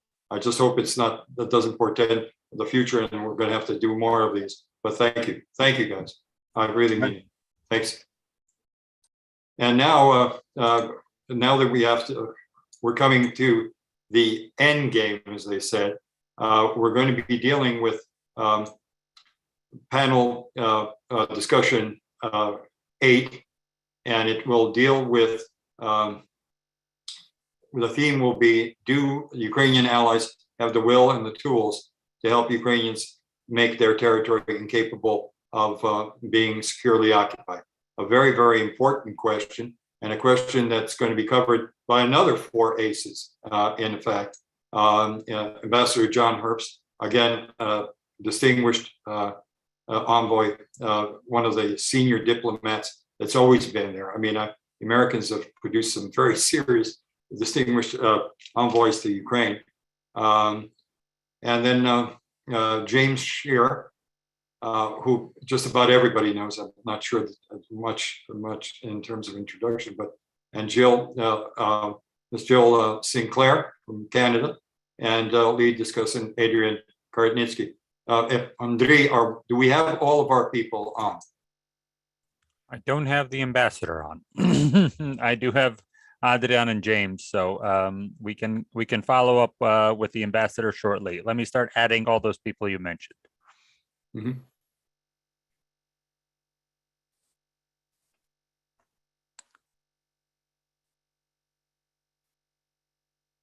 There we are. This is everybody. Hold on. 1, 2, 3. Yes. So we're just we're missing the ambassador. I'll be reaching out to him if you want to lead things off. Lotko for now. I may have to, but because we've got the senator coming right after. But I do know that John Herbstman is as eloquent as possible, and he's probably the best of all discussion leaders. I will then. I'll leave him because I think he's also had a word for us. I'm going to just simply start with someone who I know knows this better than anybody else. That OBE is well deserved behind James Shearer's name. He's always been Sir James for us. James, what do you think is going on? And what do you think is going to happen? How do you think the Allies are going to work it? So it's all up to you right now. James? Or have we lost James as well? Literally right as you described him. Yes. I guess the offensive is going online as well. So no, I really. And then there were 3. I was about to say. I think General Clark's and Dr. Carper's recommendations may be taken too seriously by the Russians, and they've decided that the Kremlin gremlins are operating. So in that case, I'm just hoping not to lose Canada at this point, but I have someone that's truly distinguished, someone who really has known this both from a governmental perspective as Deputy Minister of Defense, and also as someone in the expert community, and also someone in the academic community. She brings a lot. Or did we get James back? James, have we gotten you back? I have no faith that I'm going to be able to stay with you. I am in Tartu. I was told by highly techie people that I was going to be set up with perfectly reliable connection. And this is the first time in 2 years of Zooming I don't have one. So I'll say what I can. If I get cut off again, my apologies and love. We will all have lost time and good intentions. Thank you. Go ahead. Do you want me to? Yes. Start yes. on. I mean, if Miss Jill minds, because I was What's about the to plan? You're on. You're on. I've lost you again. Now, can he hear us, Andrei? He cannot hear us. That's the issue right now. We can hear him from time to times. Oh, there you are. You're back on. I see a stronger signal for you, James.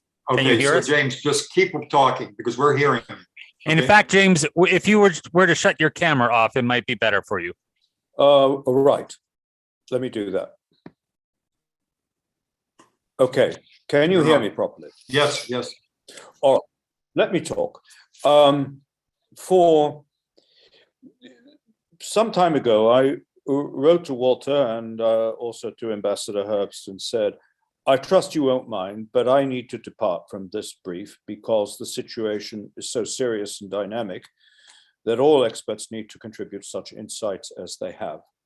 So let me make 4 points, one of which I hope will directly intercept the theme you've asked me to address. Mm-hmm. The first, Ambassador Wolfgang Ischinger earlier today said, we need to understand now we are at ground zero of European security. I question how many of the people who matter and press buttons still to this day understand that point. There is no normality to return to at this point. Therefore, any inhibition we have about doing what is necessary because it will make a return to a normal diplomatic path and some kind of stability with Russia has deeply lost the plot, and these inhibitions will cost lives and will damage Ukraine. That needs to be understood. What also needs to be understood is that the foundations of Russia as we know it have been deeply damaged, even ruptured. I mean not only the regime of Vladimir Putin, but the state organization, and not least significantly, the military organization and system and instrument of Russia. These things are deeply damaged and will not be restored in their former form.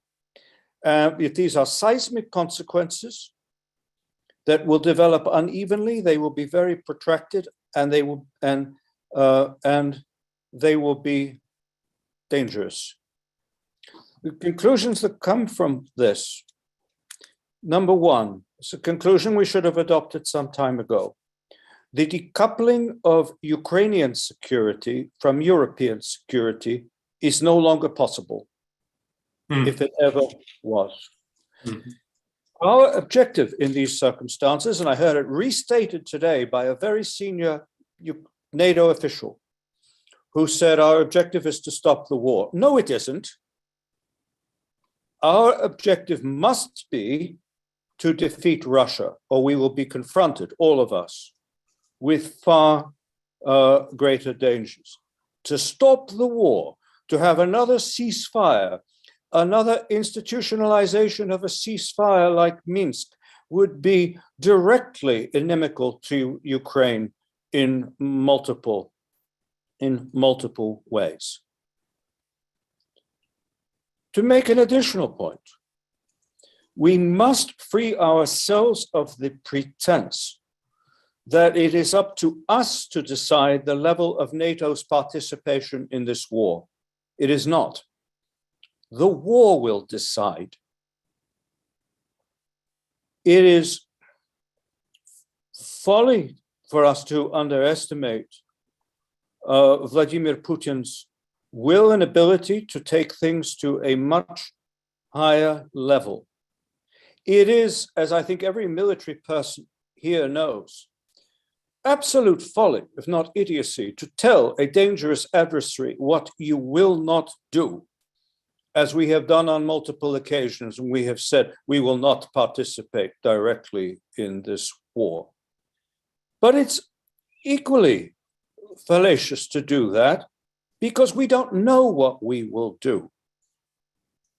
Because the war has a dynamic of its own. May I repeat Trotsky's axiom? You might not be interested in war, but war is interested in you. We say we will not intervene. What does that mean? If there is an ecological catastrophe in Ukraine because of what Russia is striking, they've already struck a web. Am I still here? Yes, yes, you are. They have already struck a nuclear waste site. They are attacking the region around the vicinity of Ukraine's largest nuclear power station. If there's an ecological catastrophe there, or if one is imminent, are we not going to intervene? If weapons of mass destruction are employed in Ukraine, are we going to say this is Ukrainian territory and not NATO territory, and we are not going to intervene? Well, some will do that, but there are a lot of people who will insist on that today, who the next day will say, my God, we should have intervened earlier. So options which even today look dangerous and reckless, like the limited no-fly zone that General Breedlove has recently proposed, will tomorrow look prudent, and the day after tomorrow look inadequate. This is the dynamic that has unfolded and is unfolding as all of this goes on. And unfortunately, yes, there has been an impressively rapid dissipation of illusions, notably in Germany, about what we're facing and people catching up with reality. But reality is still very far ahead of people. And the number of people who are on top of their game and one step ahead of reality is pitifully small. And those are the people who need to be listened to. Only yesterday, I gave an interview to an establishment American newspaper, in vulgar terms, relatively hawkish when it comes to these issues. And what was the question I was asked to respond to? What possible off-ramps do I see for Putin in this situation? I said, you want a half-hour answer? I'll give you one, and I did. I said, if you want a 3-word answer, it's forget about it. The fact that today there are still people in influential places who are talking about off-ramps and stabilizing this is very disturbing. So the key question is not what do we have the will to do? The key question is who, amongst those who press buttons and have influence, who understands the plot, who understands the actors, who understands the stakes? And if we get satisfactory answers to those questions, then we can have an intelligent conversation about what we need to be done. And I am sure that what needs to be done has already been discussed. From a very early stage, I mean, everything which has been done, which is good. Some of us, I'm not the only one, was saying we should have done immediately in March. Secretary Austin should have gone to Romania in March, just to announce his presence and discuss the possible deployment of forces. All sorts of things should have been happened during the March mini-crisis that did not happen. All sorts of things that are not happening now need to happen now, or the day before yesterday. And one of them, and I'm sure I'm not the first person to mention it, is close intelligence sharing, indeed intelligence integration. at battlefield and at tactical and operational level with the Ukrainians. Shared a joint approach to battle management. All of these things, anything that is short of folly and recklessness that can be used to help Ukraine stabilize and consolidate and improve upon its gains must be done, or we will be facing far more dire alternatives tomorrow if we don't do these things. I'm sure I could say a lot more, but I think I probably said enough for now. And despite disobeying my instructions, I hope it has not been a waste of your time. Thanks very much. Slava Ukraini. Heroyam Slava, James. Thank you very much.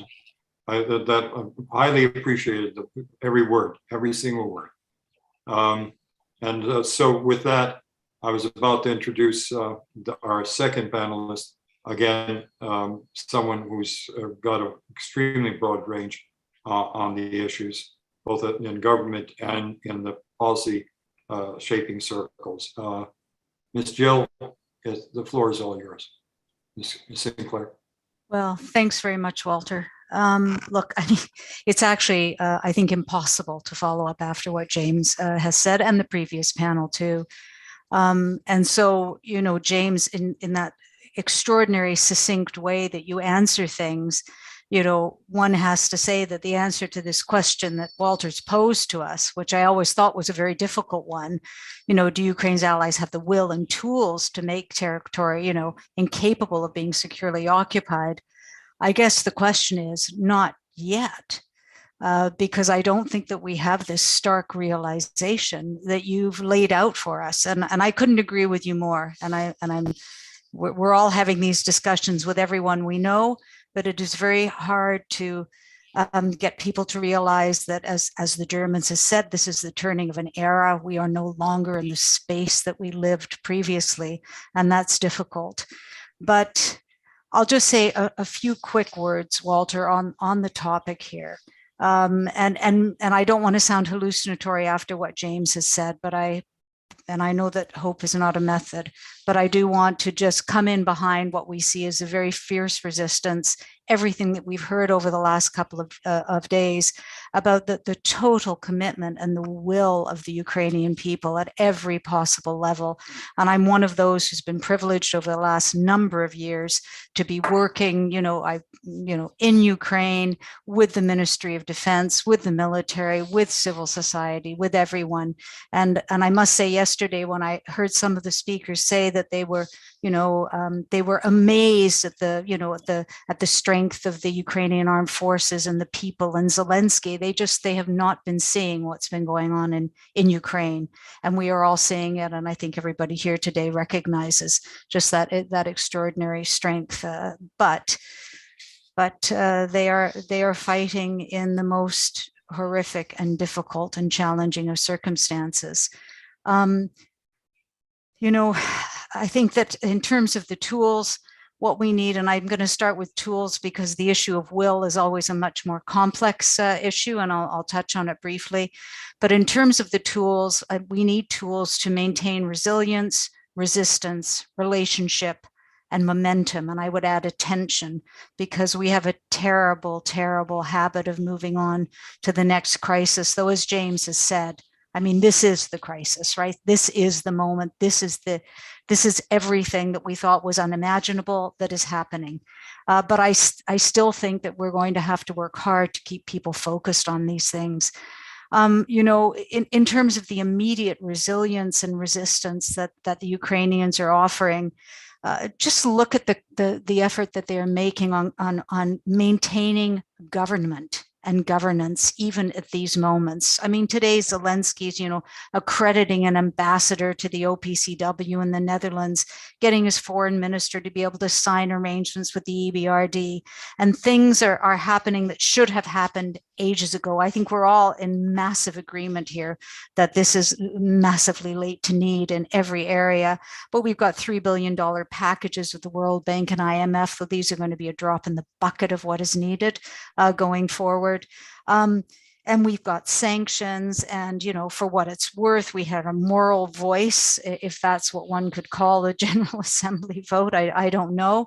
The good news is, and I would just maybe open a bracket here about, your question was Ukraine's allies. I think one of the things that we're seeing here is that Ukraine's friends and partners are much broader than one thought.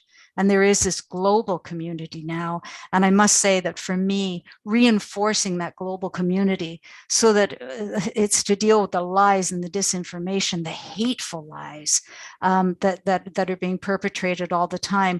We need those voices in Africa and in the Americas, and not just the NATO, US, Euro-Atlantic kind of space. It has to be those broad voices. And we got a bunch of those yesterday. We have to be able to maintain that partnership, that wide partnership, to absolutely delegitimize and discredit what Russia is doing, and those that would abstain and turn their heads as she does what she does. So I think that alliance for Ukraine is broader. But the tools to date have been the sanctions. It's the economic support, it's the political support, it's weapons finally from a wide variety of countries, which is important. But much, much, much, much more needs to be done. The only last thing I would say is, in your question, you talk about Ukraine being securely occupied.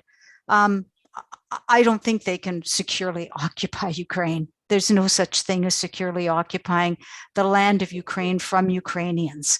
And I think we have to stay clear-headed, stay focused. This is a long war. This is a long war, and everybody's hoping it's going to be over soon.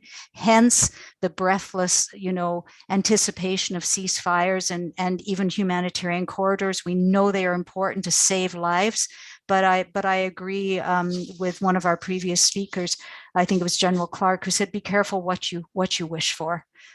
We have to prepare and be strong and resilient and resist, just as the Ukrainians will. Over. Ms. Sinclair, thank you very much. And yes, you've given us a more hopeful approach to it.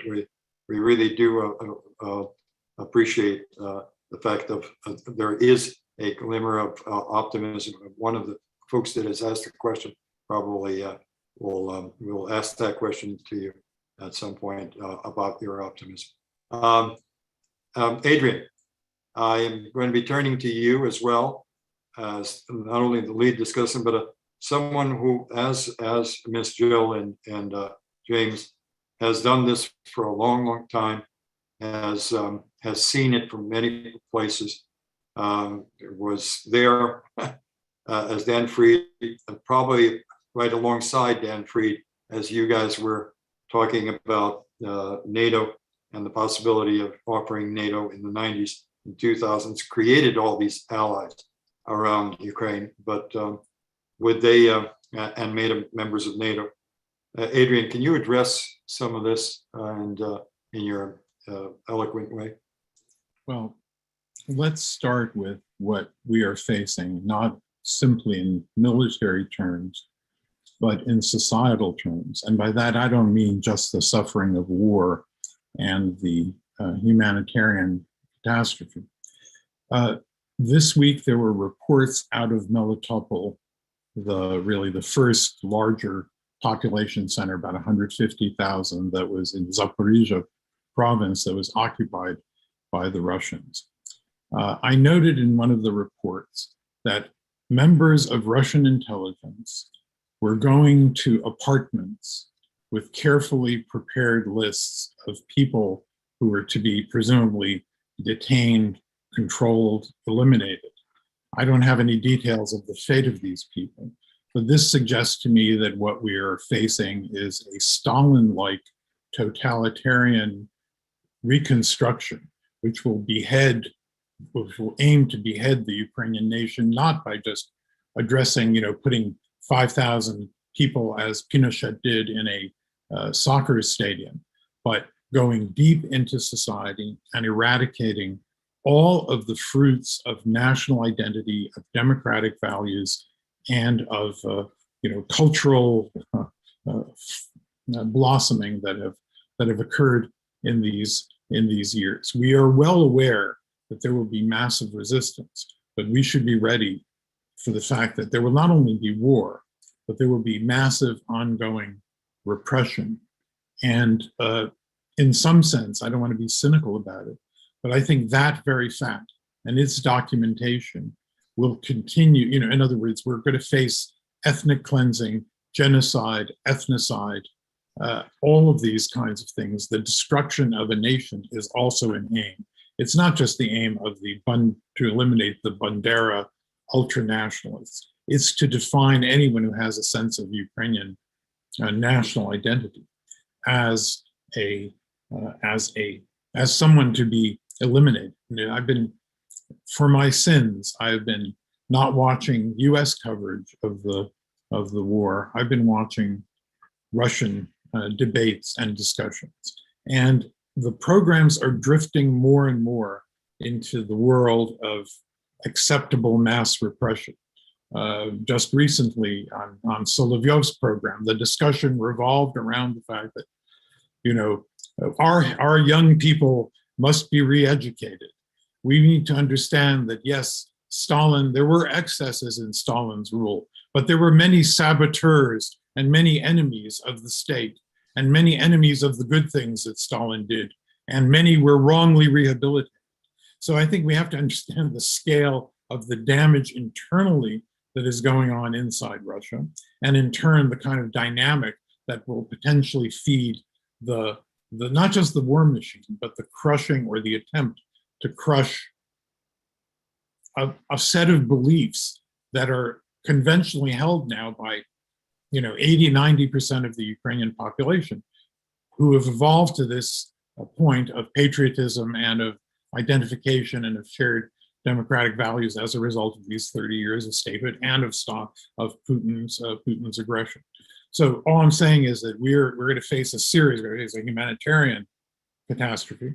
We're going to face the ongoing war and the strategic issues to do everything we can, but we will also face a kind of an insidious poisoning of Russian society. And I don't mean just they shut down a radio station that maybe had a few 100,000 viewers, et cetera, but I think there is going to be a much more committed, I would say, neo-totalitarian effort, augmented, maybe modeled on the Chinese, total control of society, and not just an authoritarian militarism, but linked and coupled to a totalitarianism. So all the more reason that our economic and trade efforts have to be aimed at changing the arc of Russian economic development. We need to retard Russian growth because we know that the Russia we will face, barring some kind of a breakthrough in Ukraine that leads to the collapse of Putinism, I think we're facing a not just the sort of the expansion of the current conflict to neighboring countries, which is a threat, but the creation of a kind of a new evil spirit inside that society. And so simply, I think we need to we should not forget that the priority is not to punish Putin, it's to reduce Russia's long-term potential to do harm. It will do much harm because it has many resources, but the fewer resources it has 5 or 10 or 15 years down the line, and that should be another aim. So that's just a preamble. Let's talk a little bit about what the West can do. I mean, the West, as we well understand, in April of last year, there were 100,000 troops massed at the Ukrainian border. Putin then had a conversation with President Biden, and over a while, there was a little bit of an attrition. About 10 or 15,000 of these troops walked away, and there were only about 80,000. They were eventually ramped up, but in response to that, the administration withdrew the planned $200 million of additional military aid, which in effect, in any way, was not adequate. So we have to acknowledge the mistakes that have been made that have led to this. The gift to putatively Angela Merkel of the Nord Stream 2 pipeline by the President Biden's decision not to apply sanctions for a national security waiver was a second gift. It wasn't a gift to Merkel. It was a sign to Putin that the West is weak, that there was no bargaining, there was no extraction of some kind of concessions in return for this gesture in the interests of Putin. There was the withdrawal from Afghanistan. All of us understand all of the sequence of mistakes and signals that were sent to Putin. But I do think there is an opportunity now to muster resources. I mean, the administration just today announced a $10 billion package of military and humanitarian aid. Now, if half of that is military aid, that can have significant, can move quickly, and it can be deployed quickly. That can have significant, have great significance for the situation on the ground. I don't want to predict how the flow of battle will continue, but if there are long-term pitched battles and conflict bogging down the existing Russian forces in central and southern Ukraine, and the battle is not to a standstill, but that there is still some basis of organized Ukrainian military resistance I think that there is a possibility to think about bolstering the territories in the center and in the West and making them the base for the event, for the further resistance, and also for retarding Russia's further march. So I don't want to predict it, but some kind of a very ongoing violent war, which may lead, I wouldn't call it to a partition, but to a de facto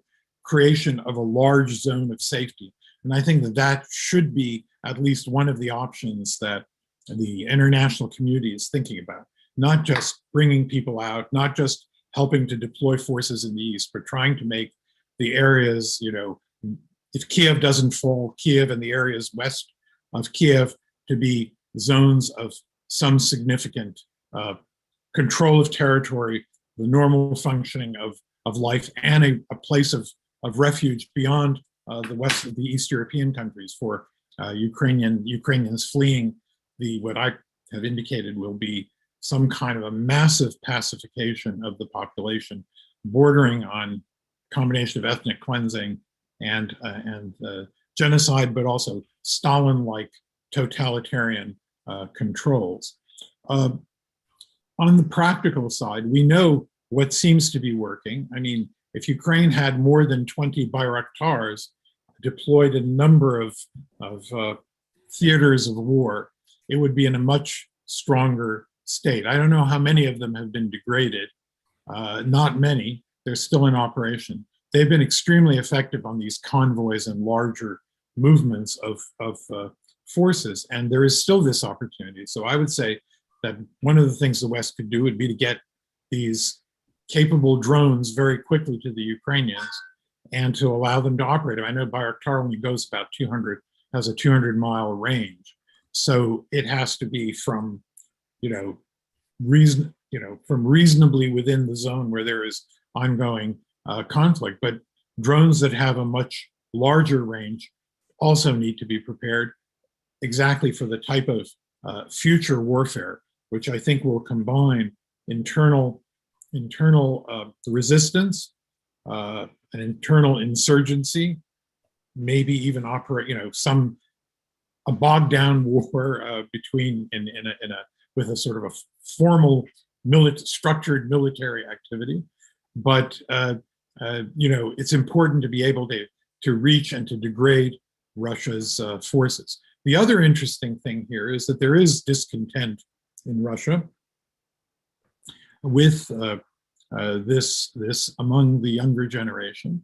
And if Russia is to deploy a large portion of its National Guard and forces that that often are used, policing forces, to take control of and impose, a Pax Russica on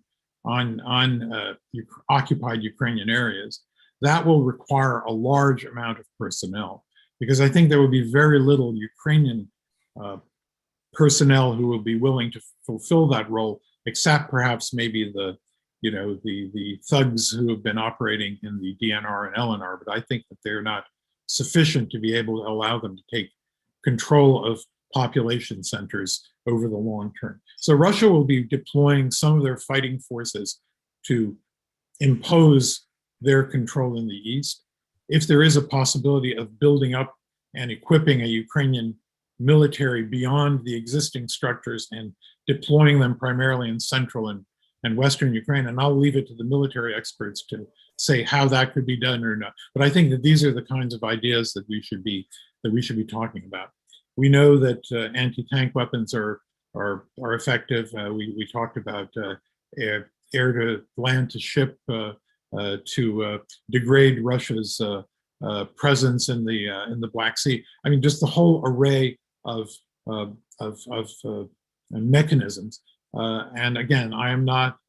This is not my area of expertise. This is simply my sense of how I believe the situation will evolve and the challenges to the Russian occupation, which may not make it possible for them to establish effective control over the entire territory. And again, I'm not saying that Kiev is going to fall. I'm heartened by Phil Carber's map that showed that the areas that are shown of Russian control also really create gray zones, which are beyond the more compact places where Russian forces are, purposefully deployed. I think I will leave it at that, because I see John Herbst is there, and I think he is much better equipped than I, who come from civil society and from my real areas of expertise are internal Ukrainian politics, and I guess I will have to move towards whatever start. I'll be like a Kremlinologist if Ukraine falls. I'll be out of a profession. But in any event, I don't think Ukraine will fall. I think that there are many scenarios where there can be a strong counter game, and I think that we understand what the components are. Heavy armament for Ukrainians, a degree of courage in providing them with air power, with the anti-tank, anti-aircraft systems, with resources for their ground game and for the protection of territories in the West. And if Russian troops are degraded and bogged down in a long battle over occupied and resistant territories, it will be much harder for them to deploy a march to NATO's western borders. And I think we need to be thinking a little bit, not we, but the people who really do this kind of thinking about these additional scenarios for the purposes of legitimacy too, the continuity of the state and the legitimacy of the state. Controlling territory and controlling an army is an extremely important part of building the resilience, so that people, it's not just a matter of losing attention. It's a matter of sort of saying, well, they're out of it. They're losing. We did as much as we could for them. And I think it's extremely important for the future of the West that chunks of Ukraine be preserved. And I believe that there is an opportunity to think about how to make that happen.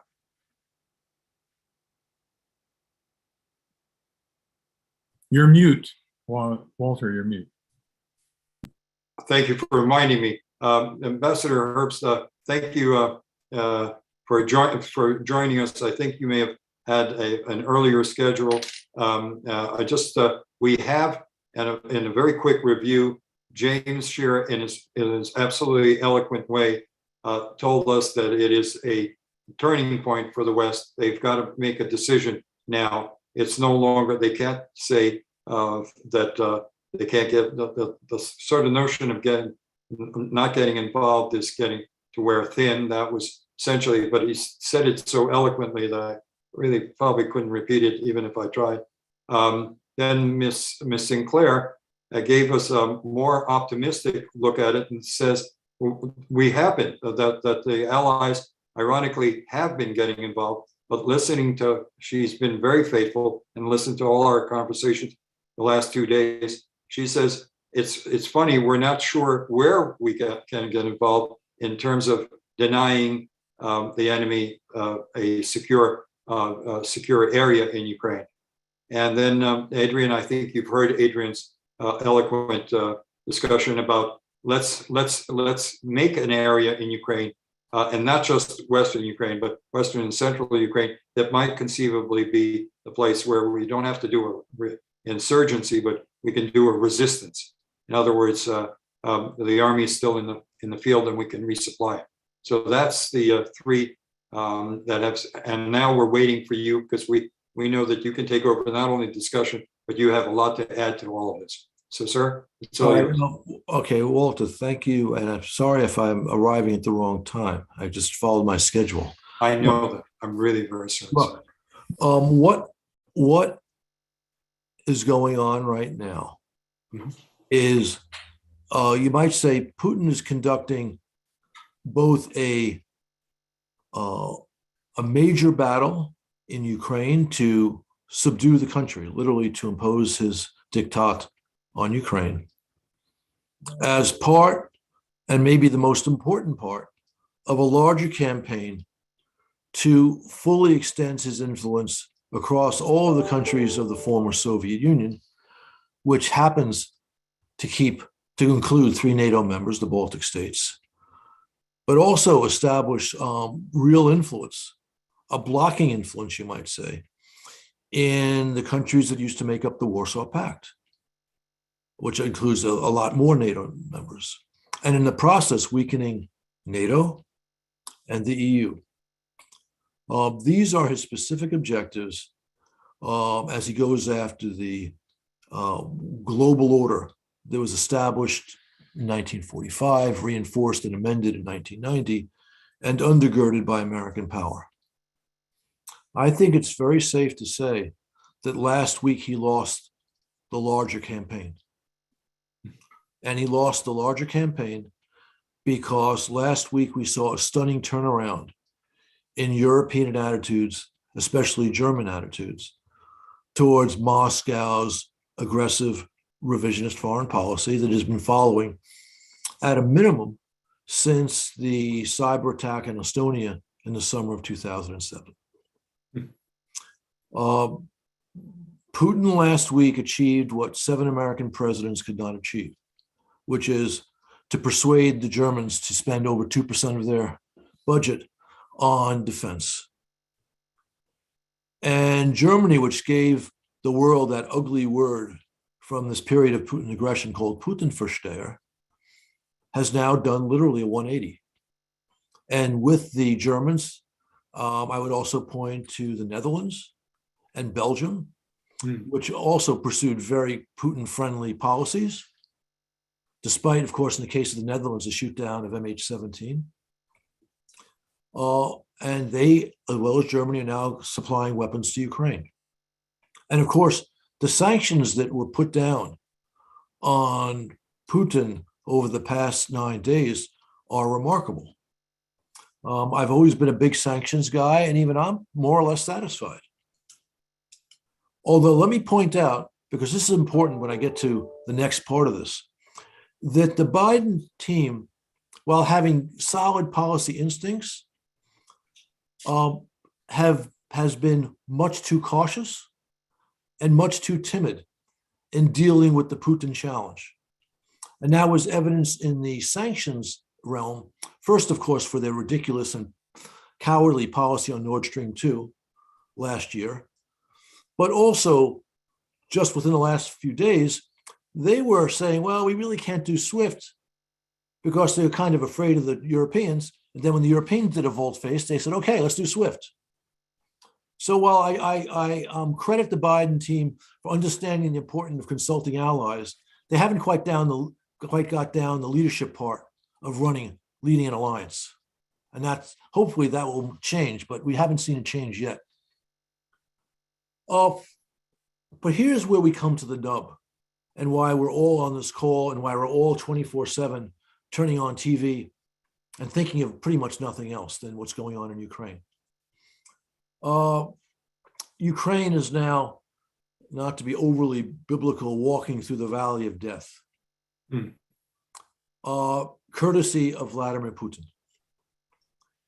And they have fought valiantly and within the limitations of their resources successfully to thwart Moscow's aggression. And that's to their great credit. What they haven't done as well as they could because of timidity and the absence of foresight on the part of the West, and especially the United States. Adrian is part of a larger group that we put together over the past 8 years at the Atlantic Council. And others whose names I see on this call, Bob McConnell and Herman Perchner are also part of this, who've been advocating for years for a much stronger U.S. response to Putin's aggression in Ukraine. Right. And among the things we've advocated for, literally for 2 years or so, maybe more, have been naval missiles that can take out ships, shore-based missiles that could take out ships. And I won't say in their wisdom, I will say in their timidity, the US has not been willing to do this. Now, I'm not going to pin this all on Biden. We began to advocate for this under Trump.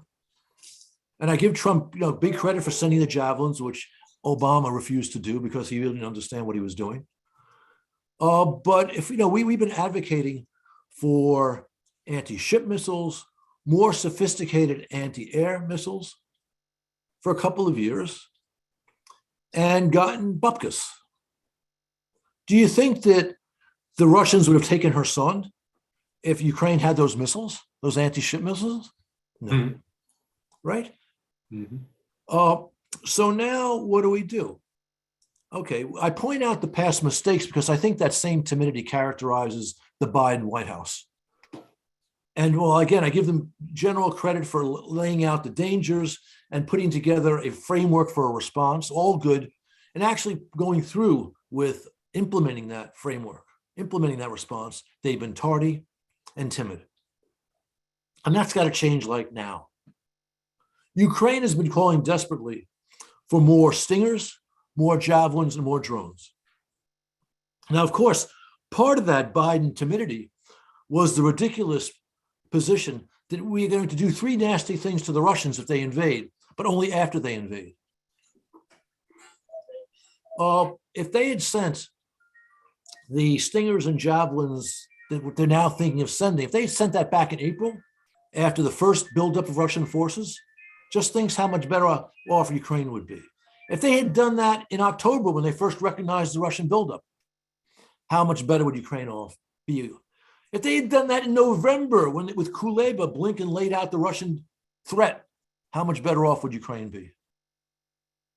So let's all encourage the Biden team to send as much as they can now.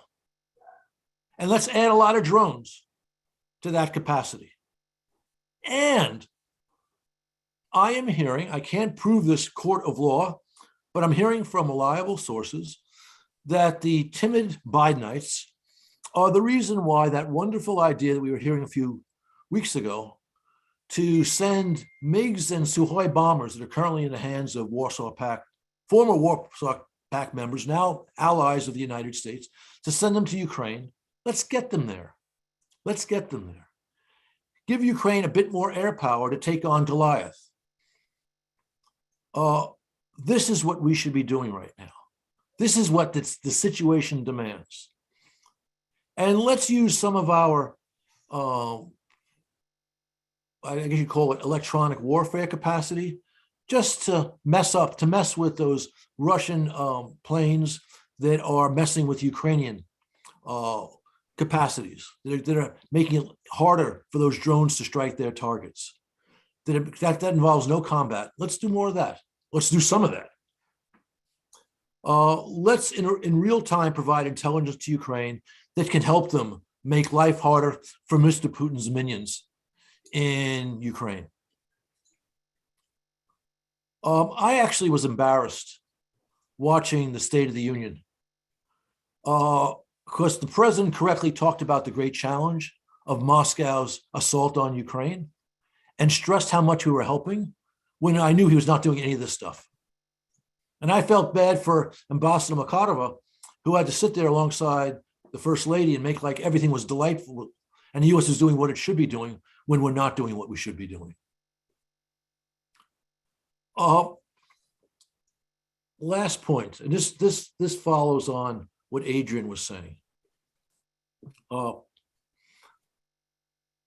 If we do everything I describe, we will increase Ukraine's ability to defend itself. We will ensure the continuation of substantial military resistance a good bit longer. But it may well be that even with that level of assistance, because again, we've lost some time. I mean, every time I think about the air missiles and the coastal missiles we were talking about years ago, I wring my hands. We will again make it possible for Ukraine to resist longer on a military level. But Ukraine is going to resist forever, even as their military takes major hits and becomes just a small nucleus of what it is today. I don't think their military will be completely defeated. And alongside that, and at that point, perhaps as important as that capacity, will be the resistance of Ukrainian civilians. We know that Putin does not have enough troops in Ukraine today, and he maybe does not have enough troops, period, to truly occupy large swaths of Ukraine and pacify it. We know that any Ukrainians installed by Putin will have less legitimacy than the Vichy France leaders had, than Pétain had in France during World War II. And we know that Russian soldiers will die at the hands of that Ukrainian resistance ad infinitum. And all of that is a substantial political problem for President Putin. This is Putin's war. This is not Russia's war, and not even the Kremlin's war. You know, we saw those videotapes of the Russian National Security Council meeting where Putin sort of dressed down Narishkin, and all of the Silovik in that meeting, with the exception of the boss, were clearly uncomfortable. Ditto with the videotape of Putin discussing with Gerasimov and Shoigu raising the nuclear alert. So even these guys are giving a sense that they're not wholly on board. We obviously know the financial elite's not on board. We saw the quotations from Friedman and Deripaska. Polls by the Levada Center for years suggested this would not be well received by the Russian public. And we know that Putin's very nervous about this because, one, the Duma is passing a law, maybe it's already passed it was passing it yesterday or going through it yesterday, criminalizing providing false information about Ukraine with 15 years imprisonment. Now they're talking about putting protesters, and we've seen protests. I don't want to make too much of the protests. They're significant, but they're by no means in a position to change policy at this point, but to send protesters into the Russian army. What a wonderfully antediluvian response. And then finally, I saw yesterday somewhere that I think it was the Minister of Education of Russia was saying that today, March 3rd, all Russian school children will be watching this movie about the Russian wonderful effort to save Ukraine by bombing those Nazis at Babin Yar. So this all reflects the great vulnerability for Putin himself of this war. And my sense is he already has some problems because, again, what's happened with the West thing is just a whole range of problems, but also by the fierce resistance from Ukraine, the death of lots of Russian soldiers, the death of lots of Ukrainian civilians. And it's really important for the US to use its vast capacities to get that information into the Russian media space, including by using cybercom. They can sort of clear the path to make sure that the purveyors of this information get it in and it sticks in Russians' media space. Because I think the way this is going to play out, Ukraine's going to suffer a lot more. Putin may well move to the Chechnya Aleppo tactics, where he, just mass bombs cities, killing tons of civilians in the process. But again, even with that, if the resistance is clear and Russian soldiers are taking casualties 3 or 6 months from now, I think ultimately Moscow's policy will change, and maybe the leadership too, if Putin is not agile enough to pull himself out of this tar pit. But again, a lot of people will die before that happens, I'm sorry to say. But we've got to make sure that the United States and our allies make Putin's life as miserable as possible in Ukraine. So that's what I've got to say.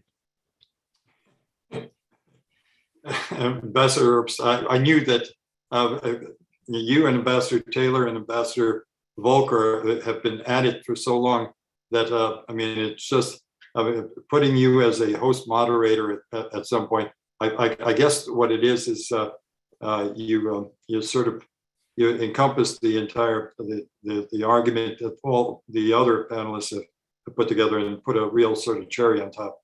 James still is still on, and I think we still have a connection with him. And he had asked in the chat room whether he could make an additional point to the ones that all of you have made. And then there are a couple of questions from the texts that we have, and there are 1 or 2 questions from previous that we didn't see in the chat that might apply for this. So we'll start with James. James, can you join us again? Thank you.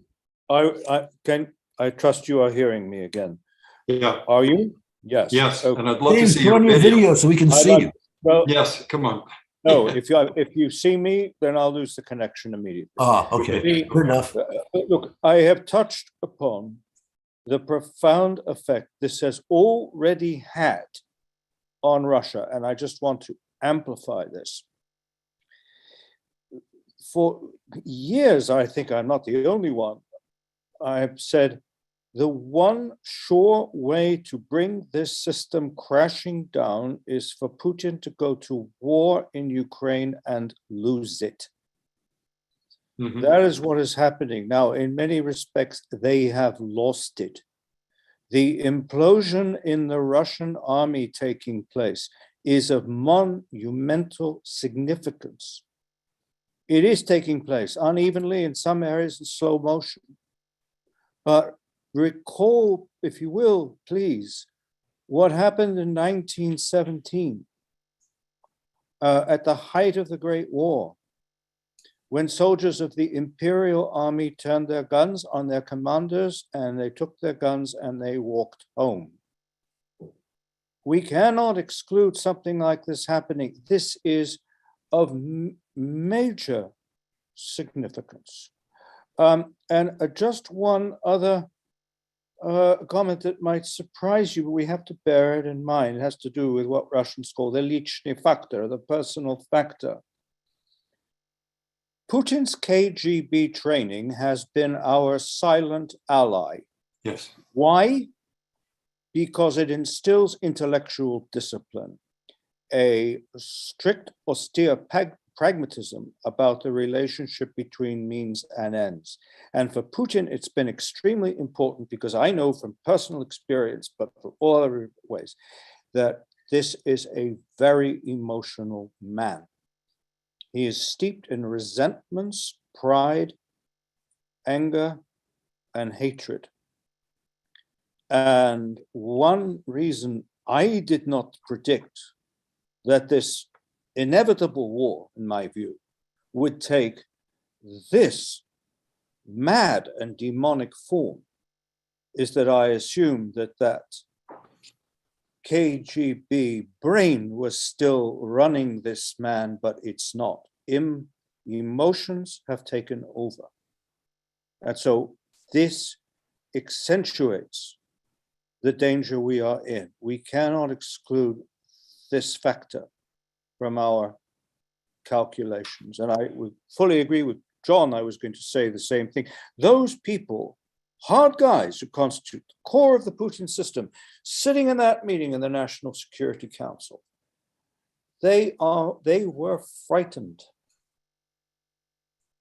Okay, and the only thing this man and the people around him, it's the collective Putin that matters. It's not just Putin. It's all the people who share in these delusions and this temperament, a considerable number. The only thing they respect is strength, and they do not assess strength the way the IISS does with bean counts, and a lot of the intelligence community does with algorithms. They assess it as a moral quality. They sensed rightly weakness in the Biden administration shortly in the weeks after Biden's magnificent speech at the State Department, and you could list all the mistakes that were made. A picture formed in Russia that these guys are internally conflicted, they are weak, they are hesitant, reticent, and they are incompetent.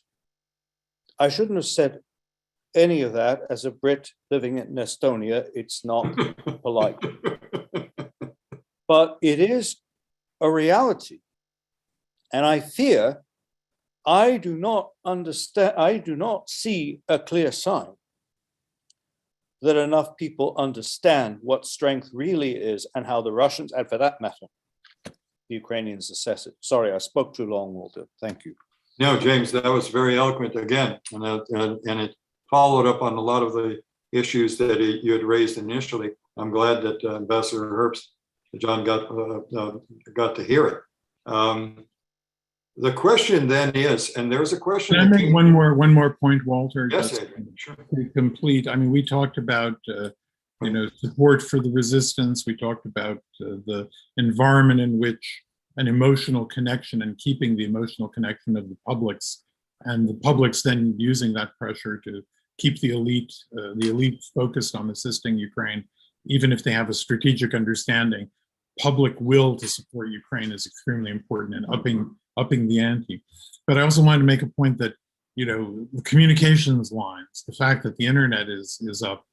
By the way, Nord Stream 2 is down, but the Ukrainian pipeline system is pumping full capacity of Russian gas to Europe right now, because Russia is now desperate to find another way of getting access to hard currency. So they're trying to move as much gas as possible. But my basic point is, we saw what there's Zaryckyj, who is a tech billionaire startup guy. He is involved in helping Ukraine. Elon Musk has provided his Skylink and is finding solutions. It's extremely important to maintain the real-time information. And the fact that Ukraine has a very evolved IT sector and human relationships in that sector as a result of that is a huge asset beyond the capabilities of governments to assist. These private, the cyber army that Ukraine is launching, and also the fact that anonymous, you can't get on the viesti.ru website. It's blocked. It's been blocked for days. Government facility, government ministry facilities. All that, I think, is being done by DDoS attacks and so on. I think there are technological things that both the private sector and governments can do, but the most important thing is to keep the chain of and I don't want to be, again, this isn't a question of cynicism, it's a question of reality. We need the emotive story of people resisting to constantly be told, and the documentation of the atrocities and the evil that has been done and will be done to constantly be in our minds if we are to sustain this long-term fight against Putin. So that was one other thing that I neglected to mention. And now you can go to your question. No. It's funny that the questions that were posed, and we didn't see in the chat room. There was Colonel Hritzak, Mr. Brian O'Dowell, and a friend of mine from California who signed himself Samuel Samukish. They've actually asked a series of very important questions, and they have to do with Putin and this larger issue that. Now that we're engaged, as James says, now that we're engaged, and Ms. Sinclair apparently backed it, that yes, we're actually actively engaged, and Ambassador Herbst said we should even be more engaged, and you certainly emphasized it, Adrian. The question really is about Putin, and it's about, they keep asking, and it was, I'll read Sam's question. The question I have, is it plausible that he falls within 2 weeks? If not, when? Is it possible that the big question now is that the way to defeat Putin in Ukraine has to do with this larger campaign that the entire West and folks that are not even considered part of the Euro-Atlantic community, but the entire democratic world, which means the Quad, everybody puts that enormous pressure on Putin, and we can actually break it. Is that a possibility in the 5 minutes that we have left for each of the panelists? I know that's the largest question you'll ever get, but is it possible to start breaking Putin pretty early on? The first thing to point out is the earlier harebrained schemer, Nikita Khrushchev, was removed for his harebrained scheme in Cuba. But Cuba was in October of 62, and he was removed in October of 64. Right. Now, it is true that Russia is feeling far more pain, principally because of the sanctions, but also from a geopolitical point of view, from the changing in NATO deployments, which will continue. And I can see how, some of those gray-faced Siloviki might say, maybe the way to fix this quickly is to get rid of Vlad. But while I could see that, I would in no way predict it. The basic point is we have no idea how much time it will take for this to play out. But I think we should expect this dynamic to occur. Okay, then I would ask James after Ambassador. James, how do you feel about that in terms of Putin and survival? There were really two sides to the question you were posing, and I just want to be clear about one of them. As long as the collective Putin, and I emphasize the collective Putin, meaning the people in Russia with the same temperament and thought structure that he has and view of the world are in place, the best that we can achieve with Russia is an armed peace. Nothing we do is going to change their outlook. We can't change their behavior, but we can contain it. And the only thing which makes it, which will discourage them from going further, is to prove to them, with their way of thinking, that what you want to do is impossible. You will lose far more by doing it than you will gain. They have to be convinced of that. Okay. And that's where we are. And I share John's, Ambassador Herbst's view. No, I'm not going to make a prediction, but we need to understand we're at a point where we cannot make predictions, where anything is possible. God help us. Zelensky could be assassinated. Putin could be assassinated.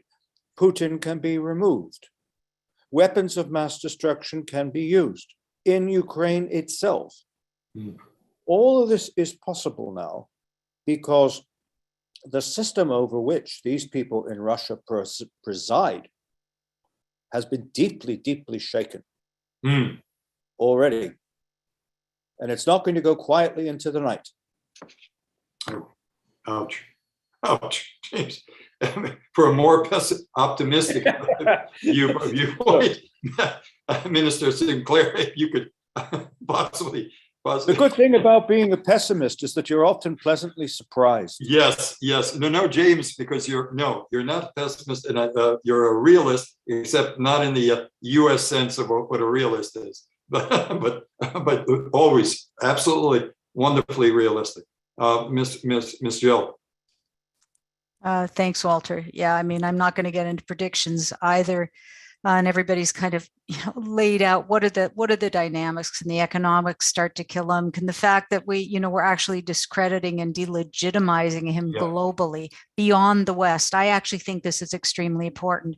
I'm obsessed by getting those voices out of Africa and the Americas and all those countries that co-sponsored as I say, it might not be very meaningful uniting for peace, but it means something. But I think something we haven't talked about here is there is a variable out there that's China. And that always, when I wonder about the future here of Putin and others, I always have to think about the cozy conversation pre-Olympics. Over. Oh, yes, yes. Adrian. I think we all know that if Ukraine persists and it's a sort of a stalemate at the least, that is a defeat for Putin. And the cascade, the absence of victory in the face of the prices Russia is paying economically for this adventure will create immense pressure to replace him. And again, the timing and what is meant by, I don't think Ukraine has to defeat Russia.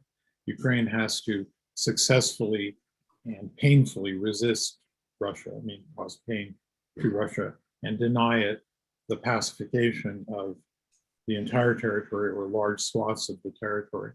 And if it does so, that and the failure of this military adventure, because that's how it would be judged by the Zaryckyj, will create pressure. And if you got the Zaryckyj sort of saying, you know, this was not, you know, this was your choice.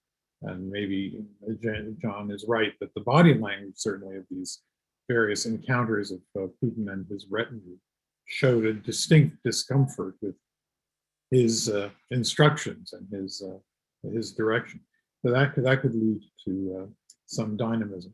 The other thing that I think I want to keep in mind is that if he's going to be deploying a lot of security forces to maintain power, maintain control or impose control on Ukraine, they may have to be pulled out of Russia, which may embolden people to go out in the streets if there are fewer, you know, militia or National Guard to police. And it's not just local police that are handling the demonstrators. The more protests there are, the more they need to go deeper into the security system. Just one more point is just real information. Andriy Zaryckyj, who, as you know, is a friend of yours and a former defense minister, is suggesting there are signals that Russia is preparing, maybe even right now, to impose a state of war against Ukraine, which will allow greater power for mobilization and will allow them to cow society as resisting a war, a formal war effort. So without having been invaded, Russia will be declaring war, maybe declaring war in Ukraine. That's going to add another element of difficulty to all of it. Okay. Well, then with that, because I know that I think we have the senator waiting, Andriy. With that, I just wanted to say predictions were right. 8 panels, 4 aces on each panel. And I've just, this last one has just been absolutely, it really was. I knew that it was the one that Senator Wicker would be listening to and be hearing part of. So with that, I want to thank every one of the members of the panel and Ambassador Herbst. Again, you're one of that elite part of the diplomatic corps of America that's made America proud. So thank you again, all of you, and please join us again, probably pretty soon. So, okay, thank you to all the panels. And now we come to the final session of our dialogue, and I'm just in some ways the two characters that I would have wanted to sort of complete this discussion that we've had, and I want to assure the senator and Andriy probably that we've got all of the social media up now. A lot of people are listening. We want to emphasize it's called If Ukraine Matters and Merits Help, what kind of aid package would be appropriate? We've heard from Representative Quigley this morning. We want to hear the word from the Senate, and it's with Zaryckyj, who doesn't have to be introduced as a friend of Ukraine. He's a compatriot as well, and who's worked in the Helsinki Commission. And he will be introducing someone who I just simply want to quickly say is one of the finest friends that Ukraine has on Capitol Hill, Senator Roger Wicker. He's been with us before at our conferences in person, and this time we're doing it virtually, but we appreciate that you took the time, sir. All right, Forrest, it's all yours. Thank you. And so Orest, you're muted. Orest. Okay. And we got the senator up here with Walter and Orest up all on screen right now. Orest, the floor is yours. Okay, thank you, and sorry about, usually I remembered on mute, this time I didn't. Welcome this final session, Senator. It's so good to see you again.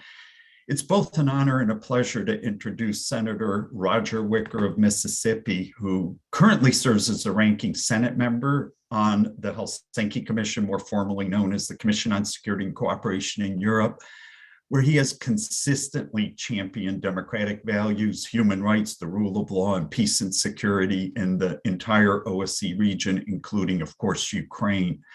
Senator Wicker has held leadership roles at the Commission, having served as co-chair several times, and was chairman in 2017 and 2018. And since 2017, Senator Wicker's also served as a vice president of the OSCE Parliamentary Assembly, which is composed of parliamentarians of 56 OSCE member states. And as you all know, I think OSCE is the largest regional organization in the world. Senator Wicker, before that, chaired the Parliamentary Assembly's Committee on Political Affairs and Security. He's the sponsor, co-sponsor of many pieces of legislation relevant to Ukraine. He's met with numerous Ukrainian officials and civil society members over the years. He's been to Ukraine at least 2 times that I know of, most recently in mid-January as part of the 7-member bipartisan Senate delegation. And he led a Helsinki Commission CODEL to Kyiv in July 2015, where I remember we met with Ukraine's top officials, including President Poroshenko. I remember it was a very late night meeting, 9 or 10 in the evening, and civil society and others.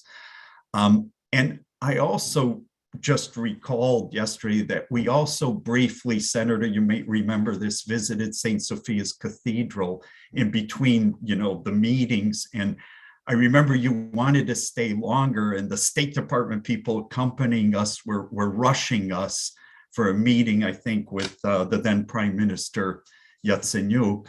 And the reason I mention this is because the Ecumenical Ukrainian Council of Churches and Religious Organizations just yesterday or the day before expressed alarm that this ancient citadel and spiritual center of Ukrainian Christianity, and indeed of the Ukrainian nations, now under threat of aerial bombardment, according to reportedly Ukrainian intelligence reports.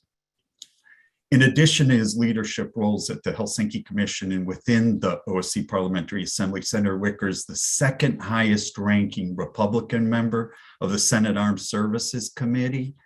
And I need not tell you how important, how absolutely critically important a committee that is at this perilous time. Among other committee assignments, Senator Wicker serves as the ranking member of the Senate Committee on Commerce, Science, and Transportation, and he formerly chaired that committee. Before being elected to the Senate, he served in the House of Representatives, and before that, the Mississippi State Senate. Now, before I turn it over to you, Senator, I just want to underscore the bipartisan support Ukraine's enjoyed in the Congress for a long, long time, even prior to Ukraine's independence, which is sort of an undertold story. And this was certainly the case, when I worked at the Helsinki Commission for many years it was under the leadership of both Republicans and Democrats in both the Senate and the House. This bipartisan bicameral support only grew following independence and picked up even more after Russia's 2014 invasion, and is now stronger than ever. And, we saw this on full display just a few days ago during the State of the Union, when Republicans and Democrats rose together in unison in truly genuine, heartfelt support of the Ukrainian people as they valiantly defend not only their own land, but also the values and principles of the entire free and civilized world. They are truly, truly on the front lines. And I'm hopeful and confident that we'll see this bipartisan support, which we need now more than ever, manifested soon in a very concrete way with the passage of a massive Ukraine aid package. And with that, let me turn the floor over to you, Senator Wicker.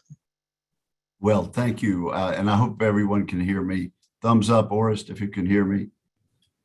Okay. And very generous introduction. And I do appreciate it. And I appreciate the opportunity to bring a few thoughts to you. Let me say, though, this is a tragedy of immense proportions. Vladimir Putin killed 31,000 civilians in Aleppo. The civilian death toll in Grozny during the Second Chechen War is really disputed. It's at least 8,000 innocent civilians, and that toll could be exceeded in a matter of days or weeks in Ukraine. I am delighted that I've been given an opportunity to participate in the Parliamentary Assembly of the OSCE. And I can assure you there are not very many people back in our local constituencies that fully understand that. But it is an organization that came from the ministerial side of an organization that every European nation is able to be a part of, and extended it to members of parliament. So I'm able to meet with at least 2 times a year with everyone from the left wing to the center to the right, because it's not just the ones that are in charge of the government, it's everybody. We had a tragedy day before yesterday that hit us in a personal way. Marina Fanina, a Ukrainian special monitoring mission team member, was killed by Russian fire in and around Kharkiv. That was March the 1st. And so it hits us in a personal way. My chief of staff and the chief of staff time and again on Republican and Democrat side in the Helsinki Commission, Cal Parker, his mother and father-in-law live in a high-rise 10th or 11th floor in Kharkiv.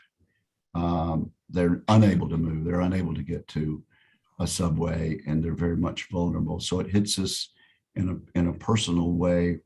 Not only is an innocent nation under attack, but that's made up of individuals, and our heart goes out to them. Our heart goes out frankly, to the Russian boys who had no idea they were going into a hostile environment, and who are on the internet telling the world the big lie that they were told before they came in. So it's a tragedy all the way around. But this is done by someone who is no doubt a war criminal, and I know he would hate to be tried, and so he's trying to temporize a little bit with some talk today about safe paths for civilians to exit, but he's not going to be able to get away with this. Vladimir Putin will never be able to travel in the free world again. He may be able to go to Belarus and all around Russia, perhaps in some countries that are seen as adversaries of ours now, but his life is over in terms of being able to move around in civil company because of what he's done. I just got back a few weeks ago from Ukraine, and I want to prove, I don't know if you can focus on this, but this is the way Roger Wicker is spelled in Ukrainian, and I kept it so I could prove that I had been there most recently. In the next room in my office is a huge poster of Boris Nemtsov that was displayed by the protesting crowds on the day after his assassination within the shadows of the Kremlin. Boris Nemtsov was a young deputy prime minister when I first met him on a visit to what we thought was about to be the free country of Russia. After he realized what Vladimir Putin was up to, he became an opposition leader and a spokesman and a frequent visitor to my office. This is what the courageous people who speak out against Vladimir Putin and Russia are risking. I also have, and again, I don't think the letters are showing up on the screen because we're not real sophisticated here. This is the Russian version of Red Notice, written by Bill Browder, and it's about the Magnitsky saga. And I have in my hand Bill Browder's latest book called Freezing Order, which is a follow-up to that book where Bill Browder was gracious enough to mention me. So I've had the privilege, the solemn privilege of standing shoulder to shoulder with a number of you over the years and over the decades, actually, for freedom and an alarm with regard to what has happened to our fond hope after the wall fell and the curtain fell, that things would be different. I stood along with Republicans and Democrats at the president's remarks at the State of the Union on Tuesday night. It did seem to me that this mistakenly sounded a lot like a victory speech, when in fact there is a lot more bloodshed and tragedy that is about to occur. But we were all wearing the blue and yellow and showing the colors and our solidarity, although our approach would have been different. When my delegation, consisting of 4 Democrats and 3 Republicans, met with President Zelensky, the defense minister and the foreign minister some weeks ago in Kyiv, certainly their request to us was to unload the full package of sanctions and to insist on that.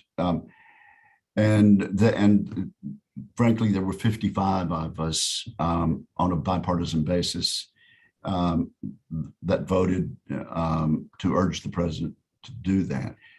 55 out of 100 is usually a majority, but we have a consensus rule of 60 in the Senate, and so it was not.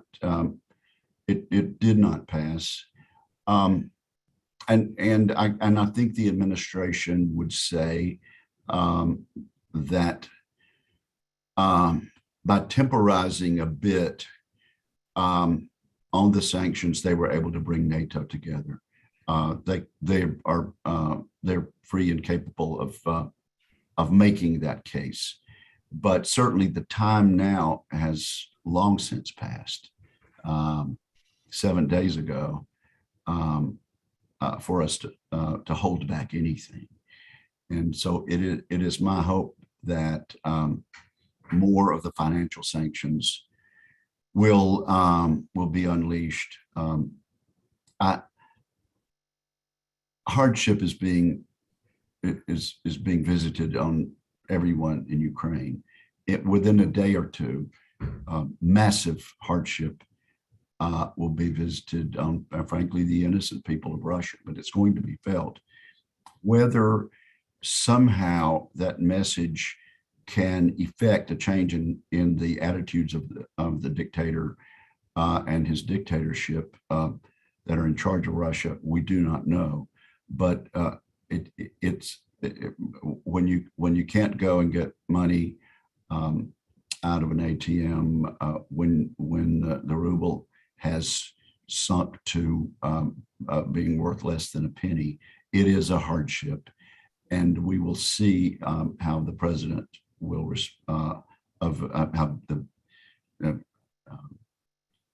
President Putin will respond to that.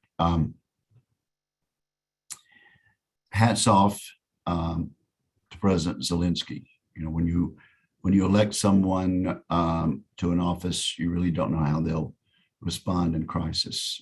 It's been impressive, and the world has taken note, and his countrymen have taken note. And so I think there's no question that that the Russian army has underperformed and the Ukrainian people have overperformed expectations, certainly the expectations that we were hearing from our own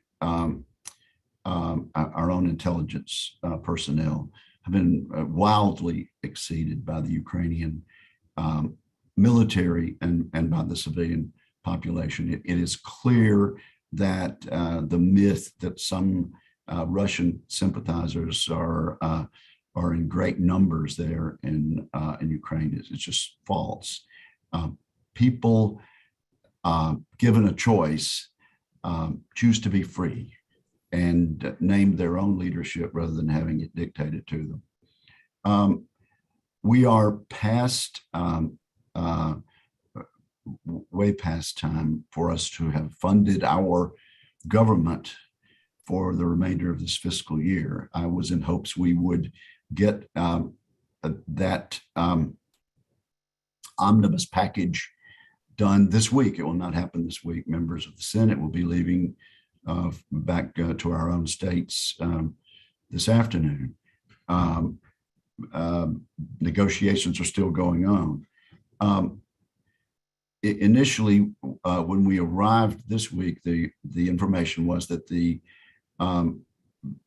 Biden administration really was not asking for any additional funds for our effort to assist the Ukrainian people. An additional $3.5 billion was proposed to be put in an emergency supplemental appropriation bill, but that money was going to be taken out of the full omnibus bill. It's a zero-sum game. A majority of members of the House and Senate said that was a no-go, and so whatever we plus up our defense budget will not be taken out of the main package. That number appears to be at this point, it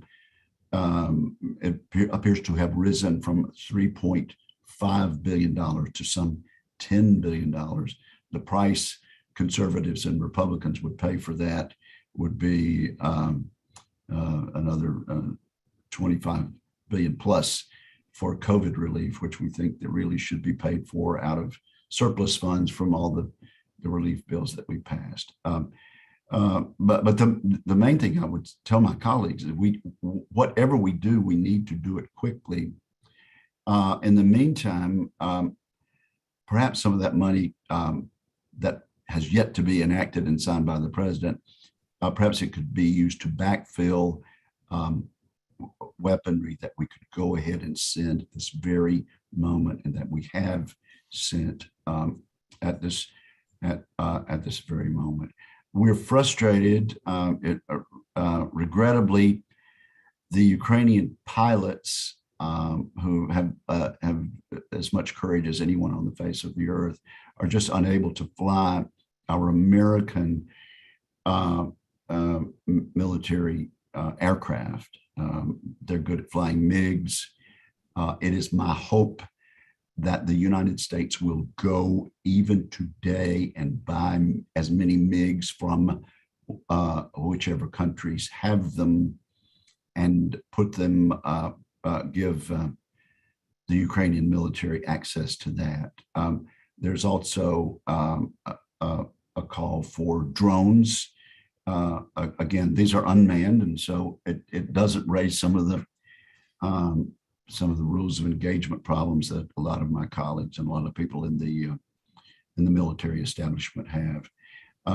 So I would hope immediately MiGs, drones, and certainly we are looking at what Mr. Putin has seemingly agreed to as far as escape paths for civilians. I've been rather hawkish and pushed the envelope on the issue of no-fly zones. I would say most of my colleagues are more cautious than I am about that, but I must say that on my side of that argument, that we ought to be talking about that, and we shouldn't be taking it off the table, ruling it out. I do have a number of retired generals who've seen it my way, but that's not a general no-fly zone is not going to happen anytime soon. I don't want to be a distraction there, but in an effort to start a conversation, I've been more hawkish than many about that. I don't know what the run of the program is, and so I'll be glad to take questions.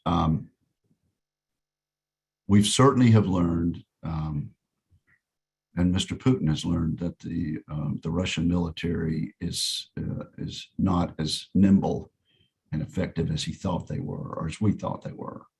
Nevertheless, they have sheer numbers, and they have a ruthlessness that is unmatched anywhere else on the face of the earth. So I don't want to sugarcoat the situation.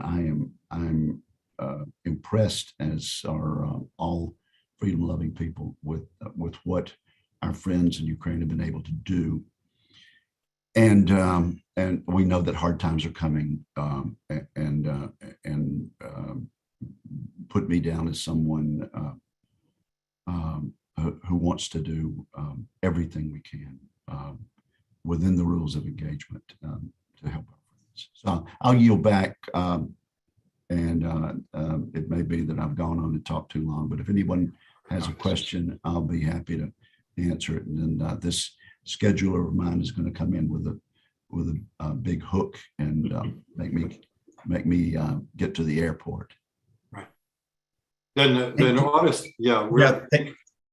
Oh, okay. I just want to thank the senator so much for his insights and assessment and analysis. And I wanted to turn it over to you because, Walter, because you, as you've been doing in the past, have the chat functions and viewers, with the question. It's not just the chat, it's actually texting. Two questions.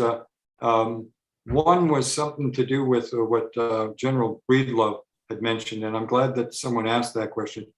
General Breedlove pointed out that there are 6 Ukrainians that are, literally he said 6 Ukrainians that are trained to do A-10s, Warthogs. If you've seen that highway of death, it reminds you of what is going on in Kuwait. I agree with the individual asking the question.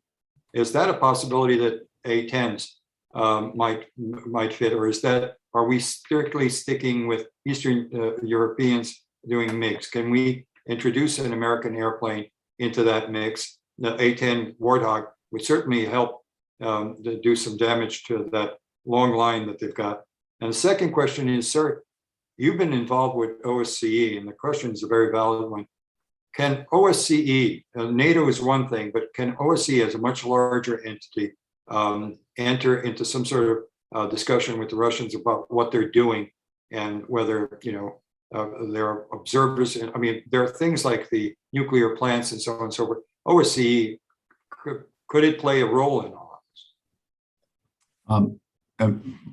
Okay, the answer to the second question is that would more likely come at the ministerial level, and I am assuming that those conversations and those sessions are going on an almost daily basis in Vienna at the ministerial level.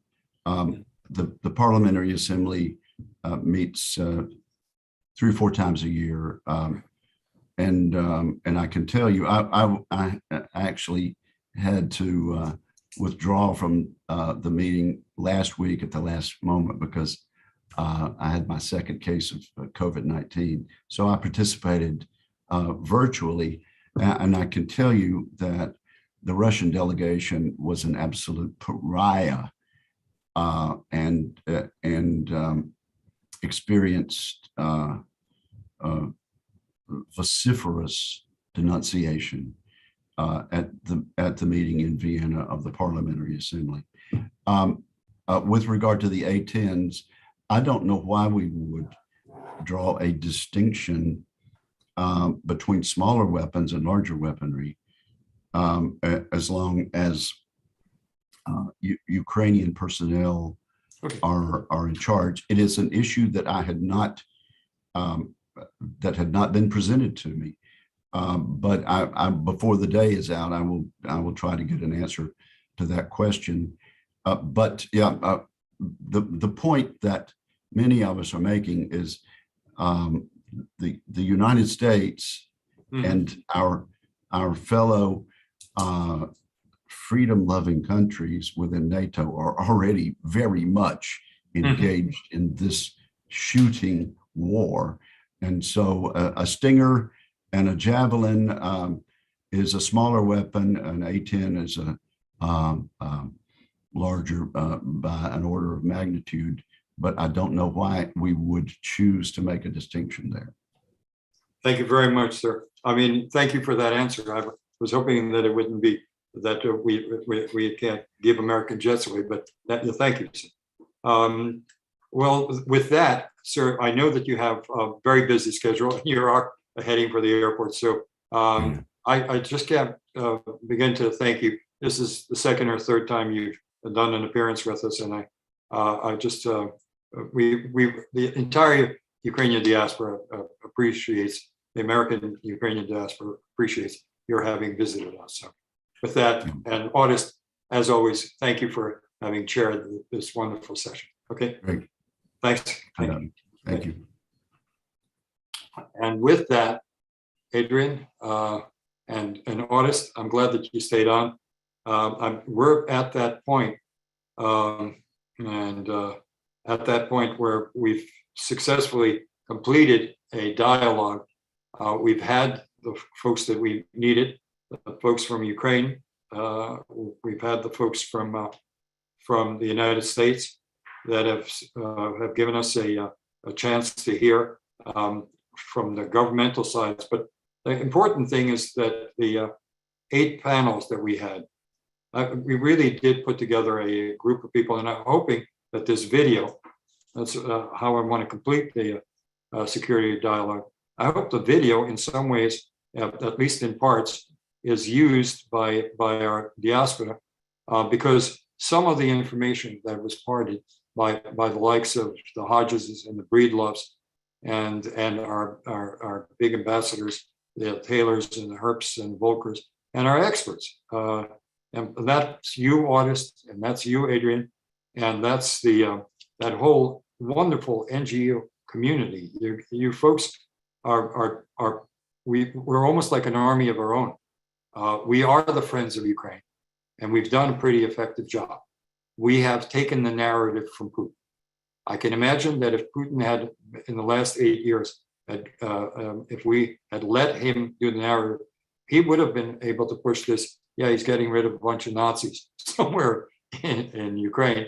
The problem is that you don't bomb Binyar monument or near it, and you don't call Zelensky a Nazi. I mean, it's just an oxymoron. So we've done our job, and I'm really proud of everyone who participated. I'm almost speechless because this is about as good as it's ever been with all of us.